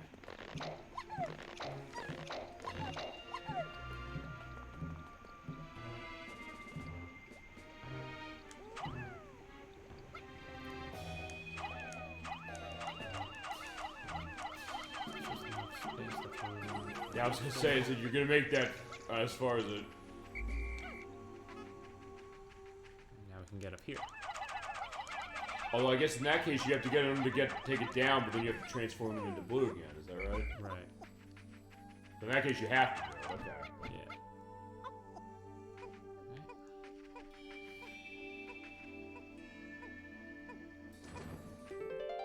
This is the Kronos reactor. Cool. Strange new technology, able to warp the space-time continuum and turn it into energy. Ooh. There you go. That's quite a skill. Yeah, alright, yellows, you gotta go with the... Well, okay, if nothing else, I guess we're saving their lives, because in that case, they would go and drown. In that case, yeah, don't worry, it'll be fine.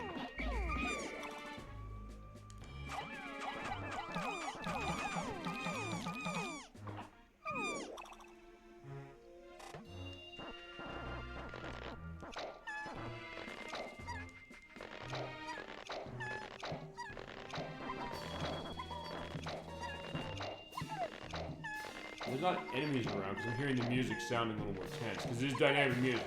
Yeah. Love that. I don't know if there's anything around in danger.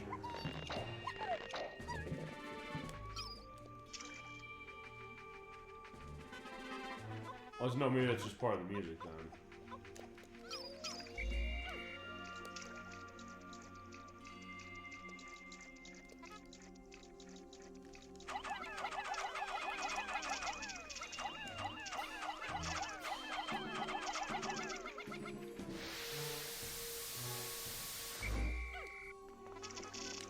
Oh, there we go.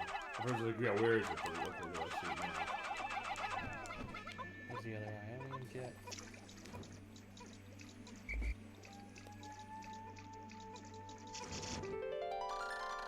Number 2, Ionian jet, as you mentioned.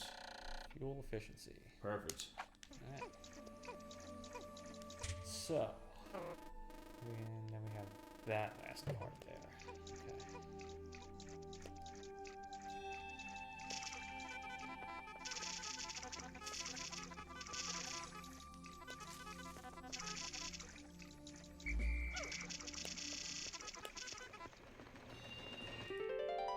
Zirconium rotor.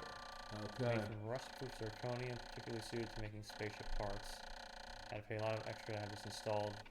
I suspect the mechanical will charge me. All those kind of, I like kind of how knowingly funny this game can be, the idea of that, saying like, I spent a lot of money, but then it's like, wait, now I'm more annoyed when I paid too much to have it installed. Like, it was worth the initial cost, but then it was like, yeah, that was too much. Yeah, I love Olimar's character in this game. Yeah, I mean, I like it as far as a lot of the other ones, as far as what I've seen, as we have the pilot seats. There we go. Yeah, the cockpit's gonna be set when we get that going, and then this ship will start with more like the Dolphin of old days. Yeah, the memories, and also all the memories on this game. I know that's something Microsoft often says when it comes to the show. It's like, hey, exactly, the case of saying, like, yeah, having that connection of going back in the days as far as it. But it is interesting to think about Olimar as a character as far as Nintendo's, because it is something where he says a lot with a little, with very little as far as just initially just looking at him. But then you kind of read his captions logs, and that's kind of where it fills in the gaps, and I like the way this game does that. So we got all 4 coming in. Awesome.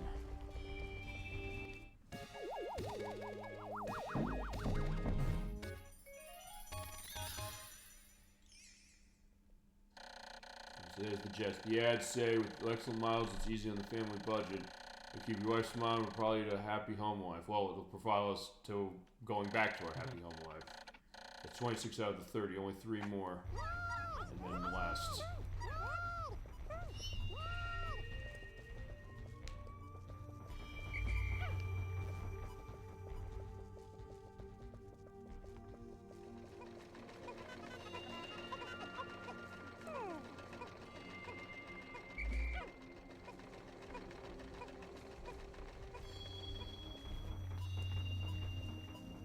It is a nice ship, so that's the other thing. You also get that great satisfaction saying that, oh yeah, we're basically building this thing back, and this is something even better.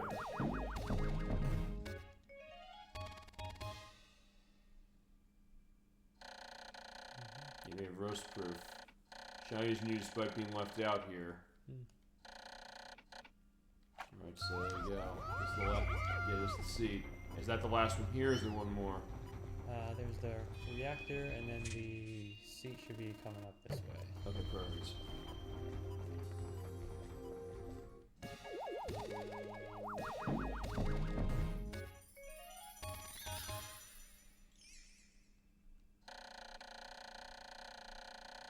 Yeah, that's amazing right there, saying that he could do anything with the base time continuum. He says, like, we're just to harvest energy, why not? And there's the seat. Yeah, get the whole gang in here to help bring the seat back. It was almost like I'm trying to look, it's like an inflatable raft or something? I don't know. Yeah, it's like a... Oh yeah, it's a cushion, I see.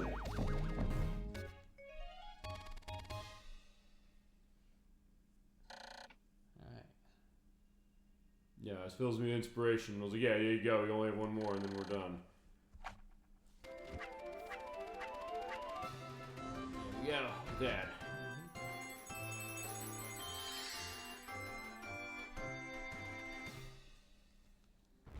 Alright, so now there's just one more thing I want to do in this level. Go ahead, what is it? There is an optional boss here. Oh, we're gonna fight it, okay. Now, there's another one where you don't need too many Pikmin for it. Well, actually, you do, but I just need the blues to wake it up. Oh, I see. You're gonna lure it over. So it's in this egg here. Okay. Yeah, I don't think I fought this when I played it. Actually, that other file on this card, I think is... Oh, wait, I think it is my file from years ago, so I guess also the thing is... I'm trying to remember, do you get the bad ending if you don't finish by 30 days? Yes. Okay, we can show the bad ending then. So here is the Smoky Frog. Whoa! Now this guy will invade your base. I was gonna say, we went the whole game without doing that, so tell me as far as this. So what do we do? Come to your base, and he doesn't eat Pikmin. He doesn't. But any Pikmin that gets caught in that trail will just instantly die. Oh. And what he'll do is like stand under an onion and wait for them to come out. Like that. Yeah. And see, they just instantly die. Right. And if there are any Pikmin in the ground, he'll roar and force them out of the ground and then walk over them. Like Okay. that. That's what uproots them. So how do you kill him? So you have to throw him onto his face. It's very tricky because you have to... I would say, yeah, they're dying constantly, even as far as how that is. It seems like a very sensitive hitbox. It's better to like try to throw them like from the side, you know, throw them behind them. But even then, it seems like it's really hard to avoid having not die from this. Am I right in thinking this might be the hardest boss in the game? Yeah. Yeah, as I said, I definitely didn't fight this when I played.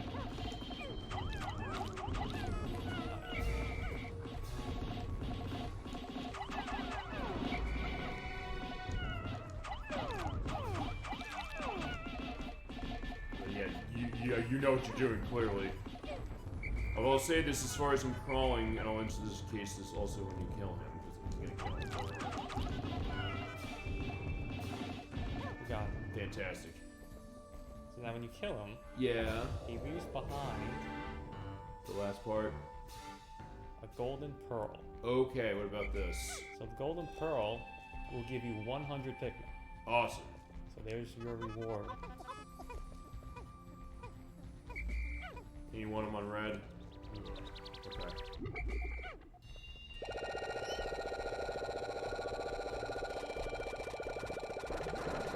There you go. Wow, that's awesome.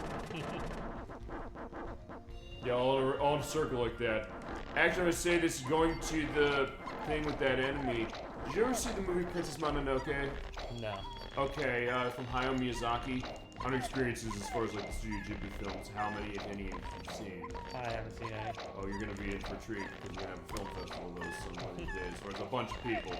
But for that movie, one of the sequences of that movie is, it's actually at the very beginning of it, where a boar that's been, you know, corrupted comes to town as far as, or comes to the village and through the forests, And what happens is actually he does have like that trail behind that does like, kill tons of things as far as in the area. And the main character, Ashitaka, has to kind of deal with that, but the worms on it cause this deadly curse on him. I was looking at that, it kind of looks similar to that, in like the way it operates. I don't know if they had that necessarily on their minds. That did come out a little before this, but there's something that I kind of noticed at some points that there's some really good cases of that. Actually, let me ask you this as far as, I'll have two cases as far as Studio Ghibli elements in games, which are, do you ever play Jade Cocoon on the PlayStation? No. I haven't either, but it's a case where there's artwork by someone who worked for them. And also the other one is, do you ever play the Ni no Kuni games? Yes, I have played Ni no Kuni. There you go, so you have your experience right there, because that is Studio Ghibli as far as involved with the animation, and also Joe Hisaishi did the music for Prince of Mononoke and Kiki's Delivery Service, and a lot of Ghibli movies who was involved in that. What'd you think of those? Of Ni no Kuni, by the way? Yeah, I liked it. I never finished it, but I did enjoy playing it. I enjoyed it as far as what I played too, and I would like to show them as far as the show. I know they're also really long, but there are also cases where that's a reflection as far as Ghibli games, because as far as how they go, most of them don't have adaptations, although, as I've indicated before, my favorite movie of all time is actually one of those, Kiki's Delivery Service. At some point, knowing me, you'll see it, and I think you'll like it.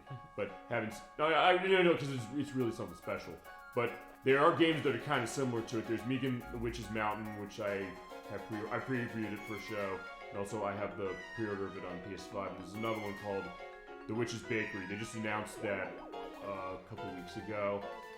It's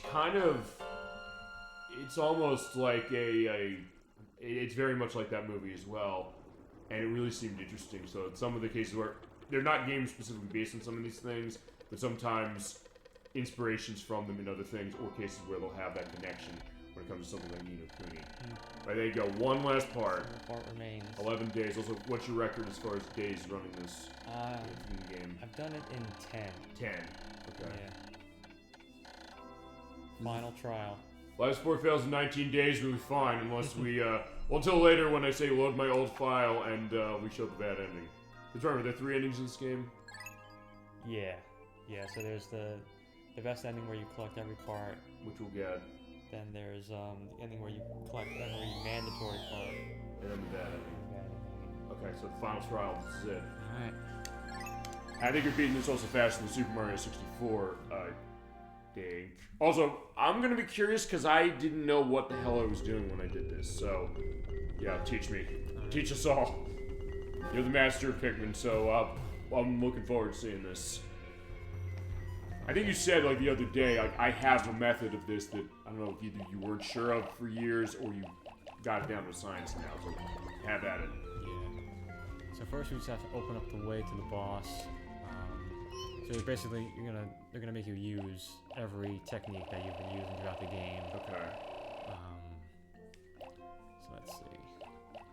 I do remember that. As far as how I did get to the boss as far as it, so it really is the boss is my main stumbling block.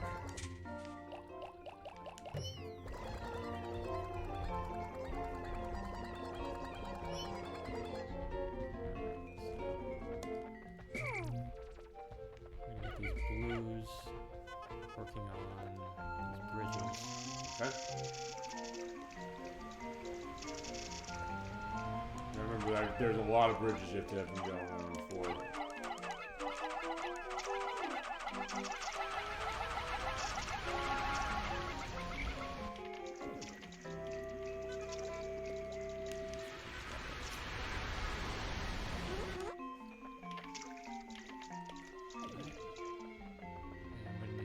Yellows to blow up the wall in the middle.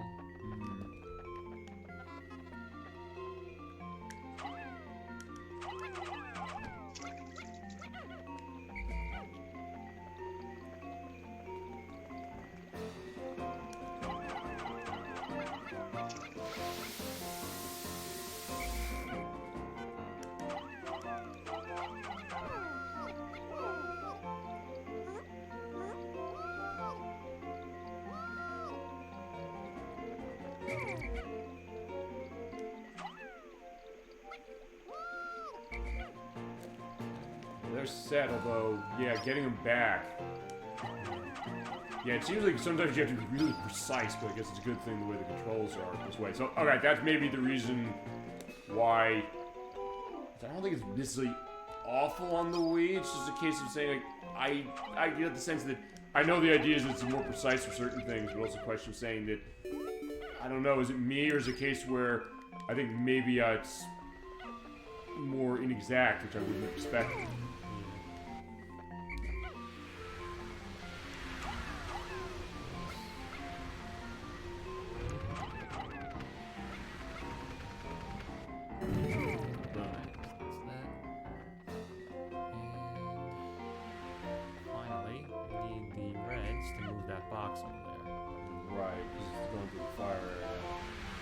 You have to go through the fire area with that.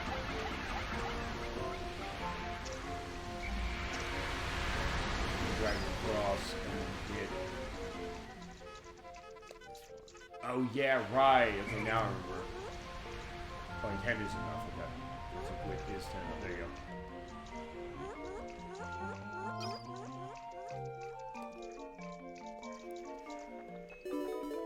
go. Okay. Oh, right, because it puts it... Oh, it moves it out of the way, so yeah, there's the opening, right. Fantastic. Okay. So... I put most of these blues back. So basically, it's all red all the time, pretty much. Yeah. You know, maybe that was my problem, because I was not aware that the red ones did more damage, although... I don't know, because the game explains it somewhere, doesn't it? Or does the manual say it? Yeah, it's probably the manual. Okay.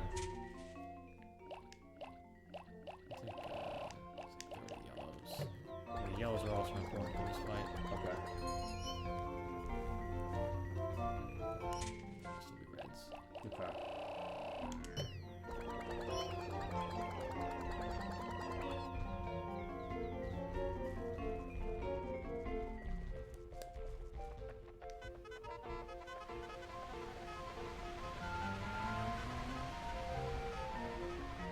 Yeah, the music here is more like... it just kind of gives the impression that this is like the ultimate test. Yeah, I do like the music here in particular. Right, so everybody knocked the wall down. Okay, here we go. So talk. How will we handle the final boss? So before we wake him up, there's one final preparation we're gonna make. Take this wall down. Oh, to get bomb rocks? Yeah. There's a lot of bomb rocks here. I think that's my problem. I didn't do that, so go ahead. There's probably at least like 30. 30? Yeah, they just like pull them up out of the ground. And there's more over here. Some grass, you can get some honey if you need it. So they do give you stuff to get ready and be prepared for the fight. Yeah. So we got 30 bomb rocks now. Awesome. Okay, so yeah, we're gonna have fireworks tonight. Alright. So over here. Put these guys outside the arena. So we got the reds there, bombs. And now, say hello to the Emperor Bulblux. Oh, Jesus. Alright. Yeah, I've never seen this thing. I didn't remember how to kill it, though. So, for the Emperor Bulblux, what you want to do is take a bomb out here. And you want to time this so that the bomb explodes when his tongue is out. If you do that, almost there. The bomb will explode and his tongue will hit him in the face. And that'll stun him. Okay. It was too late there.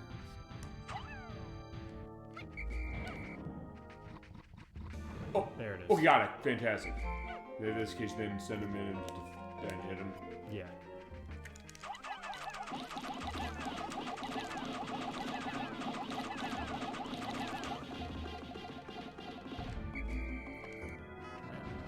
Basically, just keep doing that. Rinse and repeat. Okay, there you go. That's why I didn't beat the boss. I don't think I didn't do that. I didn't do the stunning, so in that case, I didn't know what to do. Alright, there you go. That does make it a lot easier. And it's harder in the Wii version because you can't control when the bomb rocks explode. Yeah, you said as far as like, feel free to go into why. That's the reason why it's harder on the Wii. Yeah. What about the Switch version, or is it mostly the same as this? Yeah, Switch is the same in terms of like same as the Wii version in terms of that. Oh, that's harder. Yeah.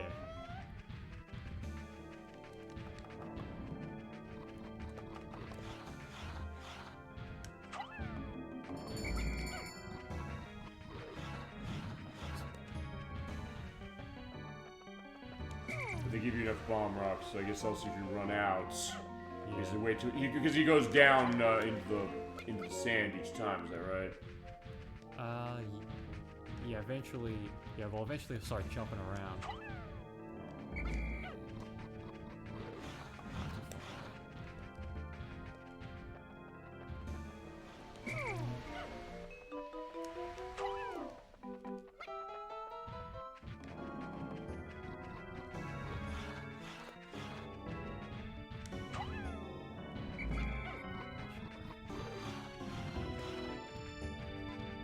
Yeah, the margin error seems really small in this.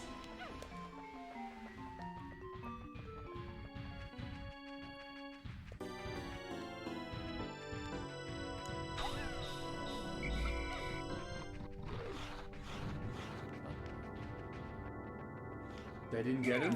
It looks like he ate it. Yeah, I thought that one happened.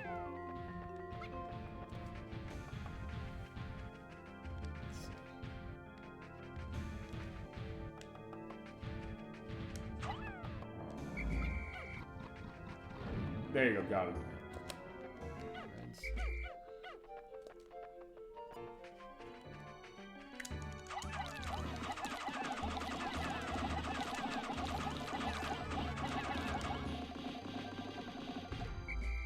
Yeah, you do have to do a lot of passes on him.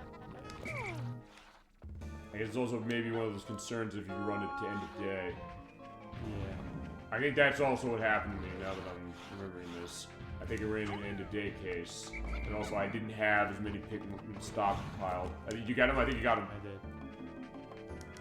I think that's what my problem was. I didn't know that method as far as to do that, number one. I ran an end of day, number two, and number three, I didn't have enough Pikmin stockpiled to be ready for this fight. And I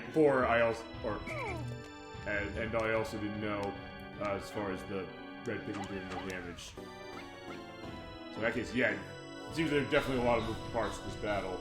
But it makes it kind of interesting. You're right, the reflection of, as he said, for something that maybe I didn't think strongly enough as far as like this being a real-time strategy game. It really is when you think about it. Plus. But in this case, also here's another question: do you have to stun him? Oh, I guess you do have to stun him again because otherwise he's gonna start eating you. Yeah. Yeah, you got tons of these rocks, so you should be fine. Yeah, when he gets low on health, to start jumping around. Okay.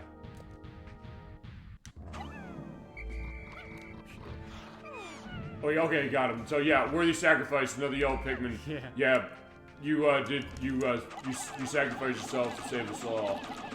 For that, we salute you too. There he goes. Fantastic. And that is under 3 hours and 55 minutes. My God. Fantastic. Long last, not long last, but great job. You got the final part. My secret safe. It's as full as ever. Fantastic. And I can leave this planet without any regrets. Maybe I'll even stop and pick up some souvenirs for my wife and kids back on planet Hocotate. There you go. All right, good job. Alright, so the secret safe. Yeah, the piggy Requires bank. 40. Uh-huh. But you could put, I believe, 90 on this. You can. You can just put everybody, mostly everybody on this. Yeah. So let me do this.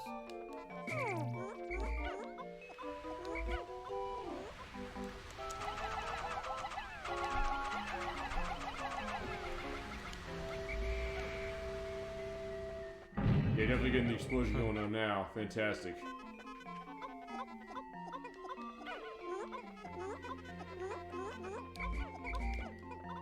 Yeah, everybody help out. Yeah. Well, most everyone help out. There you go. Look at that.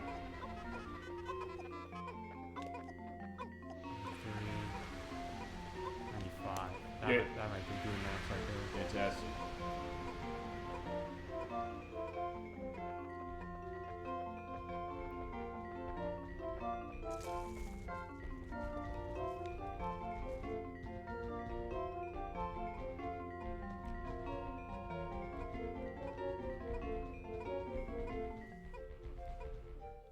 go. Fantastic. Great job. Thank you. There we go. We got every ship part. We return home. Fantastic.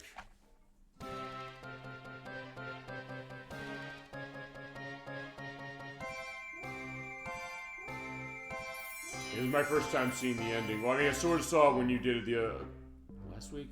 Yeah. But it's a case where I knew that the show was coming up, so focusing on particulars now. Look at that.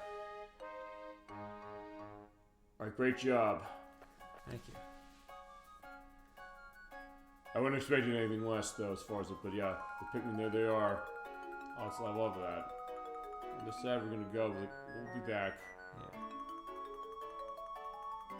I love how they synchronize the idea of how the leaves are going. No. Oh, I see. He's just feeling kind of sad as far as, because yeah, we did create a bond, you know. But they'll be here. They'll be able to take care of themselves? Question mark. I guess we'll find out when we get to the next one. Yeah. All right. So there we go. Just make sure the it's not blaring for that, because the sound is jumping. Yeah. See, they can take care of themselves now. Now they fight. Yeah. Oh, you're not kidding. Okay, fantastic. It's like, yeah. Now we know what to do. Let's kill these There you things. go. So then, yeah, they're gonna take over the planet. Fantastic. All right. Now this is an interesting scene here. Talk to us about it. So Almar flies off, and behind him you see all these different colored onions. You got a pink one, light blue, black, orange, green. Right, many that aren't in this game. Yeah, so just kind of, I guess, trying to say that there are many different types of Pikmin on that planet. Also, here's my question: is maybe the background or some of this FMV? It seems like it might be. It's almost like the Space Channel 5 thing, where it seems like they have the polygonal models going on, but maybe some aspects of the background going on there. As far as we saw before, but there we go. There is the ship flying off. Look at that. I guess, yeah, I see it as far as the thought of it being Earth, maybe because it looks similar. Yeah. As far as how it goes. I love that song that plays there. It's great, yeah. Alright, here's their final numbers. Alright, so let's see. 30 parts in 12 days. 544 surviving Pikmin. 86 Pikmin lost. What does it mean only when the ship was completed? Only when ship was completed. Total, I guess it stops that when they're... Oh, I see. Does it not count on the final boss when you... Oh, wait. You finish the ship after the boss. Yeah. Oh, so I guess then it's all throughout the game, I guess. Yeah. And then you sprouted 1,853 Pikmin. There you go. There you go. So here are all the ship parts. Look at them. Yep. Fantastic. Yeah, I think you probably want to save that.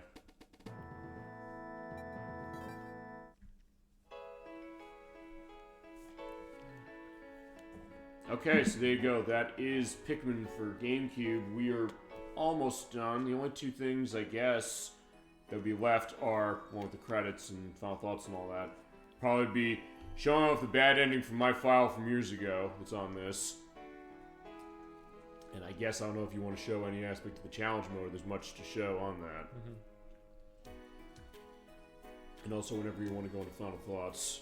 I don't know if you want to do it now or you want to do it later. Your choice. Yeah, it was another great run as far as it's...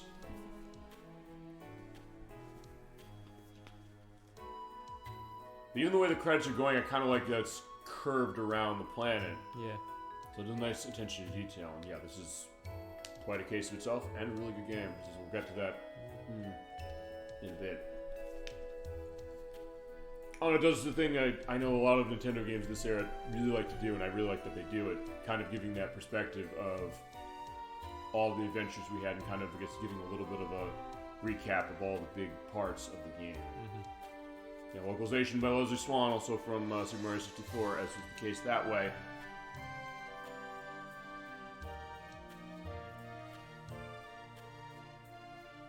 Yeah, and with this seemingly small game, question of when GameCube was around, saying that, okay, what was it going to look like, especially because it had more competition with the PlayStation 2 and the Xbox, but also saying that what was going to have unique that we didn't see on Nintendo 64, say, this was definitely one of the cases of that. And honestly, I'd say, for me, it's probably this one and Metroid Prime that are probably the games of Nintendo's from this console that seem to really be the most unique. And I mean, because I guess on N64, a lot of franchises are going 3D, but Metroid hadn't gone 3D as far as that yet, as far as that one. And then with Pikmin, they said, okay, this is something new for it.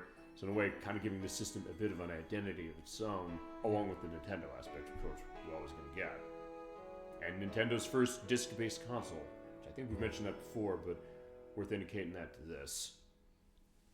And now we got the roll call for all of the monsters. Fantastic. Right, there you go. So, fantastic. So I guess it's like the Super Mario World thing. Oh, and they give, like, perspectives, like, their descriptions on them. Oh, cool. Yeah, some of this is pretty interesting. Also, it looks to me, is it me or does it seem like maybe this is something that maybe was done before the game was completely finished? Some of the angles seem a bit different. Yeah, and some of the shots you'll see, like look at all those honey wisps back there, you never see that many on the screen at once. Okay. Bread bug. Okay. Yeah, they show some monsters in areas that they don't actually spawn in. Gotcha, okay. Very snaggered. I also love the description it's giving, saying the bush hue distinguishes it from the burrowing ones. Yeah, so that looks like the distant spring, but we didn't see any red bulbs there. The next time Pikmin Evolution, like Pikmin itself, it has many mysteries. Oh wait, there were baby versions of these, or do we see the baby versions of the Bulbears? They might be in challenge mode. Oh, right, okay. Because one of the glitches, the glitch that we saw earlier on, and they have like the vampire teeth. I don't think I noticed that. Yeah, they mentioned challenge modes. I think they mentioned something as far as that. Dwarf Bulborb, there they go. The slow appearance of the big ones. You mentioned they're different species. Okay, so the game explains it. And that's unique thinking that. There's Emperor Bulblax. I was probably going to give you him that quick. Grub Dog. Oh, I was going to say, because I looked at like, what is he supposed to be? There you go.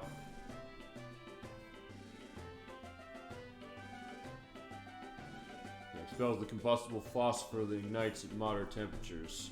Unless you have red Pikmin, in which case they laugh at the ignition. Yeah, them. Snitch Bug.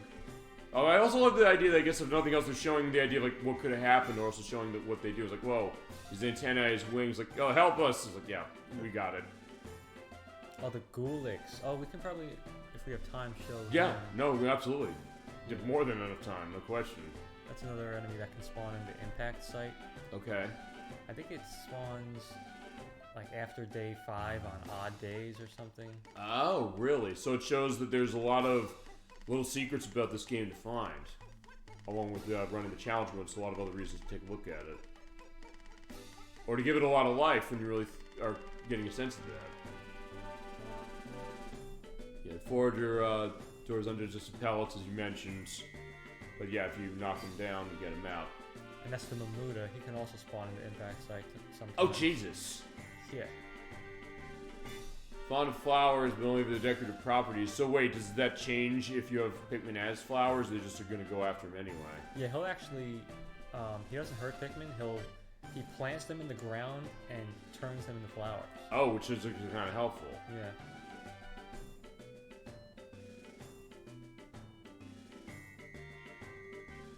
Yeah, and then the pellet posy, they definitely deserve their own aspect.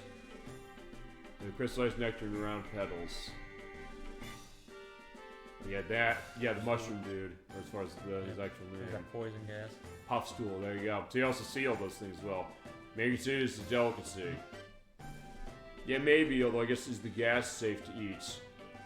Well, it's dead by then, so it's either way. Yeah, but instead of breathing fire, this one decides to use hydrogen float and blow air out. Sheer grubs.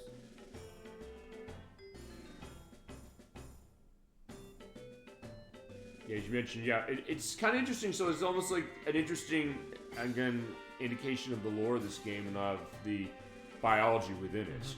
The idea that they thought through and said, hey, we want to build this world as far as this to come into it. And the shearwigs you mentioned, I think you mentioned the female stand your ground.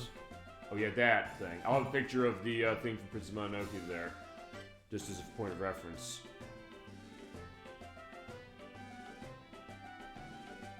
Yeah, there they are. Yeah, definitely not to be trifled with, but yeah, you handled them fine. Indefatigable. And what? Indefatigability? Okay, good. There you go. I was like, yeah, what was the word? Okay, there you go. Nocturnal, so that also explains why they eat them as far as, and if you leave them out. But never a case where you left any of them behind, so there you go. Yeah, I guess so. I mean, the way they eat as far as it. But I think it's fascinating the way they're kind of going into this. Yeah, the wogpoles mentioned like the tadpole-likes that are newborn wallywag in tadpole form.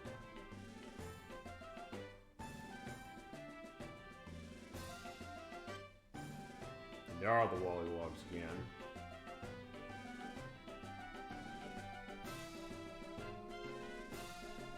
Yeah, but then we have these, which I guess they all kind of go to sort of the same case. The yellow wallywog. Yeah, there you go. The purpose of evolution, I mentioned Cube before, this game's kind of doing it as well. Yeah, lost most of its ability to swim, though, when it was jumping, so there you go. Alright. Awesome. Okay, beautiful. Cool. Happy the end. I guess, do they say happy for that if you get either one of the good endings? Yeah, I think that's only if you get all the parts. Or, wait, it says happy for that? Yeah. There you go. Well, it is a happy case as far as that, so yeah, absolutely. Good job. So... Also, I just want to get a sense. This is not... Okay, no. This is when Nintendo stopped doing the case of saying, hey, it just holds on the final screen when the credits are over. Alright, so yeah, whatever you want to show next, go ahead. Yeah, so we can show the bad ending now. Right, and you can see also what did I do 10 years ago to get me to that point. So let's see. So we're on day 30. So if we land somewhere...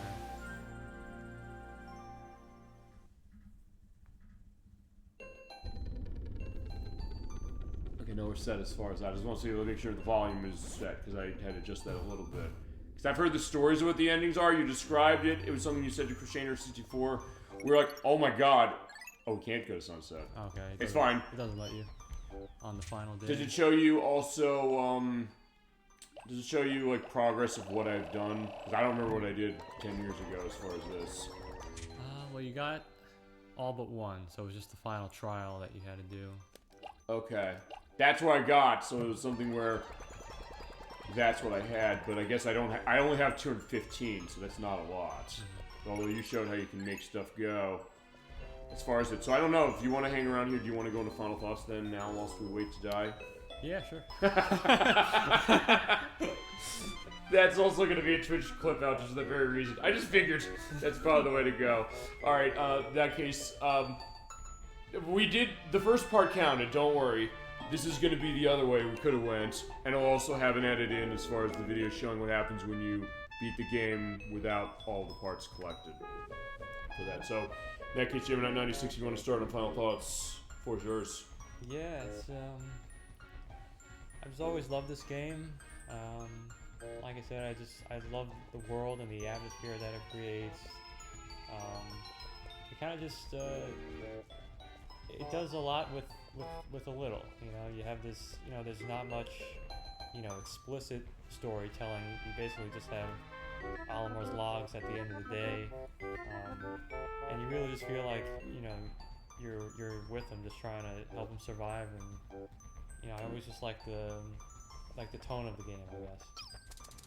Yeah, I agree with that. I think that's an interesting thing you said as far as that last part, tone, because for a game like this, it's sometimes a question of what would that look like? I sometimes talk about that a lot when it comes to certain things with story. We talked about it with Skies of Arcadia for certain things, where it can be kind of light, but also the case that where we were going, saying, hey, everybody could die, so the idea of like, where the stakes are being risen.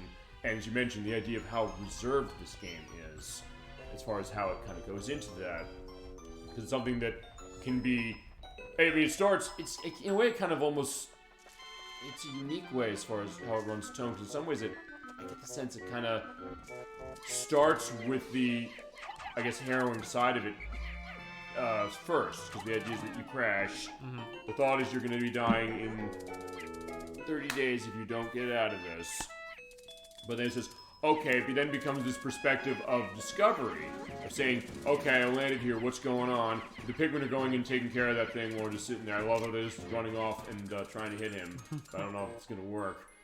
But then it kind of becomes more, oh wow, it's kind of playful. He kind of gets more into the idea of, what's this world I'm in? What's going on here? Who are these creatures? And the idea of that bond, very subtly, as you mentioned, kind of building, but then also the idea of reading his logs and realizing, like, where's his sense of duty, where's his sense of responsibility, and also where is the case where he kind of lets his hair down for certain things, and also the idea of, like, being really funny. So it's kind of working in reverse, because sometimes the idea that oftentimes certain things, whether it's game, movie, book, whatever you put it, sometimes it starts from that place of elation, and then it kind of goes downwards. It's almost like a valley, a little bit.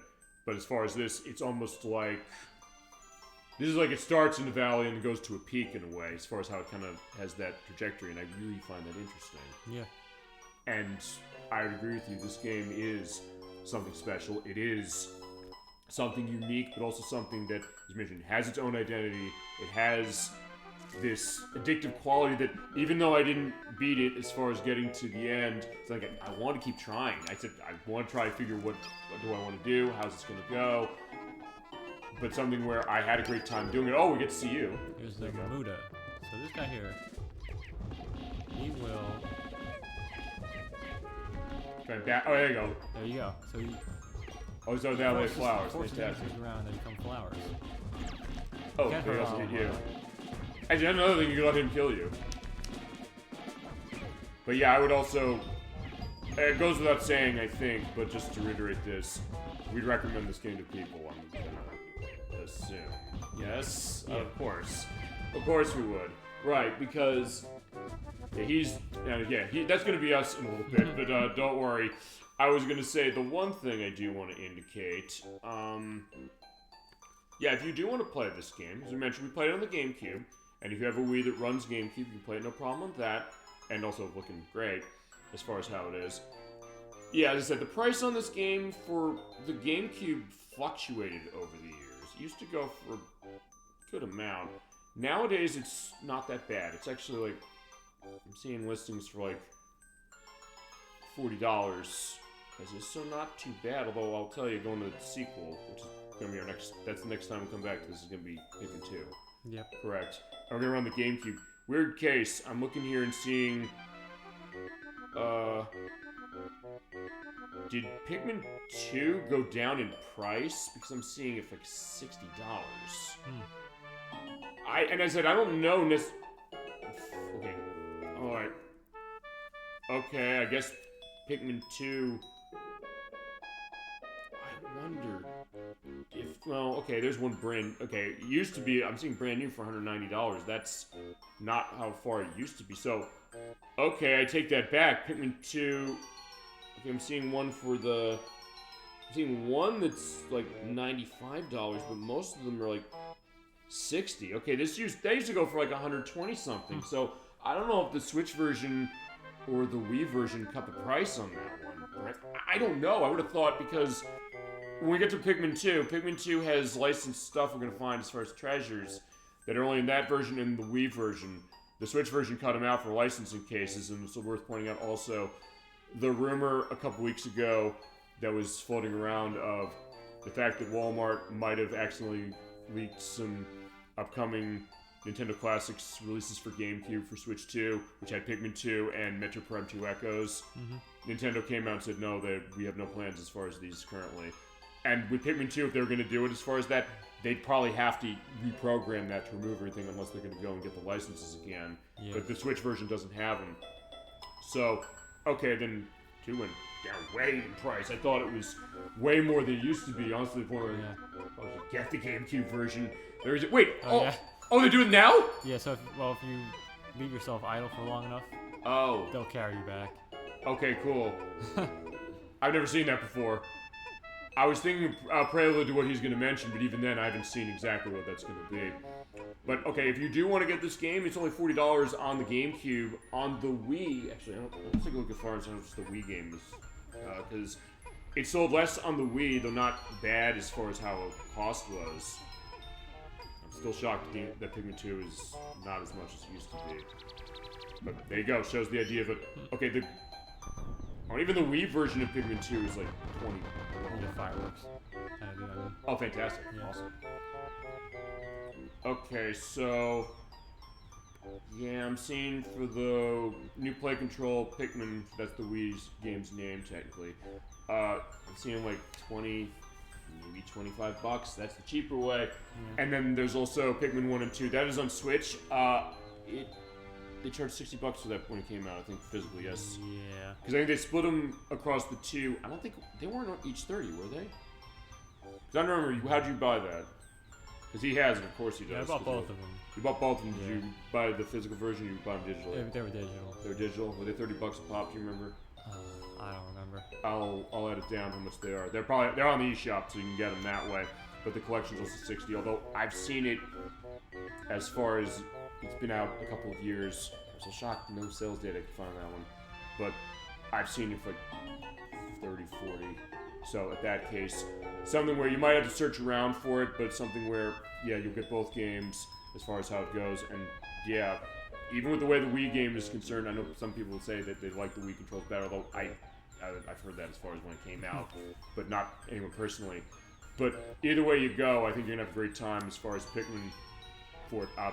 I'd probably suggest GameCube because of the controls myself, just not even before I knew you, or even before I knew you, thinking that it felt really good, but I hadn't played the Wii game. I just got the Wii game because it used to be more for this, but now the price on both of them has come down as much as they have. Yeah, okay, there you go. That's your aspect for it. But, alright, so there you go. That is the case of Pikmin 1, and next time we come back to it, we're going to do Pikmin 2, running on the GameCube again, as far as, and also our last stop for GameCube for this franchise, as is. But as far as also what we have left, we'll show off the ending we're going to have. Okay, time's still advancing, I just want to make sure it is. Then you said you want to show the challenge mode, you want to show some other enemies in certain areas? Yeah. Okay. Also, I guess then, I don't know, should I go on the schedule now? Yeah, if you want. Okay. Because at first, my next, okay, well, let's see, before I do. Oh, it still tossed me in. Fine, before I do that, let me ask you one question, which is, what do you want your next game for the show to be? Game. If you have room in your October, I think I could start Bloodborne. That'd be a good Halloween game. Oh, you want to start running that? You want to run that fully? Okay, yeah, absolutely, we can do that. I'm down with that because I was either gonna say like, hey, we'll do the preview program or the scoping session on that, or if you want to start running Bloodborne, if you're set to that, yeah, we can definitely do that. As far as it, as we're pointing out, also as far as Bloodborne. It has not gotten updated for PS4, or PS5 I should say. Yeah. I do have it on PS4. We would probably run it through PS5, so it'll look really, really nice, even more so than it does on PS4. Yep. Do you have PS5? I don't know if I asked you. No, I don't. Okay. But point is that we can run it that way as far as it. I have started playing. It's a lot of fun. It's really hard. It's a case of a Souls-like. Speaking of genres we have not yet touched, we'll get a case of that as far as, but yeah, as far as the way the schedule's looking, there might be one weekend in October I might not be here. That's going to be a bit of a question mark. I might have something in the back of that. But honestly, going to schedule then, I don't have a whole lot completely settled as far as how it is, even for into next month. But I have some concepts, and I said I'll figure some stuff. As we're pointing out then, a couple things. One, just to go into this, I think... Gemini 96, I know you called dibs on some stuff Nocturne had. I might let you have them because I have not heard from her in a while. As is, I know she's alright, but something where it's like, I don't know if she's, with all due respect, interested in being on the show as far as how it is or what that is for it, because it's been like, it's weird as far as that's going, as far as it's. Okay. So I know you called, of those, you called Super Mario World and Yoshi's Story. So I think I'm going to let you have those. That's number one. And number two, to that, I'm going to come up with another scoping session show because I know Nocturne said she was going to do something, but as I said, I haven't heard from her. It might be a forced case of saying, like, hey, I'm not interested in this. Anything. I don't know. We'll see as far as how that goes, but I'm basically going to prepare for that as far as it. But and if that goes, I am thinking a couple ideas. Actually, one I was talking with someone about who said they might want to be involved in this potentially, I think. Or they were curious about this game. It's a game I started playing because it's on Game Pass, Hogwarts Legacy, and it's hurry up, we're gonna die.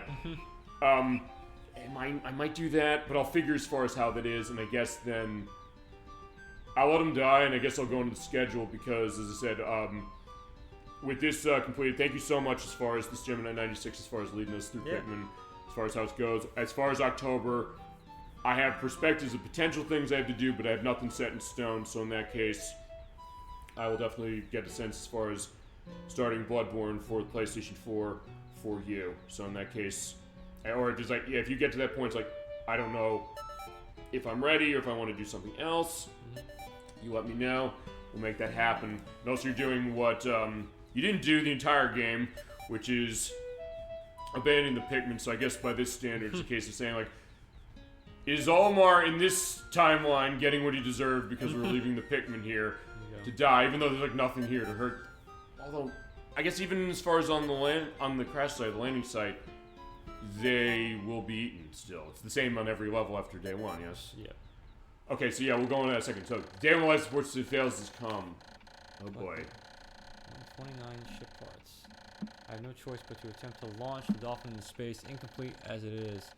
Ship doesn't need every lost part in order to fly. For better or worse, I must go. Oh wait, maybe you're gonna. Maybe I don't show the bad ending. Oh right, because actually the final part is not required. Okay, so never mind. We're gonna show that. I'll have to edit in the bad ending. So sorry we teased you for promising you death and not getting it. Okay, yeah. Ignore what we just said, ladies and gentlemen. I said we're gonna be editing in the bad ending of Pikmin. I boot up the Wii version. I basically have a file where I got to day 2 in the Force of Hope, and I just kept using that Go to Sunset option from the menu.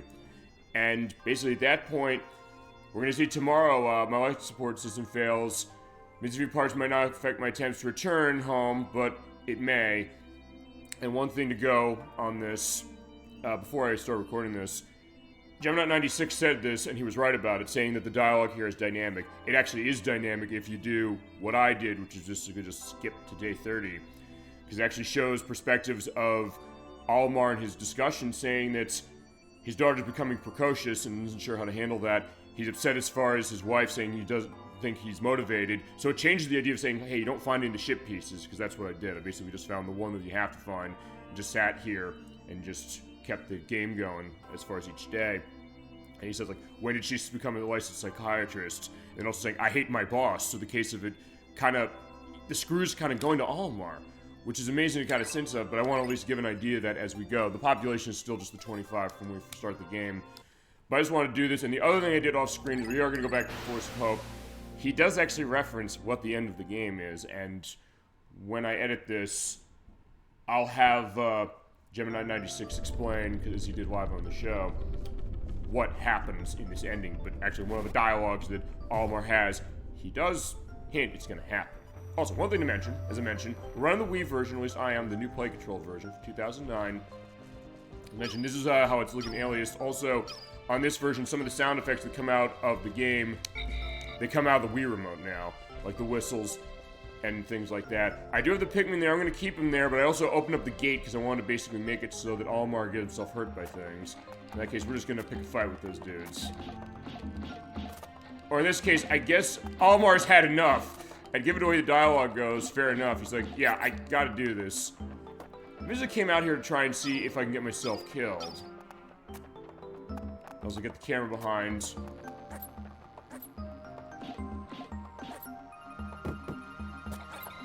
Oh, also the sound's coming out of the Wii remote.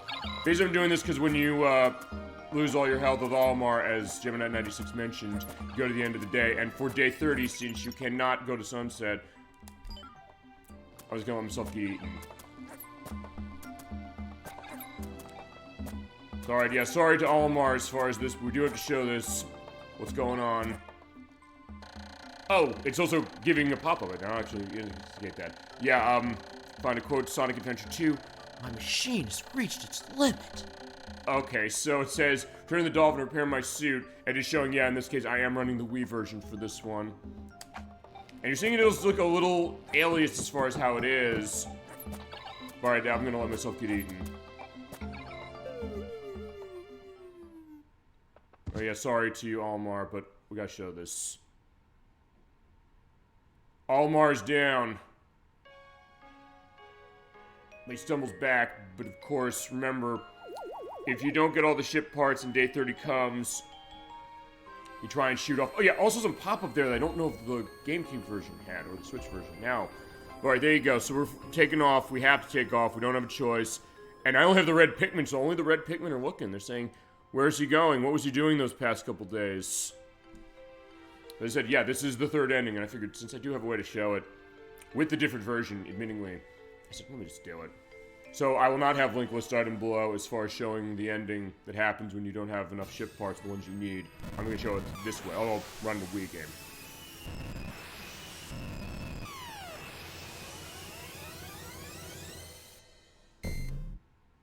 Oh boy. So yeah, with those Atari-like sound effects, yeah, you crash and die. And I only got the engine, so there are all the pieces that Gemini 96 got that I didn't by intention. We're gonna go... Yeah, I guess you have to do a save on this, but that's fine. And we'll see how this goes. Okay.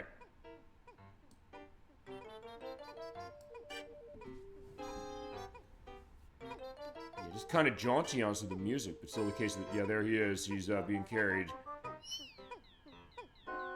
But there's nothing else, even as far as me going, you know, skipping through this, it does show the bond that Almar and the Pikmin got. And there he is. So now, one of us. But yeah, there you go. He is there as Pikmin. Yeah, unfortunately, his wife is widowed and his children are without a father now. So yeah, it is kind of sad thinking about it. But there you go. That is the bad ending of Pikmin. So... the idea of that is make sure you get all the ship parts that you need to take off. Or you get all 30 of them as far as how it is, and that's how you go.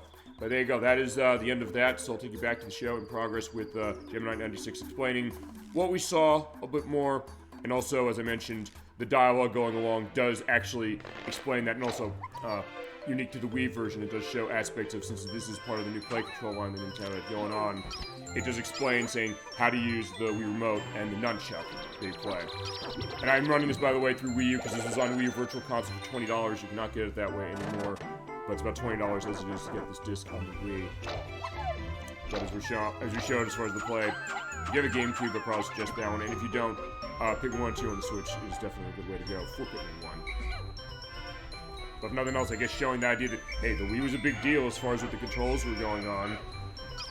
And this thing took over the world, and I think we kind of saw that actually with the Switch in an interesting way, where the previous console did okay, but underperformed, although in Wii U's case, it definitely underperformed. And then, so the next generation console said, let's take some of these games and put them out here. Though Pikmin did well on the GameCube, as mentioned. But, yeah, there you go. So that is the bad ending of Pikmin and the opening track case with the Wii version. So that'll take you back to the show as far as it. Thank you so much, and hope you enjoy the rest of the video, everybody. Okay, oops, so alright, so I did play decent. Oh, well, if nothing else, it shows this, that the people are saying, why is he going? In some way, that's kind of sad in of itself. Yeah. He's like, well, okay, well, he's got a point saying, I'm gonna die if I don't do this, so he's got a point as far as that. Is that the background, it looks sort of FMV-ish a little bit. Yeah. Sort of, that's why I'm questioning that. But, having said that, alright then, in that case, I guess now alright, so I'll reverse what I said. I said I'd have link lists for this. Actually, for the purpose of also this, do you want to explain to the audience what happens? Yeah, so if you don't collect the required parts in 30 days, the ship will fall back down to the planet, and in the final scene, you see the Pikmin carrying Almar into an onion. He gets beamed up into it, and he is basically reborn as a Pikmin. Okay. And That's the other ending. Okay, well, I said it's a bad ending, but Yeah. I don't know. Do you think that's a bad ending in the sense that? Okay, so this is what I did all these years ago. So do you think? Jesus Christ, look at that! You got fucking 86 lost. I got 1,037 with only. Okay, this is fitting as far as how this went, as far as top 5. But there you go. Right. As far as how it goes.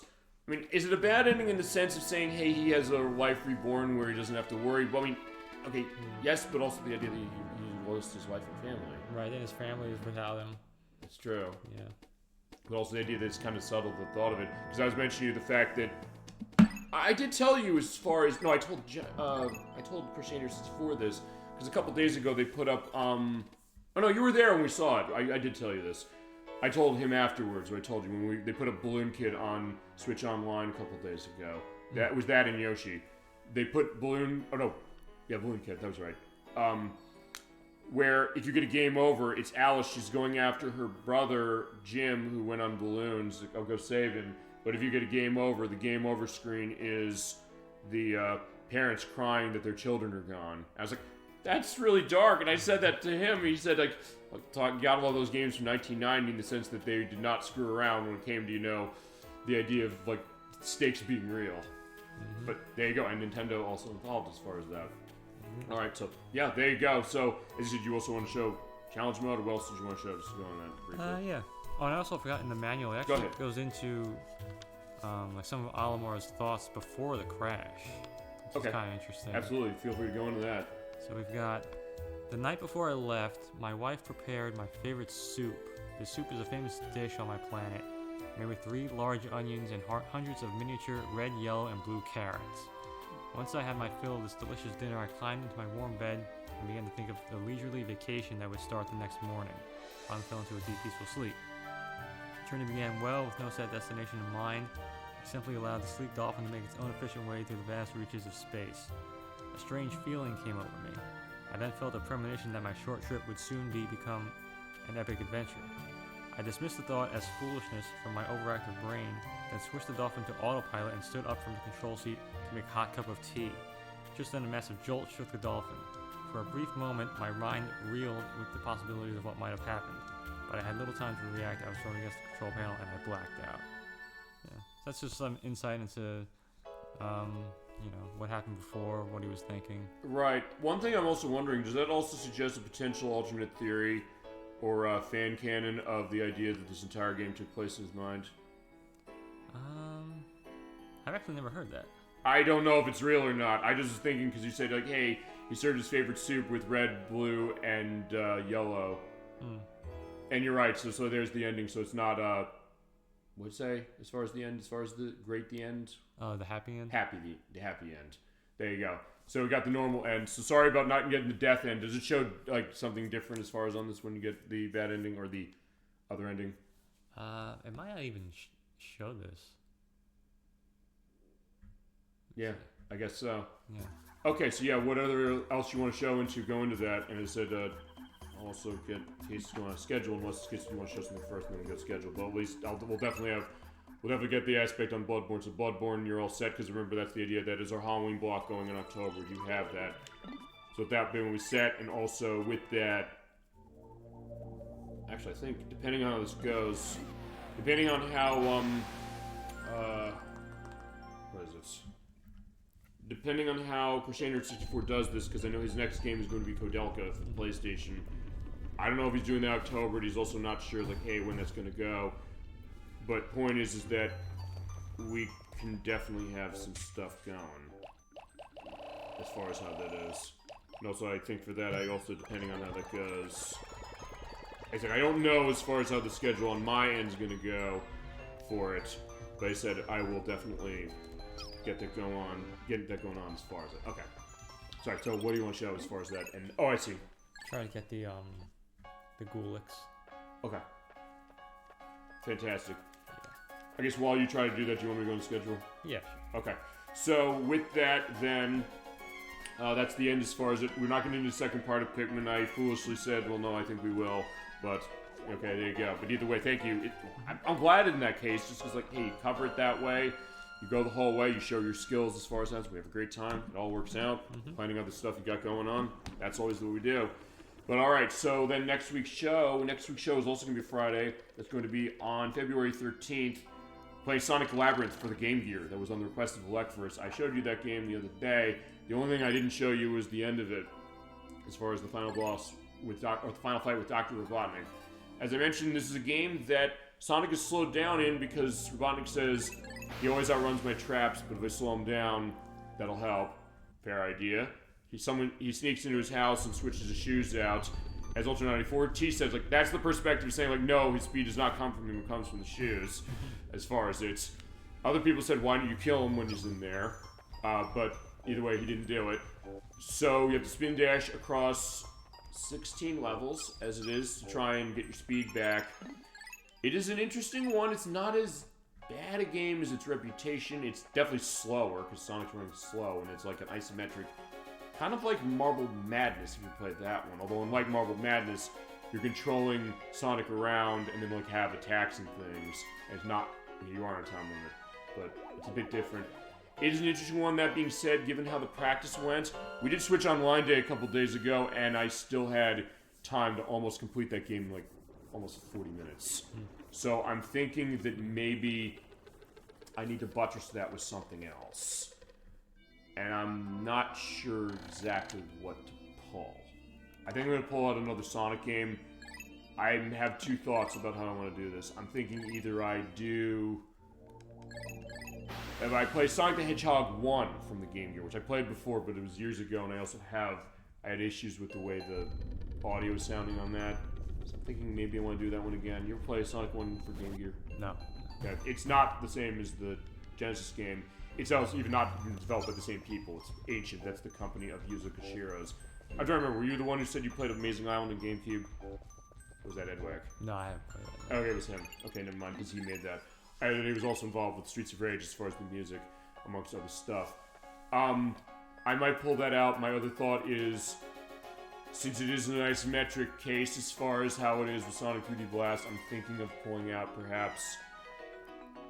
But that's the Sonic Labyrinth and Sonic 3D Blast. I think I meant Sonic Labyrinth, but I didn't. It's an isometric 3D case with that sort of kind of... I'm thinking maybe pulling out Sonic 3D Blast for Sega Genesis. We didn't play it as far as how the show was, but it is celebrating 30 years of itself this year. I mean, Sonic itself, himself, is celebrating 35 years as far as franchise. I'm gonna pick one of those. You know, I might probably pull out Sonic 1, honestly. I think. So that means I'm gonna take more notes, and that's also something I can finish really quick. Like, that's like under an hour, and I grew up with that game, so I know how that operates. Week after that, we're back on Saturday, so next week's a Friday show, just to indicate that. But then on February 21st, we're coming back with our next scoping session show. We're going to be looking at BlazBlue Calamity Trigger for PlayStation 3. Familiar with BlazBlue? No.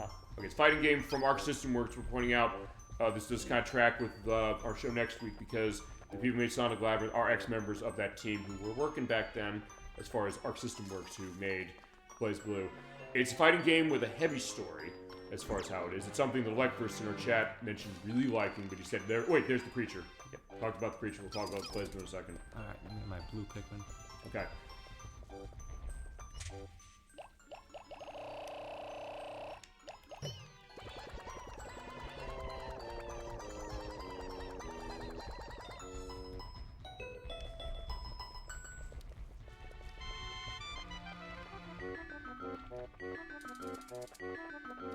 Alright, so the Gulix is this water creature.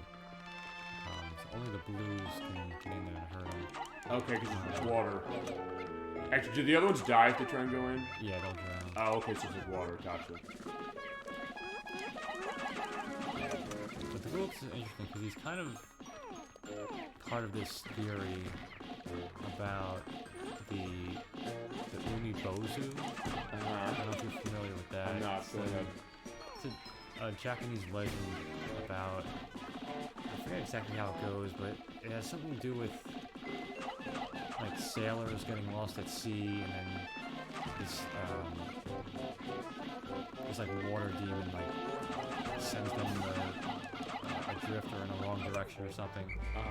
And it's thought that this Gulix and other enemies in the series are that creature that kind of lures on Lamar here or has something to do with why he crashed.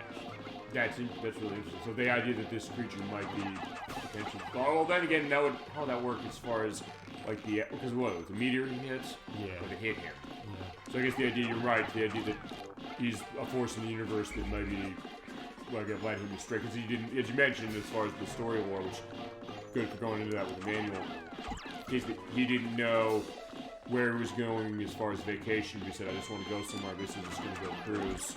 But then the idea is that maybe the idea of him thinking like, hey, he was not focused as far as that, and then by having that misdirection on himself, yeah, that idea. I'll also have an indication as far as a link going into that legend, because yeah, I'm not familiar, but that goes to the idea that, if nothing else, this game is something that, clearly based on how it's designed, how it's constructed, as we went into, it's something where you can see these different alternate thoughts about what does it mean, but also the idea that also is kind of fun as far as trying to play around with that on top of what we know and the idea of the way the game pieces it out of what it does establish.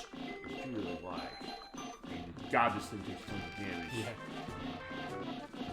I guess the thing we'll know as far as the end of this is what is really happens. Well, first off, it dissolves the enemies. There you go. You get 4 of those pellets. You may as well harvest them for all they're worth. Alright, what other creatures do you want to show that you've not shown? Just to get a sense of that. That was it. Okay. Alright, and you just want to briefly mention like the challenge mode. That's score attack, basically, yes? Yeah. So I can show that. Okay.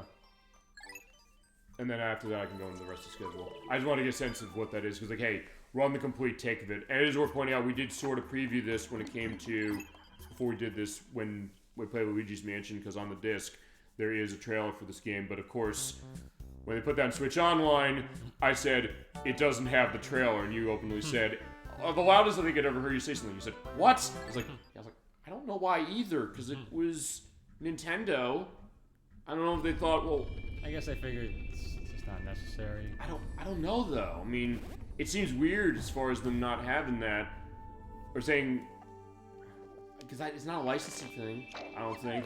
I don't know if they think, like, well, no, that would give people a suggestion to people putting this on Switch Online. It's like, well, I don't know, they might. I mean, I know it's on Switch for Pikmin 1 and 2, but Super Mario Sunshine's coming out on that, even though there's a version, although, to be fair, the version of Super Mario Sunshine, unless you find a copy of that physically, they got rid of it. It's listed on the eShop, so you can't get it anymore.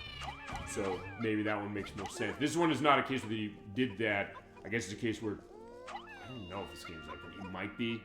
I mean, it's been a couple of years, but still a case where it's not as expensive to get as the Super Mario 3D All-Stars, so there's something to say about that. Yeah, so challenge mode, the goal is to just sprout as many Pikmin as possible. Okay. And you can pick any of the main 5 levels. And it looks like they're changing to have more enemies for you to be able to harvest. Yeah. Also, I guess if you lose all your Pikmin, that's instant loss. Yeah. Okay. But nonetheless, also giving that idea of saying having a little something more to play around with, as far as how this goes. They said it was weird to me that they said they didn't include it, because actually, think about this. And what they put up there so far, I'm trying to think of like extras that were in them originally. I don't know if anything else that's up there has something that was... Well, okay, no, there is, but there are also cases where they couldn't emulate that because of... Wait, hold on. Did Wario World have Game Boy Advance connectivity of some sort? Yeah, it did. Okay. You ever play around with it? Because I know you played that game. Yeah, you could play... It was just like some mini games, like WarioWare mini games that you could unlock or activate on the Game Boy. Right. Okay. They don't have it for that because they don't have an interface as far as the Game Boy Advance link cable for that. So that does mean that when Pokemon Coliseum and XD come out, especially I mean, they do have their story mode, so it's not as much of a case. When Switch Online got Pokemon Stadium 1 and 2, it's like, yeah, you're losing that experience. But the Pikmin video is like, I don't understand that one. I was kind of shocked. I know you were shocked.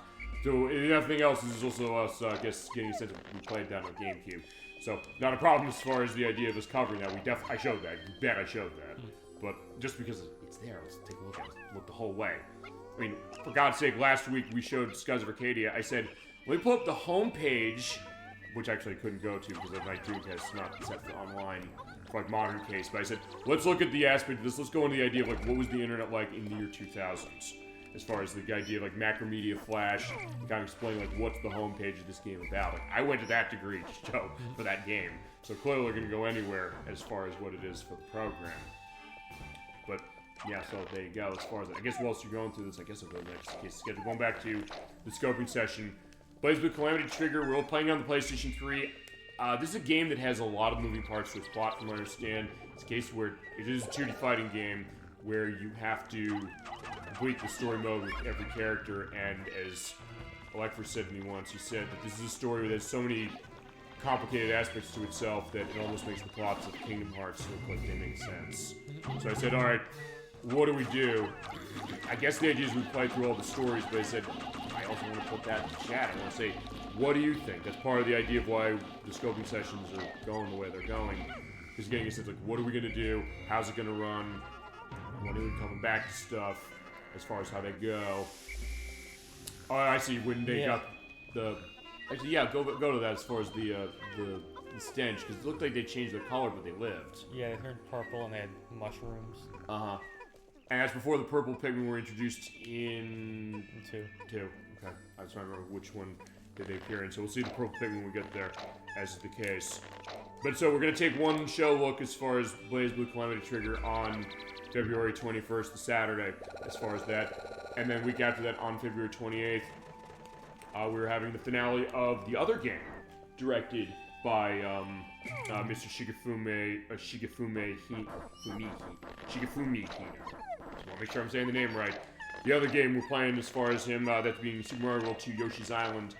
I did finish the Super Nintendo version to get into the credits last time, but the one thing I didn't do is I didn't look at Castle's Masterpiece set, the last of the extra levels of World 6.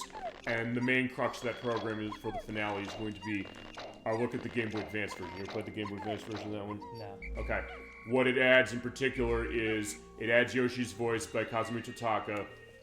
It has changes to the graphics so that it actually gives more usage for the magnifying glass. You know, sometimes the coins are tinted in a way on Super Nintendo. They're not really they're not really tinted that way on Game Boy Advance. They rebuilt the game from scratch because at the time Nintendo was not sure about how to emulate the Super FX chip. They've since figured that out. But basically, they rebuilt the entire game. They added the Mario Brothers minigame, which we have not shown yet, since I will show that. But best of all, in particular for me, there's 6 new levels. Every world has a new stage. It's really interesting what they do. They even have cases where they go into concepts that were only on one level in the original. Like the car, there's like 2 extra levels that use the car. There's on one stage. Huge Wall in the original game uses that. But these extra levels have that. And they also have new cases of things that were not in the original. A little bit of a, I guess, a bridge of sorts to Yoshi's Island for DS. They do have on Wii U, so at some point we'll come to that one. As far as the idea of them chasing the dragon on that Super Nintendo game at the reception of Yoshi's story, but honestly, I guess in retrospect, we'll get to this when we do Yoshi's story, I think. And that is, maybe Nintendo had a point of saying, okay, as far as the thing with the pellet, maybe they had a point of saying, because they said with Yoshi's Island, I mentioned when we first started, saying that they thought that we couldn't do more with 2D Mario, because that's why we went to Yoshi's direction. But then maybe the thought of them saying, well, not going the same way with Yoshi's Island, and then saying every time we did, we just said, okay, our tune, the people made Blinks the Time Sweeper, make the second one. Ours that the people made Hey Pikmin on 3DS, as well as Balan Wonderworld, if they go on to make that as is. If that's stuck, they're not getting that one out, I guess, unless there's some way you can give it a new... Oh, yeah, you go. Oh, you ever seen that before? There you go. It turned it. No, I've never seen that. There you go. Another case of we're glad to have seen it. And also, yeah, the glitch factor is hilarious. We're definitely going to have a lot of nice highlight clips from this one, as is. But yeah, I guess that case of thinking like, well, maybe doing something different with Yoshi that way, but we're gonna finish Super Mario World 2 Yoshi's Island, the last case on Super Nintendo as far as the last stage, and then we're gonna look at the Game Boy Advance version for those extra stages and the extra stuff it's got, and see. Then March. As far as scheduling on some of these things, I'm gonna figure this. I'm starting Snowboard Kids for Nintendo 64. Not sure if you ever played that. No. That is a good one. That's a fun snowboarding game from Atlas and Rakuten, who developed the game. It's kind of like Mario Kart a bit, but it has some interesting stuff. Also, like this game, it has story and the instruction manual that I'm gonna go into, as is. I don't know if I need one part on that one. I might only need, but I'll figure that. Then I'm gonna also show off. I'm figuring dates on some of this stuff. I'm thinking though the first show of that month, because I realized that I've ran the preview programs later in the month. I think I might start, because also I have not yet practiced Snowboard Kids enough to be. I know it. I've played it a lot, but I want to make sure that I'm set for late game on that one. And also, it's a case where if I have to do another part, I need to clear out controller pack space because it's save only that way, and it's most of it's 121 out of 123 pages. Yeah. So I got to figure on that one. But I think what I'm gonna do is I think the first weekend of March. Date I guess would be. Think about this. What are the dates coming up on this as far as March? Oh wait, they're the same as this month because we're still in the case of it's not a leap year. So all right. March, I guess I'll put it to 7th. If I have to do Friday shows, we alternate off depending on how it goes. Thank you, by the way, for accommodating this. Yep. As far as the idea of like the last minute case of that. But the next time you're on those, like I'm not moving that unless something really comes up where it's the case of that. But that being said, I think the first weekend of March I'm going to do the preview program that we're going for. That it's going to be Kingdom Hearts Rechain of Memories. We played Kingdom Hearts 1 on the show a long time ago. We're going in order on these because I want that plot to make some sense and we're going to go into it, but still, it's a different case of the game. I know that I got you started with Kingdom Hearts in the sense that I gave you Melody of Memory, which you pretty much completed 100% now, because I knew you would, because it's by the Human Made Theater Rhythm, as far as how it goes. But the second game in the franchise is canonical to the first, but unlike the first one, where it's an action RPG, the second one is sort of an action RPG, but it's controlled by card combat, in the sense that you get a deck, and you have powers and things going on as we go to Castle Oblivion to the next step of Sora's journey. But it's also a game that it's a really long game. It's a game we have to play twice, because there are 2 campaigns for it, as is. So it's going to be a massive undertaking, but I said it's been too long since we've been to Kingdom Hearts. We got to come back. We're going to be looking at the HD version of Rechain of Memories that is based on the PlayStation 2 version that came out in 2008, I think, or 2007. It was on the Game Boy Advance first. So actually, after Kingdom Hearts came on the PS2, they made this other one on Game Boy Advance, and then 2 came out. And I said, oh, I don't need to play the Game Boy Advance version, I can go to 2. Nope, you gotta play Kingdom Hearts Rechain of Memories, or Chain of Memories normal, in order to understand that plot. So, we're going to be doing that, but I'm also going to get the scope. We'll figure out a look at this and get another take on Kingdom Hearts. Then I'll figure the other games I got. I mentioned Snowboard Kids, but also I want to show Looney Tunes B-Ball for Super Nintendo. It is an NBA Jam-like basketball game with Looney Tunes from Sculptured Software, the people who made the Mortal Kombat ports on Super Nintendo. And it's a really good game. We've shown NBA Jam a little bit on the show. I don't know what your experience with NBA Jam is. Oh yeah, I've seen that. I never played it. It's fun. When we were at Too Many Games, I'll tell the story. We were hanging around, it's like, what's playing around? I started playing Dragon's Lair on 3DO, and then he was like, what's this? Like, oh, NHL 94 on Sega Genesis. Even if you don't like hockey or like sports are not your thing, it's like, this is the game you gotta play. The only downside is, yeah, you have to play NHLPA 93 if you want to make Gretzky bleed. If you've ever seen the movie Swingers, it goes that. Because, yeah, you knock them on the ice and they bleed. 94 doesn't have that, but 94 is one of the best hockey games ever made. But as far as Looney Tunes B-Ball, that's another case where it's really, really good and underrated as anything. And we talked our Looney Tunes case, we've shown some stuff, but I think this is where we're going to go. And right in time for March Madness. Then I have an open show. I got to figure what I want to do with that. I mean, I could come back to Skies of Arcadia, but we did. I said in my chat, I said, after last week's show, we had such a great time. I want to get a sense of when can we come back, but I don't know if that's going to be too soon. I'll also figure I might move, in that case, I'll tell you what I'll do. I think what I'll do is we'll have a little bit, we'll have mostly a sports month, I think. Aside from Kingdom Hearts. Because there's a game I was going to do in April anyway. World Series Baseball for the Sega Genesis. Also, that covers a nice perspective because we have Nintendo 64 for snowboard kids, which is sort of a sports game, but not completely. We introduced B-Ball for Super Nintendo, and then World Series Baseball for the Sega Genesis. It is from Blue Sky Software, the people who made Vector Man and Desert Demolition we played on the show. It's a really fun classic baseball game. It actually came to you in a sense in the wrong way because my brother was purchased an accessory I don't have anymore. I wish I did. It's called Batter Up. It is a baseball bat. There's one for Super Nintendo and Genesis as well. Got the Genesis one. It has buttons on the side of it you can use to play, but also the idea is that it mapped the swing button to when you swing it, so it's a motion case. Way before the Wii came around, way before even the fishing controller for the Dreamcast came around. It worked with that game. I guess it worked with anything in the sense you can hold that bat, you can swipe it in order to make a sonic jump or something. I wish I had that thing still. It doesn't go for much, but we're gonna go and take a look at what that game's offering, play a couple of games, look at all the modes, have the great perspective of early voiced stuff in baseball games or any sports games. This is the sequel to Sports Talk Baseball for Genesis as well. And you have like the announcer guy saying, "Welcome to the game between the Orioles and the White Sox." And even the case of how it goes when you like get the nice hit saying, "He blasted it straight into center. Way back to the wall. Going, gone. Call a doctor." And then you have this like picture as far as like the animation of stuff you can go to the baseball field where like the bird flying by and then the ball just comes and kills him.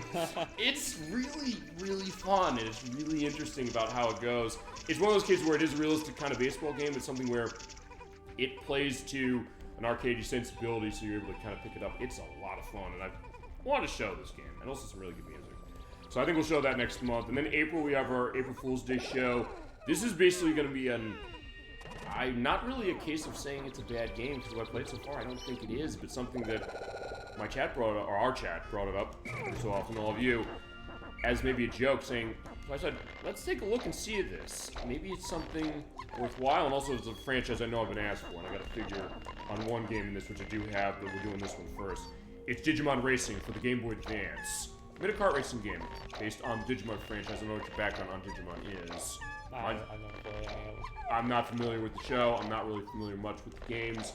I have Digimon All-Star Rumble, which is on the PS3. Reese the Worthington wanted to see that one. I got to figure scope in that one, but I said for this one, we'll take a look, saying, hey, there are a lot of licensed games on Game Boy Advance, a lot of licensed kart racing games. There's Shrek Swamp Kart, for example. But of course, there's stuff like Mario Kart Super Circuit and Konami Crazy Racers, which I'll toss those in as bonuses because I know that, potentially because I know that there's kind of it might be a short case as far as running Digimon Racing, but I still have to scope some stuff on that one. So in that case, I will pull up the GameCube. We'll run the Game Boy player as far as that. So the GameCube will still be around as far as that. Then as far as other stuff, I got a couple open shows. I'm deciding on what I want to do for the scoping session that month.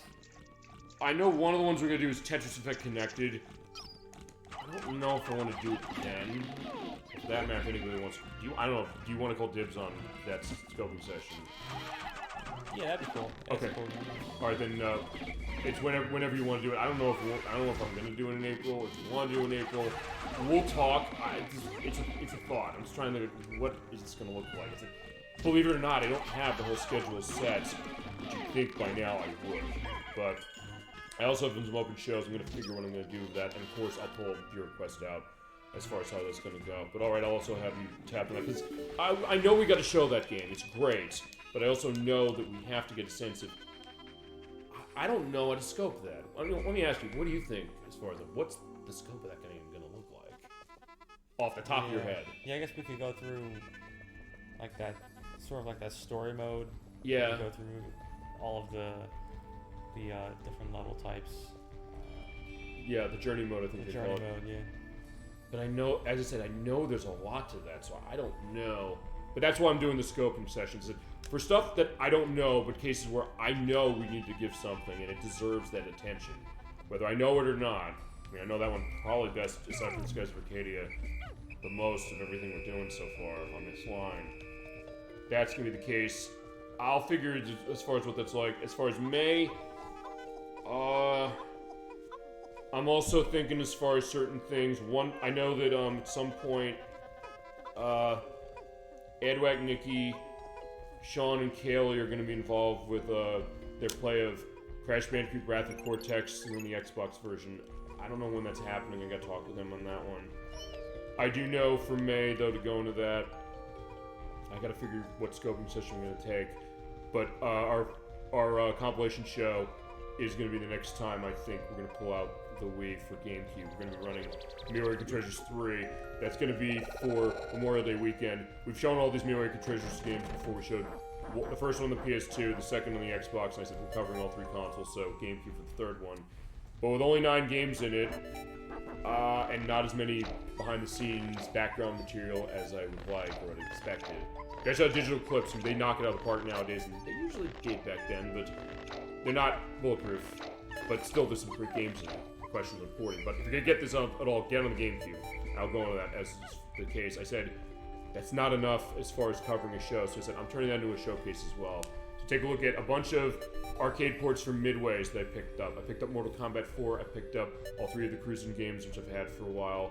I have Wayne Gretzky's 3D Hockey, which I'll show again. I have NFL Blitz.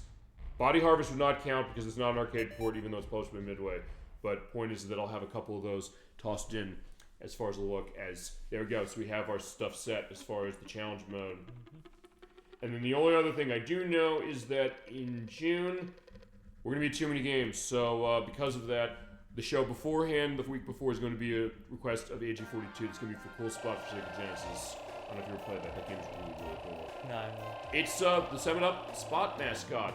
But it's by Virgin Games, the same people who made Aladdin on Sega Genesis and Wild 9 on the PlayStation, and Earthworm Jim as well. It's really cool, and it's definitely perfect one to kick off summer. And then the week we're going to be at Too Many Games. I'm talking with Crusader 64 and Chasm 22 and maybe AG42. One of the big scoping sessions we're doing this year. We're doing Final Fantasy 14. We have to. They love it so much. I said, let's take a look at this. There was a question also they were asking you, saying, will you play this game? To which you're saying, I think you said eventually yes you would, but you're like, yeah. I don't know if you were feeling the game as was. The way I'm going to run it through Xbox Series X, but what we're going to do is we're going to have a show before we do it. So off screen that weekend, I'm figuring out a recording with them, or meeting up to do a recording for that. I'm going to record, I'm going blind on this, by the way, as well as in the intro, or the track case. I'm going blind on this game, so what I'm going to do is I'm going to set up with them off screen so I can also edit out sensitive information. The idea of setting up my Square account for the free trial. Because remember, you go through a couple of expansions without having to pay anything. And AG42, he mined the everything hell out of that for quite a while before then he went the whole way as far as it's. But we're going to have a case of that. We'll go into their memories as far as for that off-screen thing. And then at some point, don't know when, it's going to be later this year, I'm going to coordinate with a bunch of people as far as how this is going to look. We scoping session Final Fantasy 14. I go blind. We see what happens. But we'll have our first look at that on the weekend of Too Many Games, that being June 27th. I don't know if I'm putting it on Friday or the Saturday. But that's about it. But also we have Gemini 96 you mentioned. We're figuring out for Bloodborne for PlayStation 4. Scoping session for Tetris Effect Connected. Also Chasm 22, he's figuring on Suikoden because he wants to start that one for its 30th anniversary this year. Crusader 64 for Kodelko, which is the prequel to Shadow Hearts, which is the next one on the line. And the only other thing is our showcase for this year is going to be video game adaptation, or no, well, not video game adaptations, game show adaptations for video games. The way I think we're going to do it is not going to be as many games as we had last year. I mean, that was a really long show we did, but I said, I think what we're going to do is we're going to pick a bunch of games based on game shows. They're not just going to be restricted to one system this time. We'll basically pick one game show per system. I don't know what your experience on game show games is. Not much. Not much. Any in particular that stand out? think I played some of the Family Feud games on like Super Nintendo, maybe. Right. Yeah. Okay, the one I'm going to show, I want to show that on NES. It's by Beam Software out of Australia. That's a cool one. But other ones I'm going to figure as far as I'm discussion on A, who's going to be involved in that, and B, what the scope is. But I said we're going to rerun a couple of those. Basically, I want to pick one game for each console. Not that it's necessarily going to be a case where we don't have repeat consoles, but cases where we cover some interesting cases of this, and also like, hey, get your brain going on, but also some unique cases of game shows as far as certain things, cases where you're like, did these get a video game? Sometimes they did, and sometimes they're really underrated games. But that's coming up later in the year, and that's what everything's looking like. And next time we come back to Pikmin, of course, it'll be Pikmin 2 for Gamecube, which by then, maybe I'll buy on the Gamecube because it's way cheaper than I thought. $60 sounds like it's a lot of money, but compared to it being like $120, $30, yeah, there you go. Okay, so with that, thank you so much, Gemini96, for leading us so wonderfully through Pikmin. Yeah, Original. We had a great time, of course. Thank you so much for sharing everything you had. Thank you so much to our great chat, our best John Twitch, as we always call you. We have Dolly Finn, and of course, voice of the crowd. So good to see you. Welcome to the family, as always the case. That's the idea. When you stop in our chat, you're part of the Super Bowl Game Saturday family, and Gemini96, you are as well. Thank you. Of course, anytime. And with that, thank you so much for watching the show, everybody. Have a great rest of your weekend now that's starting. A great rest of your week next week. Oh, crap. I fucked up the outro. But all right. All right, we'll see you next Friday at 7 p.m. Eastern Standard Time for Sonic Labyrinth on the Game Gear, as well as probably something else for that. Until then, keep being awesome, everybody. Thank you so much for watching. Have a great night, and take care. Take care.